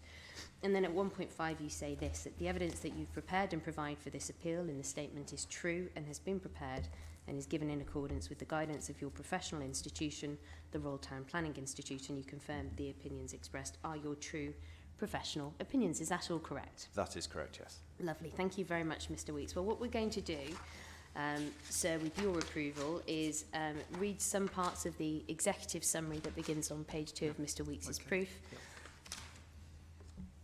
And I'm going to ask you to read from that, and then I'll ask you questions as we go through. Now, I think probably we don't need to read the description of the scheme or the reason for refusal. We know what the main issues are at paragraph 3. So if you can start, please, from paragraph 4. Of course. Paragraph 4. The impact of the development from a landscape perspective is set out fully within Mr. Wakefield's proof of evidence, which incorporates a landscape and visual impact assessment. This indicates that the Council consider there to be a major adverse impact during construction and at year 0 for 14 viewpoints covering Lutterworth Road, the A5 and the Crossingham Junction Stroke Farm. Moderate adverse impacts still exist in year 15 for these viewpoints, even with the additional mitigation now proposed. This impact is still significant. Paragraph 5. The proposed mitigation planting, whilst reducing the visibility in the long term, year 15 onwards, has a number of negative impacts. This includes having little short-term impact due to the size of the buildings at 13 metres, a significant impact to the open character and appearance of the arable landscape across the Swift Valley, with long-distance views reduced to no more than 25 metres in places, the appearance that the landscaping is simply trying to hide the development, which is the incorrect approach to development and results in appearance that does not align with the characteristics of the landscape character area. The impact of the mitigation will reduce the angle of view from 60 degrees down to 10 degrees when viewed from B4027 Lutterworth Road. And it will change the view on the skyline when viewed from the A5 from an agricultural landscape with mature field trees to an industrial landscape with blocks of planting. Paragraph 6. The proposal, even when the presence of a solar farm has been taken into account, is considered to lead, to the south that is considered to lead to a fundamental change to the character and appearance of the land, removing the open characteristics of the landscape to the west of the A5 and the longer distance views possible across the open countryside. This change is recognised as being significant and consequently is in conflict with the key sections of policies EN3 and STC1 of the Rugby Local Plan. Paragraph 7. In terms of the proposed HGV park, it is recognised that there is a need for additional capacity within the Magna Park area and that the identified parking levels within the vicinity are considered to be at a critical level within on-site lorry parks. This is defined as lorry parks operating at or in excess of 85% utilisation, and the source of that is the Department for/of Transport National Survey of Lorry Parking in 2017 and 2022. It was tables 5.2 and 3.3, sorry, respectively. Can I ask you just to pause there? We've got two surveys in this matter, the 2017, also known as the 2018 survey, which is core document S6. and core document S15 is the 2022 survey. How do those surveys assist in understanding the position, that is, the capacity for this sort of parking within the East and West Midlands?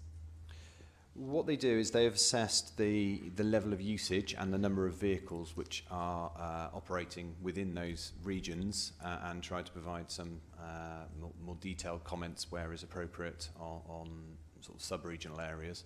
But what it does is it outlines the level of usage of the lorry parks which were in existence at those two dates, and also the level of vehicles which were actually parking in lay-bys and in industrial estates, so vehicles which are parking on-site and vehicles which are parking off-site, and effectively suggesting the overall number of HGVs within a specific area. So it's useful for being able to provide the baseline information on the level of activity within the regions. And both the parties have looked at East and West Midlands. It's not controversial that both are relevant in this case. No, both are relevant in this case. I know it has been mentioned before, but we've got a site which is essentially right on the border, and that we are, as was raised earlier, we are on the administrative boundary to the eastern side, so that the site is entirely in the West Midlands in Rugby Borough. But if you literally travel to where the A5 is, that's in the East Midlands in Harbour District. It's one of the quirky little things which you get of boundaries got to be drawn somewhere. We just so happen to have a line which is slap bang to the side of our site here. So yes, obviously there is an element of relevance from the West Midlands and the East Midlands, but one could argue that the East Midlands is potentially more relevant given the gravitas of the employment allocations and well, basically Magna Park existing and expanding, because that's the main driver which is immediately on its doorstep, and that's in the East Midlands. If you turn up the 2022 survey, that's core document S15. We'll become very familiar with these numbers over the next couple of days, I'm sure. Indeed. Page 40, table 3.3.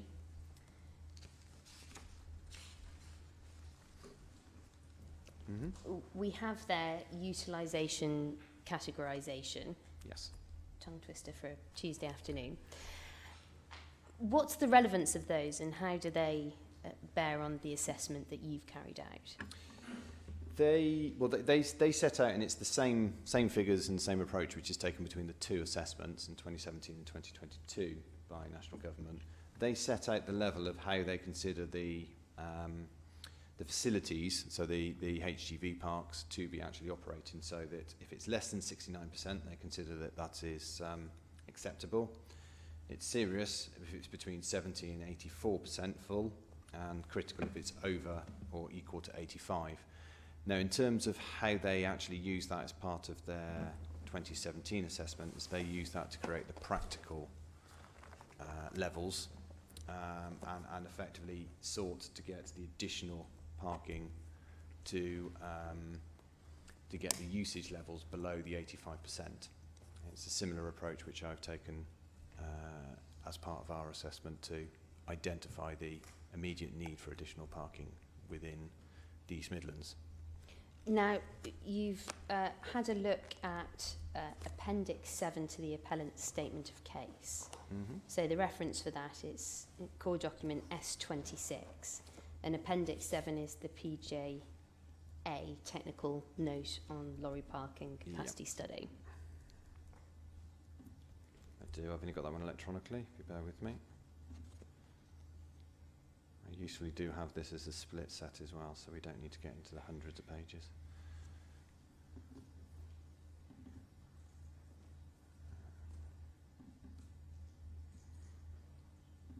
Okay, yeah. So that's an August 2022 document, so obviously after the 2017 study, but before the publication of the 2022. That's correct, yes. And obviously that has a look at utilisation as well, and comes to slightly different conclusions. Have you got any comment to offer on that point to the inspector? I do, yes. I mean, in terms of what that report shows, it identifies that there's quite a high level of usage within the immediate vicinity, It's probably worthwhile, first off, just saying that the figures actually from the 2022 assessment, which is the national one, and these figures are in table 5.1, which is on page 56 of that document. That identifies that overall the East Midlands has got 92% utilisation, and for the West Midlands it's 84%. But turning back then to the PGA assessment, that's taken a bit of a snapshot assessment essentially, because it's done over a 3-day period where they seem to have taken one survey of each of the sites which they've had a look at, which is within the, I would call it localised area, the 45-minute travel time to the appeal sites through Magna Park. They've then subdivided those into local and what they've called regional, although quite clearly they can't serve a regional need, hence why I think it's more localised.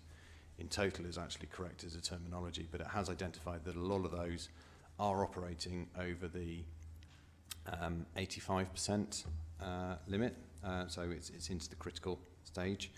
But I do note that within Mr. Stack's proof, paragraph 3.1.5, he's actually concluded that the average utilisation of all of these is 83%, which actually puts it into the serious, not the critical level. But I think it's a useful report, albeit it's one which I don't think we can rely entirely upon that survey, because it's a snapshot. Everything's only ever a snapshot, but it's taken off quite a small section of information to be able to obviously support the case put forward on this appeal. Well, we might come back to that in due course, but for now, if you can return to your summary, please, to paragraph 8, and then pause when you've read that. Yeah. Paragraph 8. However, reflecting on the number of HGVs parked within an area and the expectation that some will always seek to park on industrial estates or lay-bys, even when dedicated lorry parks are available, seeking provision on lorry parks to cater for all lorries within an area is not considered a realistic option. Instead, the Department for Transport in a 2017 assessment at table 6.9, which that's the summary reference, I think it's actually table 511 in the main document, but that seeks to deliver the practical additional lorry parking for each region. So you accept the national need for additional lorry parking, but you take issue with the size of this scheme in this location. Just outline by reference to the latest assessments why you say that. Of course. I think regional need is what we meant. There is a national need as well, but regional need, yes. I accept, and the council has accepted all along, that there is a need for HGV parking. I think the key difference between the two parties is essentially how that need needs to be identified. And as I said, I think Mr. Stack and Mr. Holmes have taken the view that effectively we should be providing for HGV parking to meet the needs of all identified growth, whereas I've taken the view that we need to take the practical lorry park approach, which is set out in the Department of Transport's 2017 assessment. They haven't included anything by way of a figure as the need within, or the delivery figure which is required within 22 assessment. But the practical approach, as I said a minute ago, is to reduce the level of use to a parking level from critical down to serious, so below the 85% level.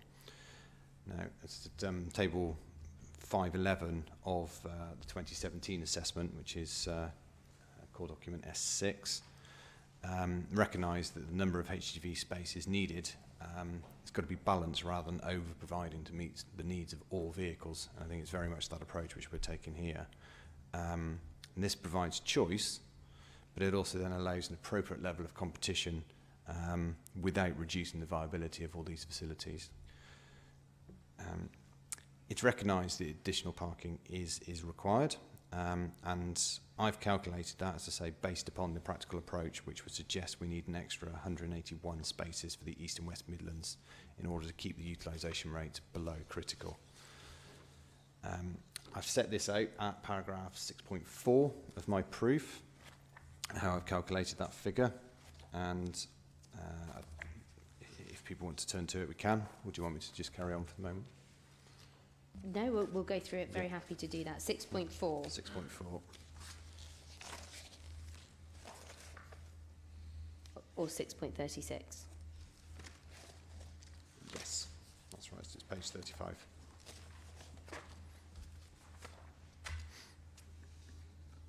So this is how you calculate the This is how I need calculate. for 181. Yes, that's correct. So I've taken the information which was from the 2022 national survey, so that you can see the number of vehicles on site and the existing capacity of the facilities and what rate that gives you in the fourth column. So effectively it's the second column divided by the first column times by 100 to give you the 92%. Those are figures which are all taken straight from the national documents. The fourth column, or the fifth column even, with the 85% utilisation rate, is essentially taking the 0.85, so the 85% level of the figure of the vehicles which are on site. So the 2661 times by 85 gives you 2285. And then the final column, so the extra spaces required, is the difference between that utilisation rate and the number of vehicles which are seen to be on site, which is where, so it's column 4 minus column 1, which gives 181. That's the figures for the East Midlands. For the West Midlands, because it falls below the 85% level, essentially that means we don't need to provide any. In reality, I think it's always going to be a case that some will need to be provided. And I think the 181 can effectively be taken then with the 0 as a sort of minimum which should be looking to be provided, and it's, I mean, as was discussed earlier with the highway surveys, it's never an exact science. There's always a certain element of variation which comes through this, but it gives an indication of the sort of level which we're talking about, and the 181 is obviously less than what we're proposing through this appeal, but that 181 is a figure which is noted for the whole of the East Midlands. So why then do you say it's inappropriate to provide a facility of this size in this location when set against the need that you've identified immediately arising from that survey?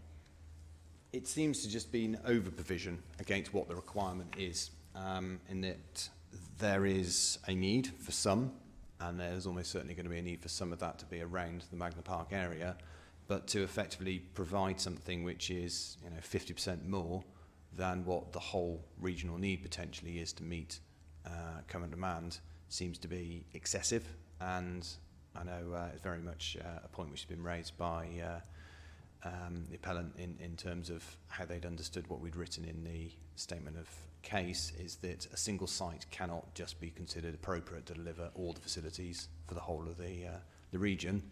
And it's very much that point, in that if the region is needing around 181, to provide 293 in one location effectively means that we're expecting nothing else to be delivered anywhere else across the East Midlands, which I know, as was said in the opening, covers multiple counties and is about 16,000 square kilometres, of land. So it's certainly more than a 45-minute travel time. Thank you very much. Back to summary then, please, Mr. Weeks. And pick up again, if you will, from paragraph 9. Paragraph 9, yes. The 2022 assessment does not offer any specific targets for additional lorry parking, but working on the same approach, it would require 181 spaces within the whole East Midlands, whilst technically there is an over-provision for the West Midlands. It is recognised that compared to the 2017 Department for Transport assessment, all sites have been considered together for a region in the calculation undertaken by the Council, by myself, rather than the individual sites as being considered. It is likely that the figures as presented are slightly under provisions, and in fact some additional requirement for the West Midlands may be required. Paragraph 10. If the figures of 181 spaces for the East Midlands is taken to be a practical level of additional parking required for the whole region, then it is questionable whether the provision of 293 spaces on the appeal site in a single location is the best approach to meet the needs of the East Midlands. HGV lorry park requirements mean that they should be spaced no more than 20 minutes drive time apart, which is paragraph 82 of the draft circular 02/2013 dated July 22. That has subsequently been updated by circular 01/2022, which is core document S39, if memory serves right, but it says the same thing. The East Midlands covers 6 counties, and so the assumption is that all of the need for a region can be met within a single location is therefore not consistent with the expected distribution of such facilities. Likewise, the need for additional facilities in the West Midlands is focused around the Birmingham conurbation. Provision of parking on the cusp of the East-West Midlands border does not therefore assist in any potential requirements for the West Midlands. Paragraph 11. The need to deliver the quantum of HGV parking proposed is therefore questioned, with the scale of the facility therefore resulting in potential additional harm. Can I just pause you there? What do you mean by the scale of the facility here resulting in potential additional harm? What I mean is, if there is a lower level of parking which is actually required for the area, then the quantum of land which is actually required for the facility would be reduced, and or the scale of the supporting facilities may well be reduced. And this in turn would reduce the visual impact of the proposal, and or it would allow additional landscaping and buildings to be broken up such that the massing of the development has less impact. Essentially, over-provision without justification is providing additional concreting over the countryside. Back to summary, please, paragraph 12. It is important to note that there are potentially better alternative sites within an acceptable distance of Magna Park. This includes an extant consent on the A14 at Junction 1 for 82 HGV spaces, and an undetermined application at Magna Park for up to 140 HGV spaces. The appeal site does not therefore represent the only potential available option. I should correct that figure. It's 134 at Magna Park, not 140. Just ask you to pause there and just elaborate on the alternatives that you've identified by reference specifically to the core documents we've got before us. There's the, as you set out there, the A14 Junction 1 scheme, and then there's also a bit going on at Magna Park, dating back from 2015 right up to December 2022, I think. So if you can just set those out for the benefit of the inquiry. Yeah, if I take the Magna Park one first, because that's most relevant, I think, to the proposal here. So the original Magna Park North consent, as I've referred to them as North and South, just to avoid the confusion of who owned what at what stage, and the name changes. So application was 15/01531/OUT, which is core document S31. It included the provision of a 134 space HGV parking facility within that outlined scheme.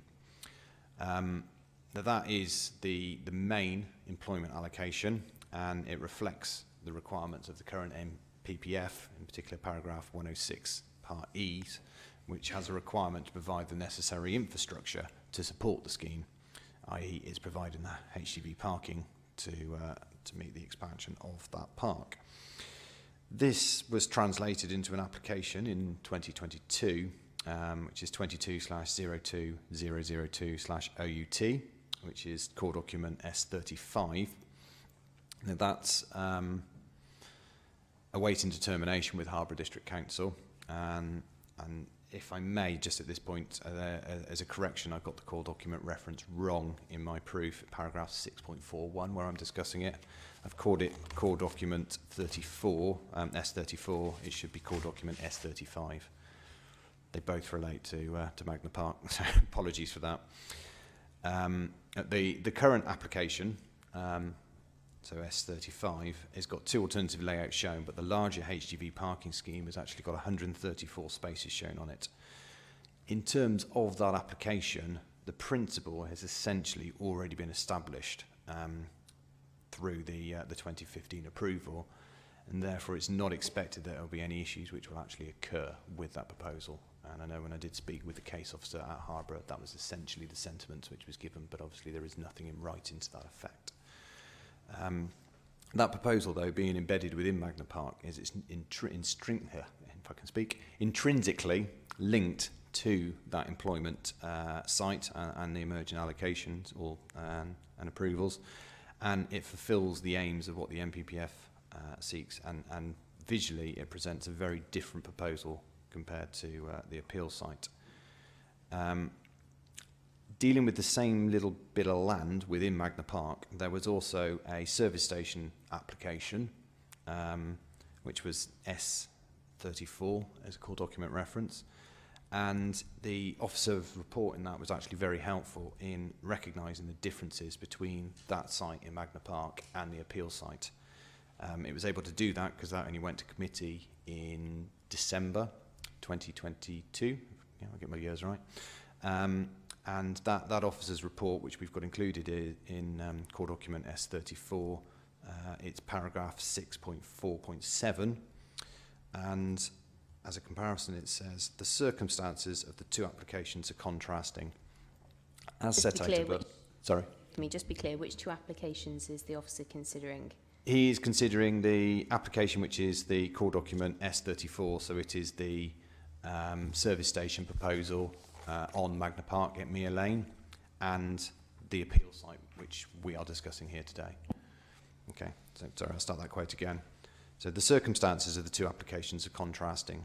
As set out above, the Mere Lane sites within niche is located. Well, hang on, that's not English. As set out above, the Mere Lane site sits, is what he means to say, but he's put an extra E in it, within a niche surrounded on three sides by Magna Park, and is well related both physically and visually to the existing and ongoing development.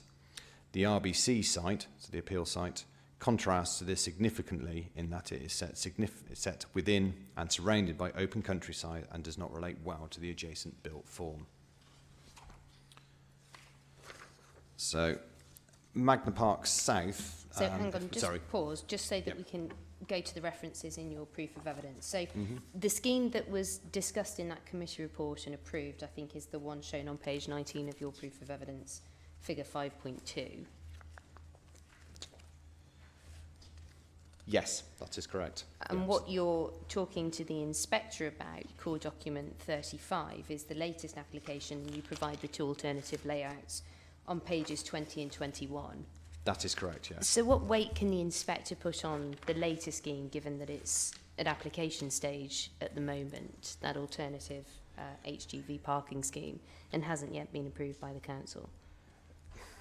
I think there's only limited weight which can be given towards it because it hasn't physically got approval, but it very much gives the intention of what Magna Park is looking to do, and the fact that there is a 2015 approval means that in reality HGV parking at this level will come forward on the site. The only anomaly which we don't know is the exact timescales for which it's going to come forward, which is where I say the weight is obviously tempered as a result.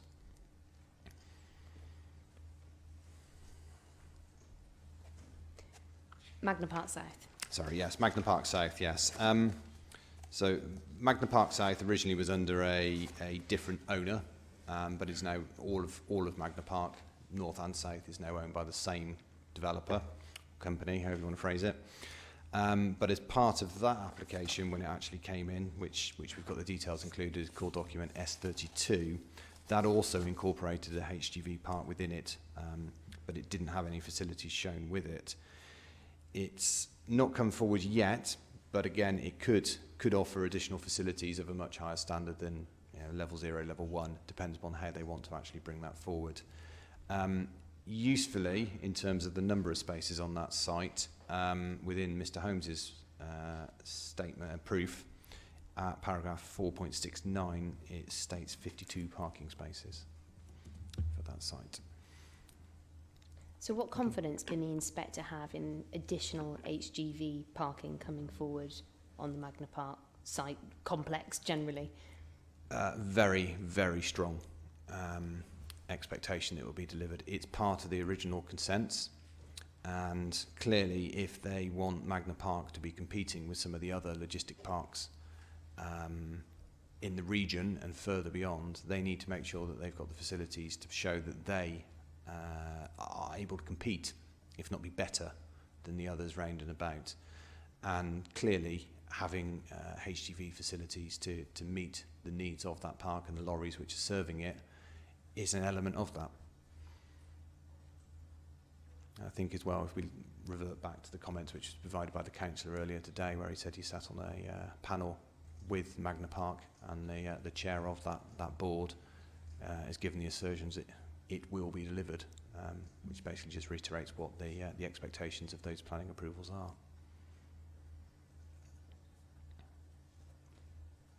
Thank you very much. Right, A14 Junction 1 then next, please. Yes, okay, so A14 Junction 1, so this is located to the east of the appeal site. It's a little way away. It's about a 20-minute drive, I think, from memory. And there's an extant consent now, which originally dates back to 1997. I say extant, they have banked that consent, like so many of these ones occur. But they've then gone in for amendments in 2017 and 2018. And it's the latest of those two submissions which I provided at core document S37, because it gives the latest updated layout. But within all of those, what it does have is 82 HGV parking spaces. So the alterations which have been made have been to replace a hotel with restaurant facilities. So it's not actually affecting the HGV parking. I've covered this at paragraph 640 of my proof. And I will have to admit I've yet again not quite got the figures right, and I've stated 78 in that paragraph at 640, that is, when it should be 82. But again, it's a few numbers here and there. It's nothing which is major, but again, it shows that there is additional capacity which is approved within this 45-minute travel time, which has been assessed by the PGAA study. Thank you very much. Back to summary then, please. To paragraph 13. And this is where you consider the various plans that have been provided in the facility. So we give this next part of your evidence with the caveat that we're expecting a plan. We've been told by the appellant in due course, and you may just need to update some evidence on that tomorrow. But in any event, if you can just read that, and I've got some supplementary questions for you. Indeed, yeah, we've got to take it on the evidence we've got before us at the moment. So paragraph 13, the benefits purported to occur as a result of this facility are also considered uncertain by the Council for a number of reasons. The latest illustrative master plan, which is reference 822102 revision L, which is core document N3, provides a single facilities building. However, this building is provided within class C1 zone, as defined on the parameters plan, which is core document N12, I'll leave it as the shortened one, and included within the draft conditions. It is only the hotel accommodation that can be included within this part of the site and still accord with the parameters plan. Currently, there is no developable illustrative layout included in the appeal that would allow the delivery of the facility stated. However, as the various retail commercial uses would be delivered is therefore unclear. The provision of additional landscaping has reduced the developable area of the retail/commercial section of the site by around 28.6%. It is unclear how the same level and/or number of uses and the necessary supporting services/facilities can be delivered. It is likely that some of these proposed uses will not be forthcoming or at a smaller scale, which would be less beneficial to customers. Okay, ask you to pause there. A few questions on this. I think there's an update, isn't there, in respect of core document N3? And that's the latest proving layout that was provided, core document S39. That's correct. So yes. just explain what that shows in terms of the distribution of uses and where the single facilities building is placed in relation to those. Essentially what that's done is it's slid the building slightly across the site, so it now straddles the two zones between the retail area and the hotel area, so the Class E and the Class C1, so that you've got a building which is approximately 65 by 30 metres in scale to allow all of the facilities for those two zones to be provided within a single structure. Whilst the building in itself resolves the zoning issue, as was already been covered through the earlier conversation, I don't think it proves that it actually resolves the other issues in terms of being able to deliver that level of facilities because of the need for all of the supporting car parking, circulation, service areas and things to be provided on a site so much smaller than what was originally envisaged. And just to be clear, what has to fit inside that building as presently proposed? Within that building, if I just flick back to it, we're talking about the site security at 374 square metres, a creche, which is 350 square metres, a coffee shop at 230 square metres, a supermarket at 400 square metres, and then the hotel, which is 875. So that's what's going inside that building. But then also within the Class E area, we've then got the service station with the e-charging and ancillary parking, which is noted as a separate 278 square metres. Okay, so a few different components to go in. If we can just pick up on a few of those. I know you've made some particular points about the creche, the need for and delivery of that particular element of this proposal. If you can just expand on that. The creche. Yes. Sorry, just bear with me a second.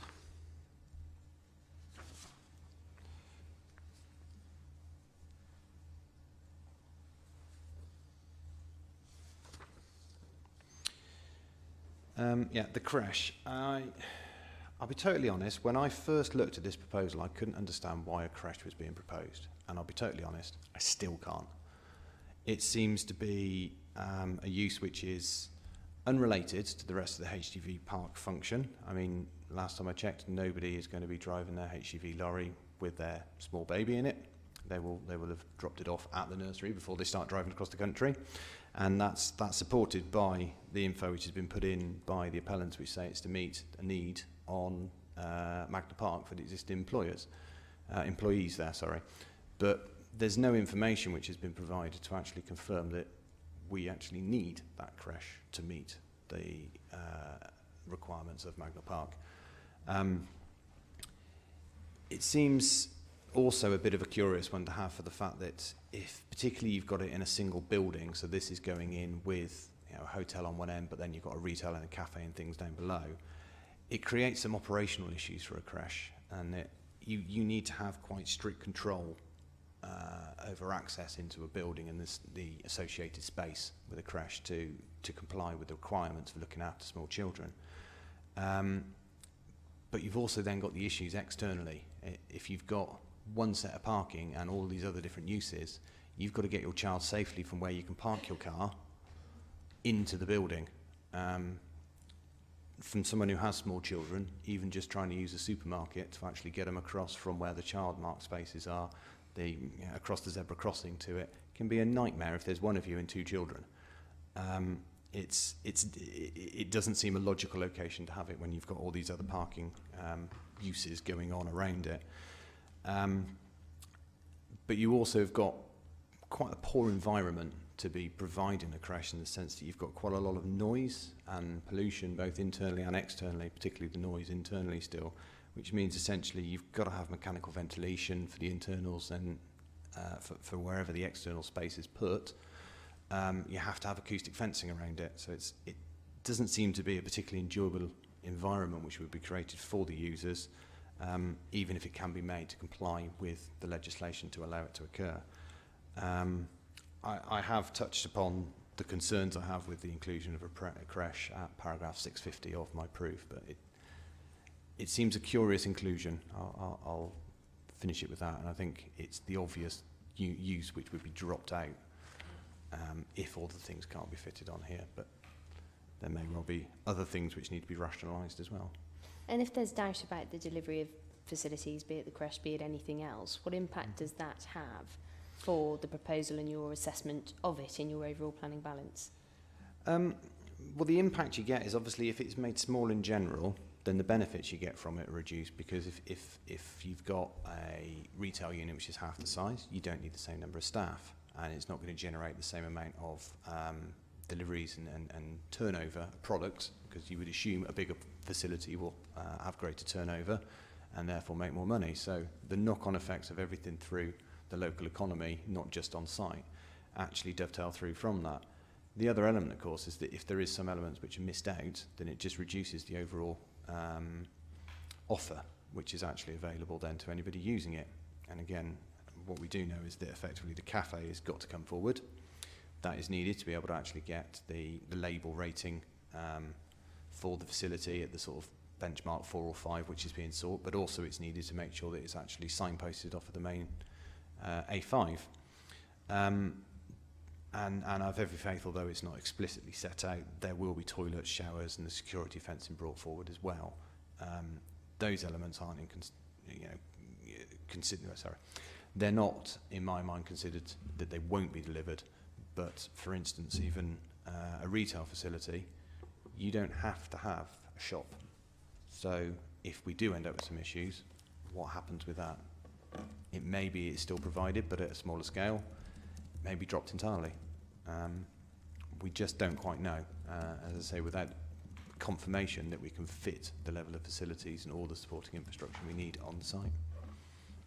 And that was going to be my next question to you about the rating level, and about the quality of facilities delivered, which is part of the appellant's case, and how this or how the quality of facilities is generally in the East and West Midlands, and the weight that you put on a quality or a higher quality of facility being delivered here.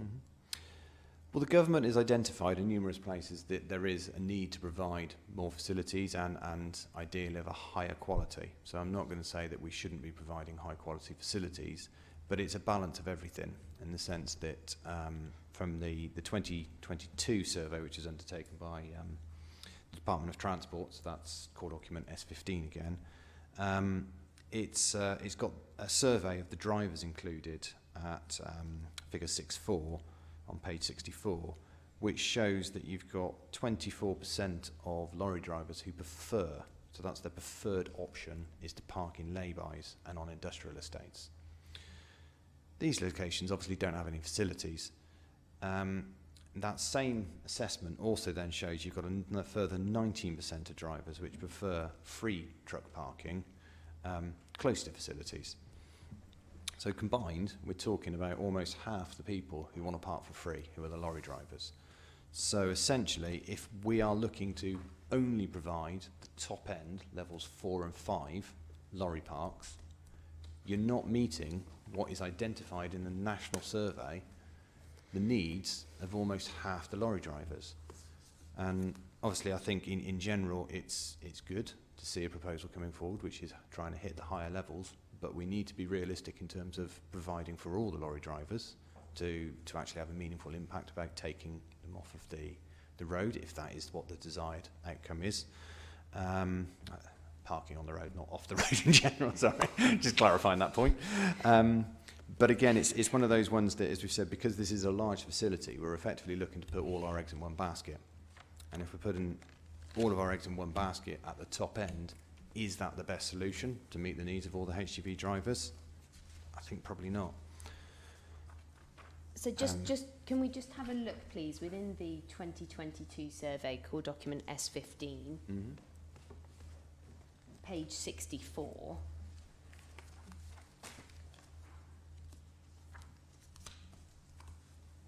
Is that the data that you're referring to? It is, yeah. Yeah, so it's the pie chart. And turning back within that document to page 50, there's figure 5. Sorry, forgive me.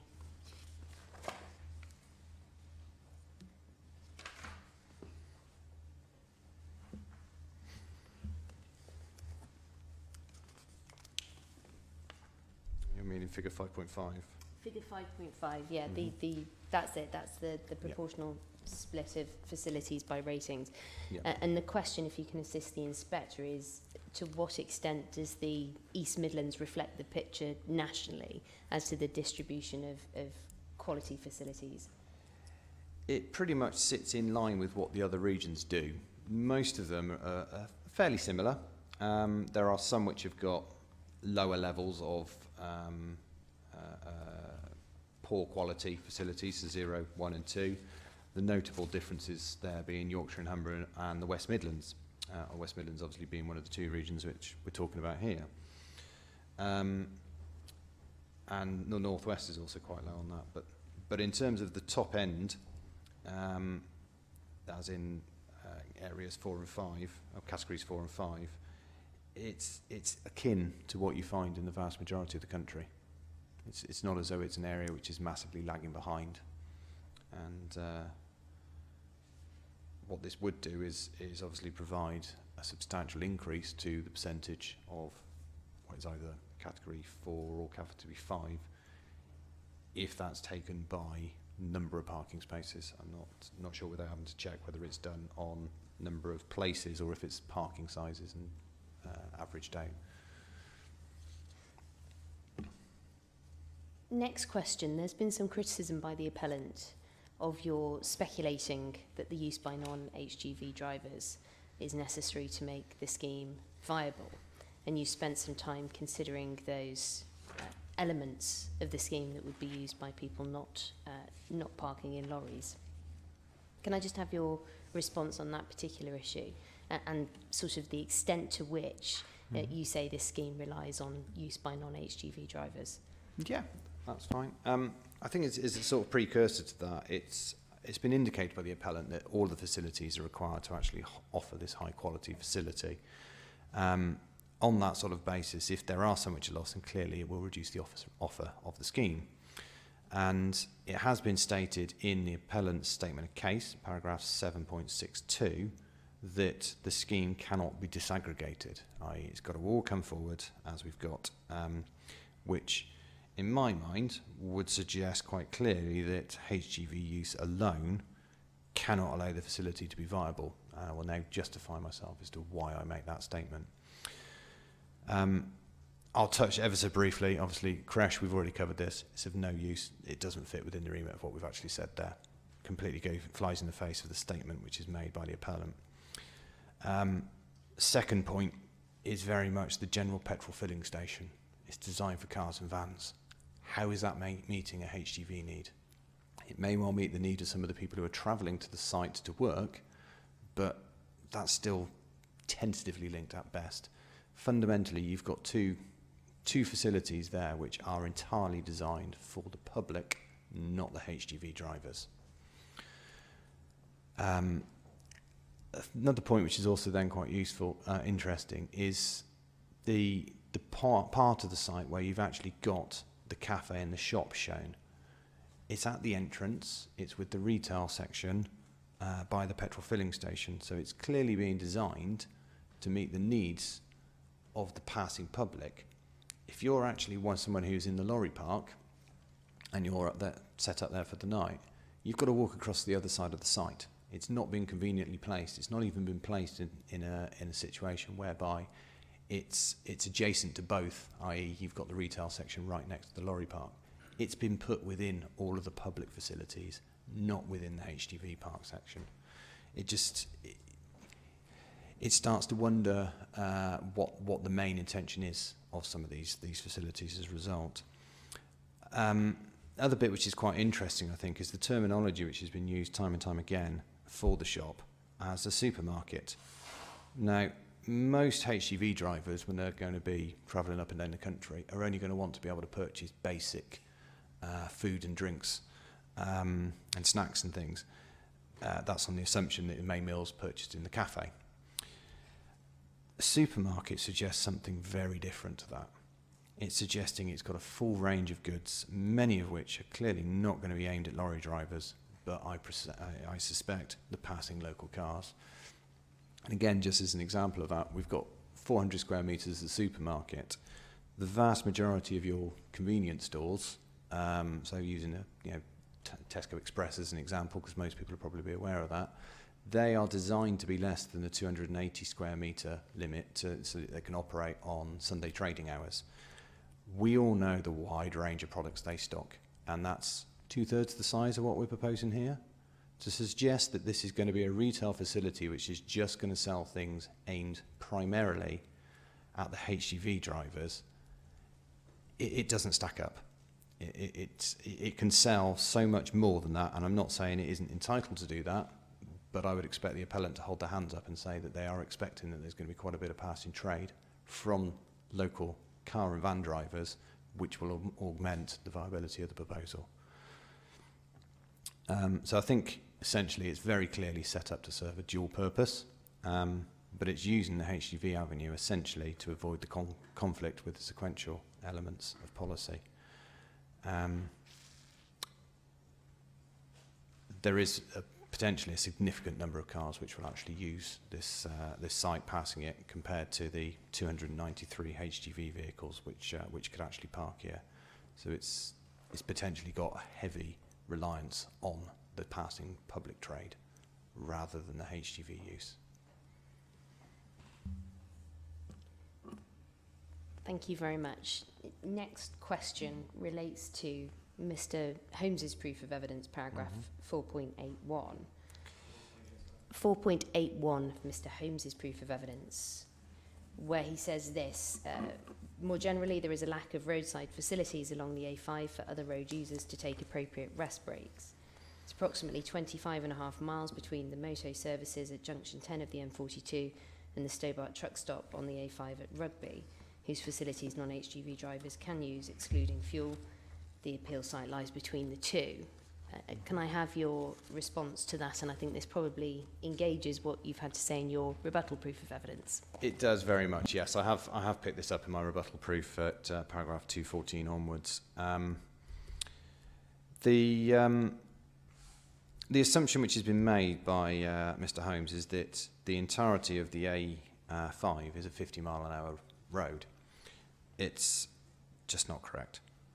The speed limit varies, it goes up and down along its length, but there is some quite substantial sections which are either 60 or 70 miles an hour. Bearing in mind this is a comment which is relating to the other road users, not HGV users, so obviously they have the ability to travel above 60 miles an hour, and there are large chunks, I'm not sure whether you are aware of it or not, where you've got a central reservation or a green strip in between the two for quite some miles in places. The speed limit is 70 miles an hour for a large chunk of that road between the said two service stations. And I have roughly sketched out the speed limits in Appendix 1 of my rebuttal to show how that speed actually changes along the length of the A5 between the two service stations which are noted. What that does do is quite clearly show that, as opposed to the 31 minutes travel time between the two, which has been suggested by the appellant and Mr. Holmes, I think it's quite substantially below that, and you would clearly be able to travel between those two service stations in less than 30 minutes and therefore accord with the spacing times as set out in the circular. I think as a second point to this is that whilst those are two formal service areas which are signposted on the A5, and so that's between the Eddie Stobart truck stop, which is to the south of the site, and then the moto services at junction 10 on the M42. Those are the two which Mr. Holmes has noted. There are a number of other facilities along this road, and again I've outlined these and provided a plan at Appendix 2 and photographs to show the different facilities you've got in my rebuttal. And what you do have is at different intervals along the A5, different clusters of facilities which are all accessed off the A5 itself. I'm not talking about sites where you've got to travel 300 metres down the road and physically know it's there. You can be travelling along the A5, you can see these, you can see the signage. They're providing petrol filling stations, restaurants, cafes, drive-throughs, and you've got a host of different other facilities at various points. So even if you want to take the stance of the distance between the two, which has been outlined by the appellant, is more than 30 minutes travel time, you've potentially got 6 other locations you can stop at to get some facilities.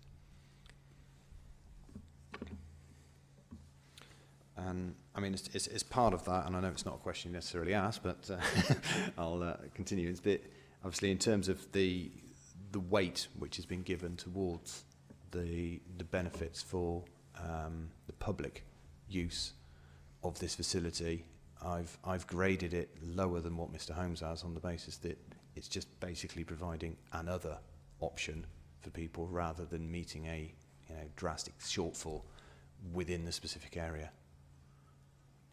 Thank you very much. Back to summary then, paragraphs 14 and 15 to finish off. Paragraph 14. It is recognised that a full benefit and harm analysis needs to be undertaken as part of the proposal in accordance with the MPPF.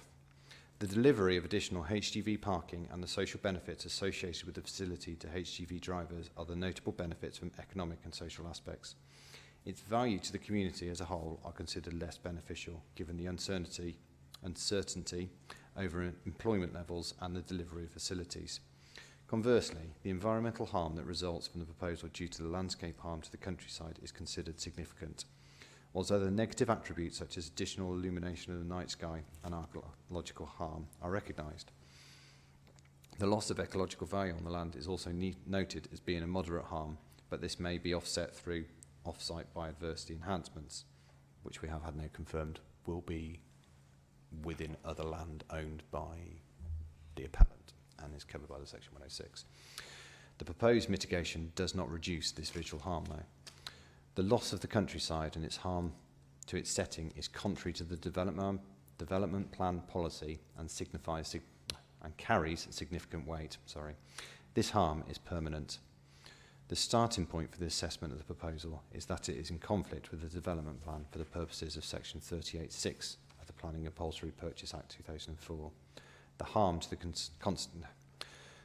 the countryside is considered significant, and the benefits are not considered to outweigh this harm. There is no other considerations that indicate a decision other than in accordance with the development plan should be made. Now, you provide a full planning balance from page 40, paragraph 6.55 of your proof of evidence. Can we just go through the elements of the benefits specifically so that you can highlight where there's a difference between you and Mr. Holmes and the weight that you've given to those benefits?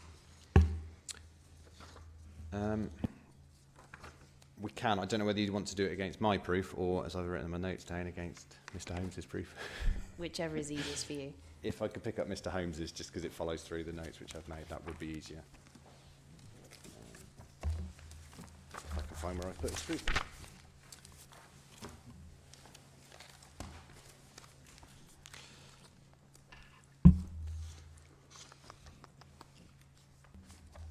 So that starts from his page 41.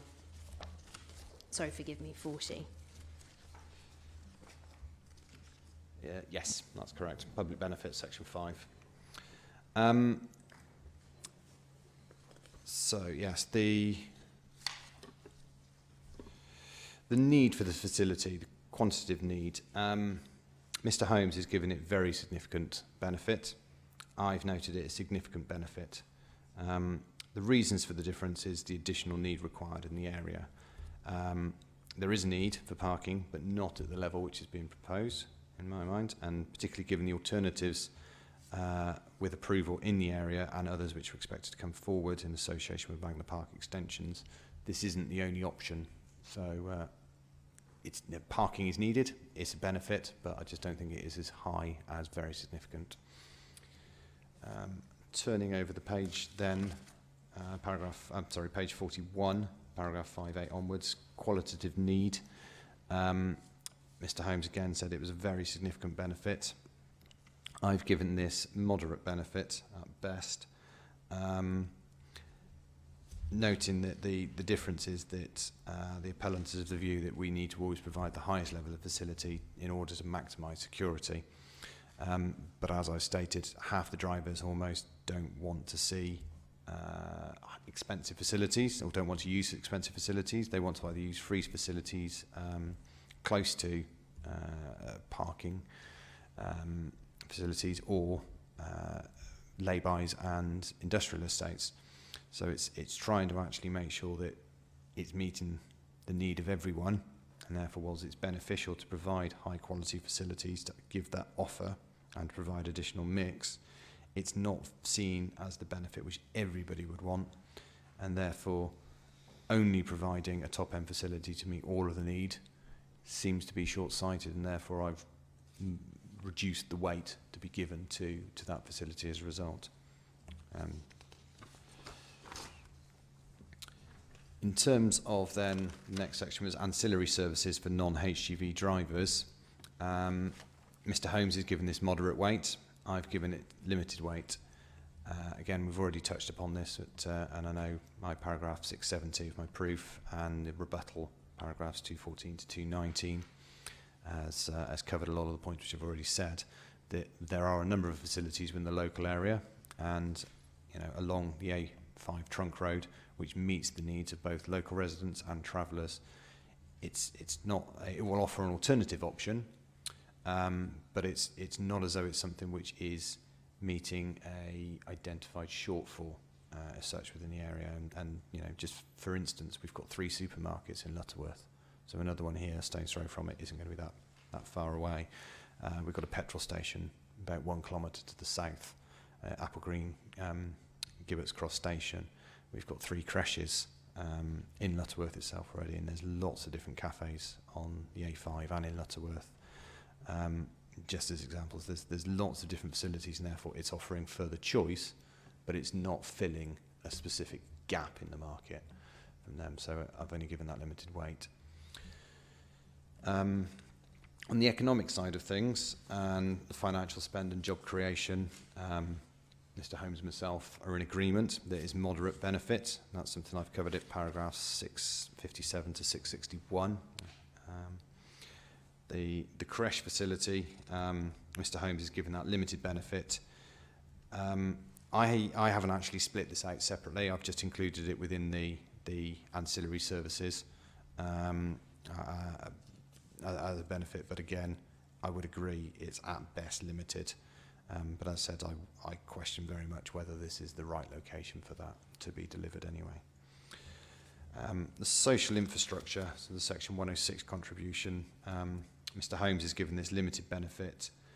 I don't think this needs to actually attract any benefit for the fact of it's a contribution to simply remedy the shortfall of infrastructure in terms of bus routes in this instance to meet the site's requirements. So it's not going over and above what the bare minimum which has been requested. So I don't see how it should be attracted anyway, and I know that's the common approach which has been taken by many inspectors on appeal. Thank you very much, Mr. Weeks. Unless you've got anything further to add at this point, those are my questions. No, I'm okay, thank you. Thank you. Thank you, sir. Right. It's 4:45, so... I wasn't going to be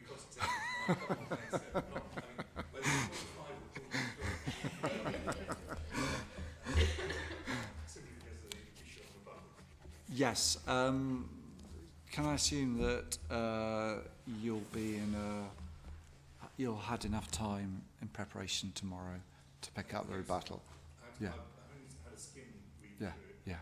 I'm hopeful that is the case. Yeah. If I'm told something different overnight, I'll tell you first thing. Oh, okay. Right. I have to say, I would hope that I'll be effective. If there's anything which I need to hang over in respect of that, then in which case I'll canvass that first thing and we'll see how we deal with that. But I'm not anticipating that as being my primary likely approach. Okay. All right. That sounds fine. Okay. Well, I think we're more or less on schedule. Dare I say it? And I, at the back of my mind, I sort of wondered if there's a possibility even doing a site visit tomorrow afternoon, but that might be slightly optimistic on my behalf. So maybe we'll see where we go. So is that on the basis that we finished all of the evidence by tomorrow afternoon? No, on the basis that we've got to clear the chamber by 4. So if I could be on site at 2:30, then that might be possible. But I think maybe we'll have to see how it goes, really. So, yes. Just thinking out loud, so in terms of absolutely, what would that do? Because I understand the objective of making best use of time, including what I don't know is what the weather is likely to be tomorrow. Well, it's horrible, but that's I'm used to getting wet. but also beyond that, that may have implications for doing closing submissions, which you will want on the Thursday. Yes. So essentially, there may well be a bit of a toss-up or a balance as to trying to get through the evidence such that there is a practical realism of being able to do closing submissions on Thursday. If I have to do a site visit next week, I'll do so. So I'd rather not prejudice closing. That's so what I'll do is I'll think about that a little further overnight, if I may, and if we've got any I'm not sure wiser but a different way of dealing with matters, then again we can deal with that first thing tomorrow morning. Okay. I mean, it might just be a case of seeing how we go tomorrow, and if we start at 9:30 then see where we go. But I'd rather not prejudice hearing all the evidence, so that's the first priority. and then, you know, Just for the landscape witness that need to attend the site visit, it would be useful to know, because I'm trying to arrange my diary for this week and I might not be in tomorrow, but if it's in the afternoon, obviously I'll need to know. yes. So just as soon as a decision's made. If I don't do the site visit next week, I was contemplating Wednesday next week. So I don't know. I'm okay for that if that's the date it's going to be, but I'm also okay for tomorrow if needs be. Yeah, I think I'm getting a nod from... this So thing would that- you like the landscape witnesses to accompany you? Is that it? Well, it's more meaningful, isn't it, really? So that would be... I mean, I wouldn't want any debate on site, but equally, the opportunity's there to point things out to me. Yeah, yeah. And so, you know, and there's I'm quite a more than happy difference. to do so. Yeah. There's quite a difference between the two. So, no, to make the site visit effective, it's good to have things pointed out. But you know, you both know, I'm sure, not to engage in debate anyway. Okay. So we'll see how we go tomorrow. But I wouldn't want to prejudice getting through the evidence this week, because that's my first priority. Okay. All right. Can I thank you all for your participation today then, and see you all tomorrow at 9:30. Thank you. Inquiry's closed for the day.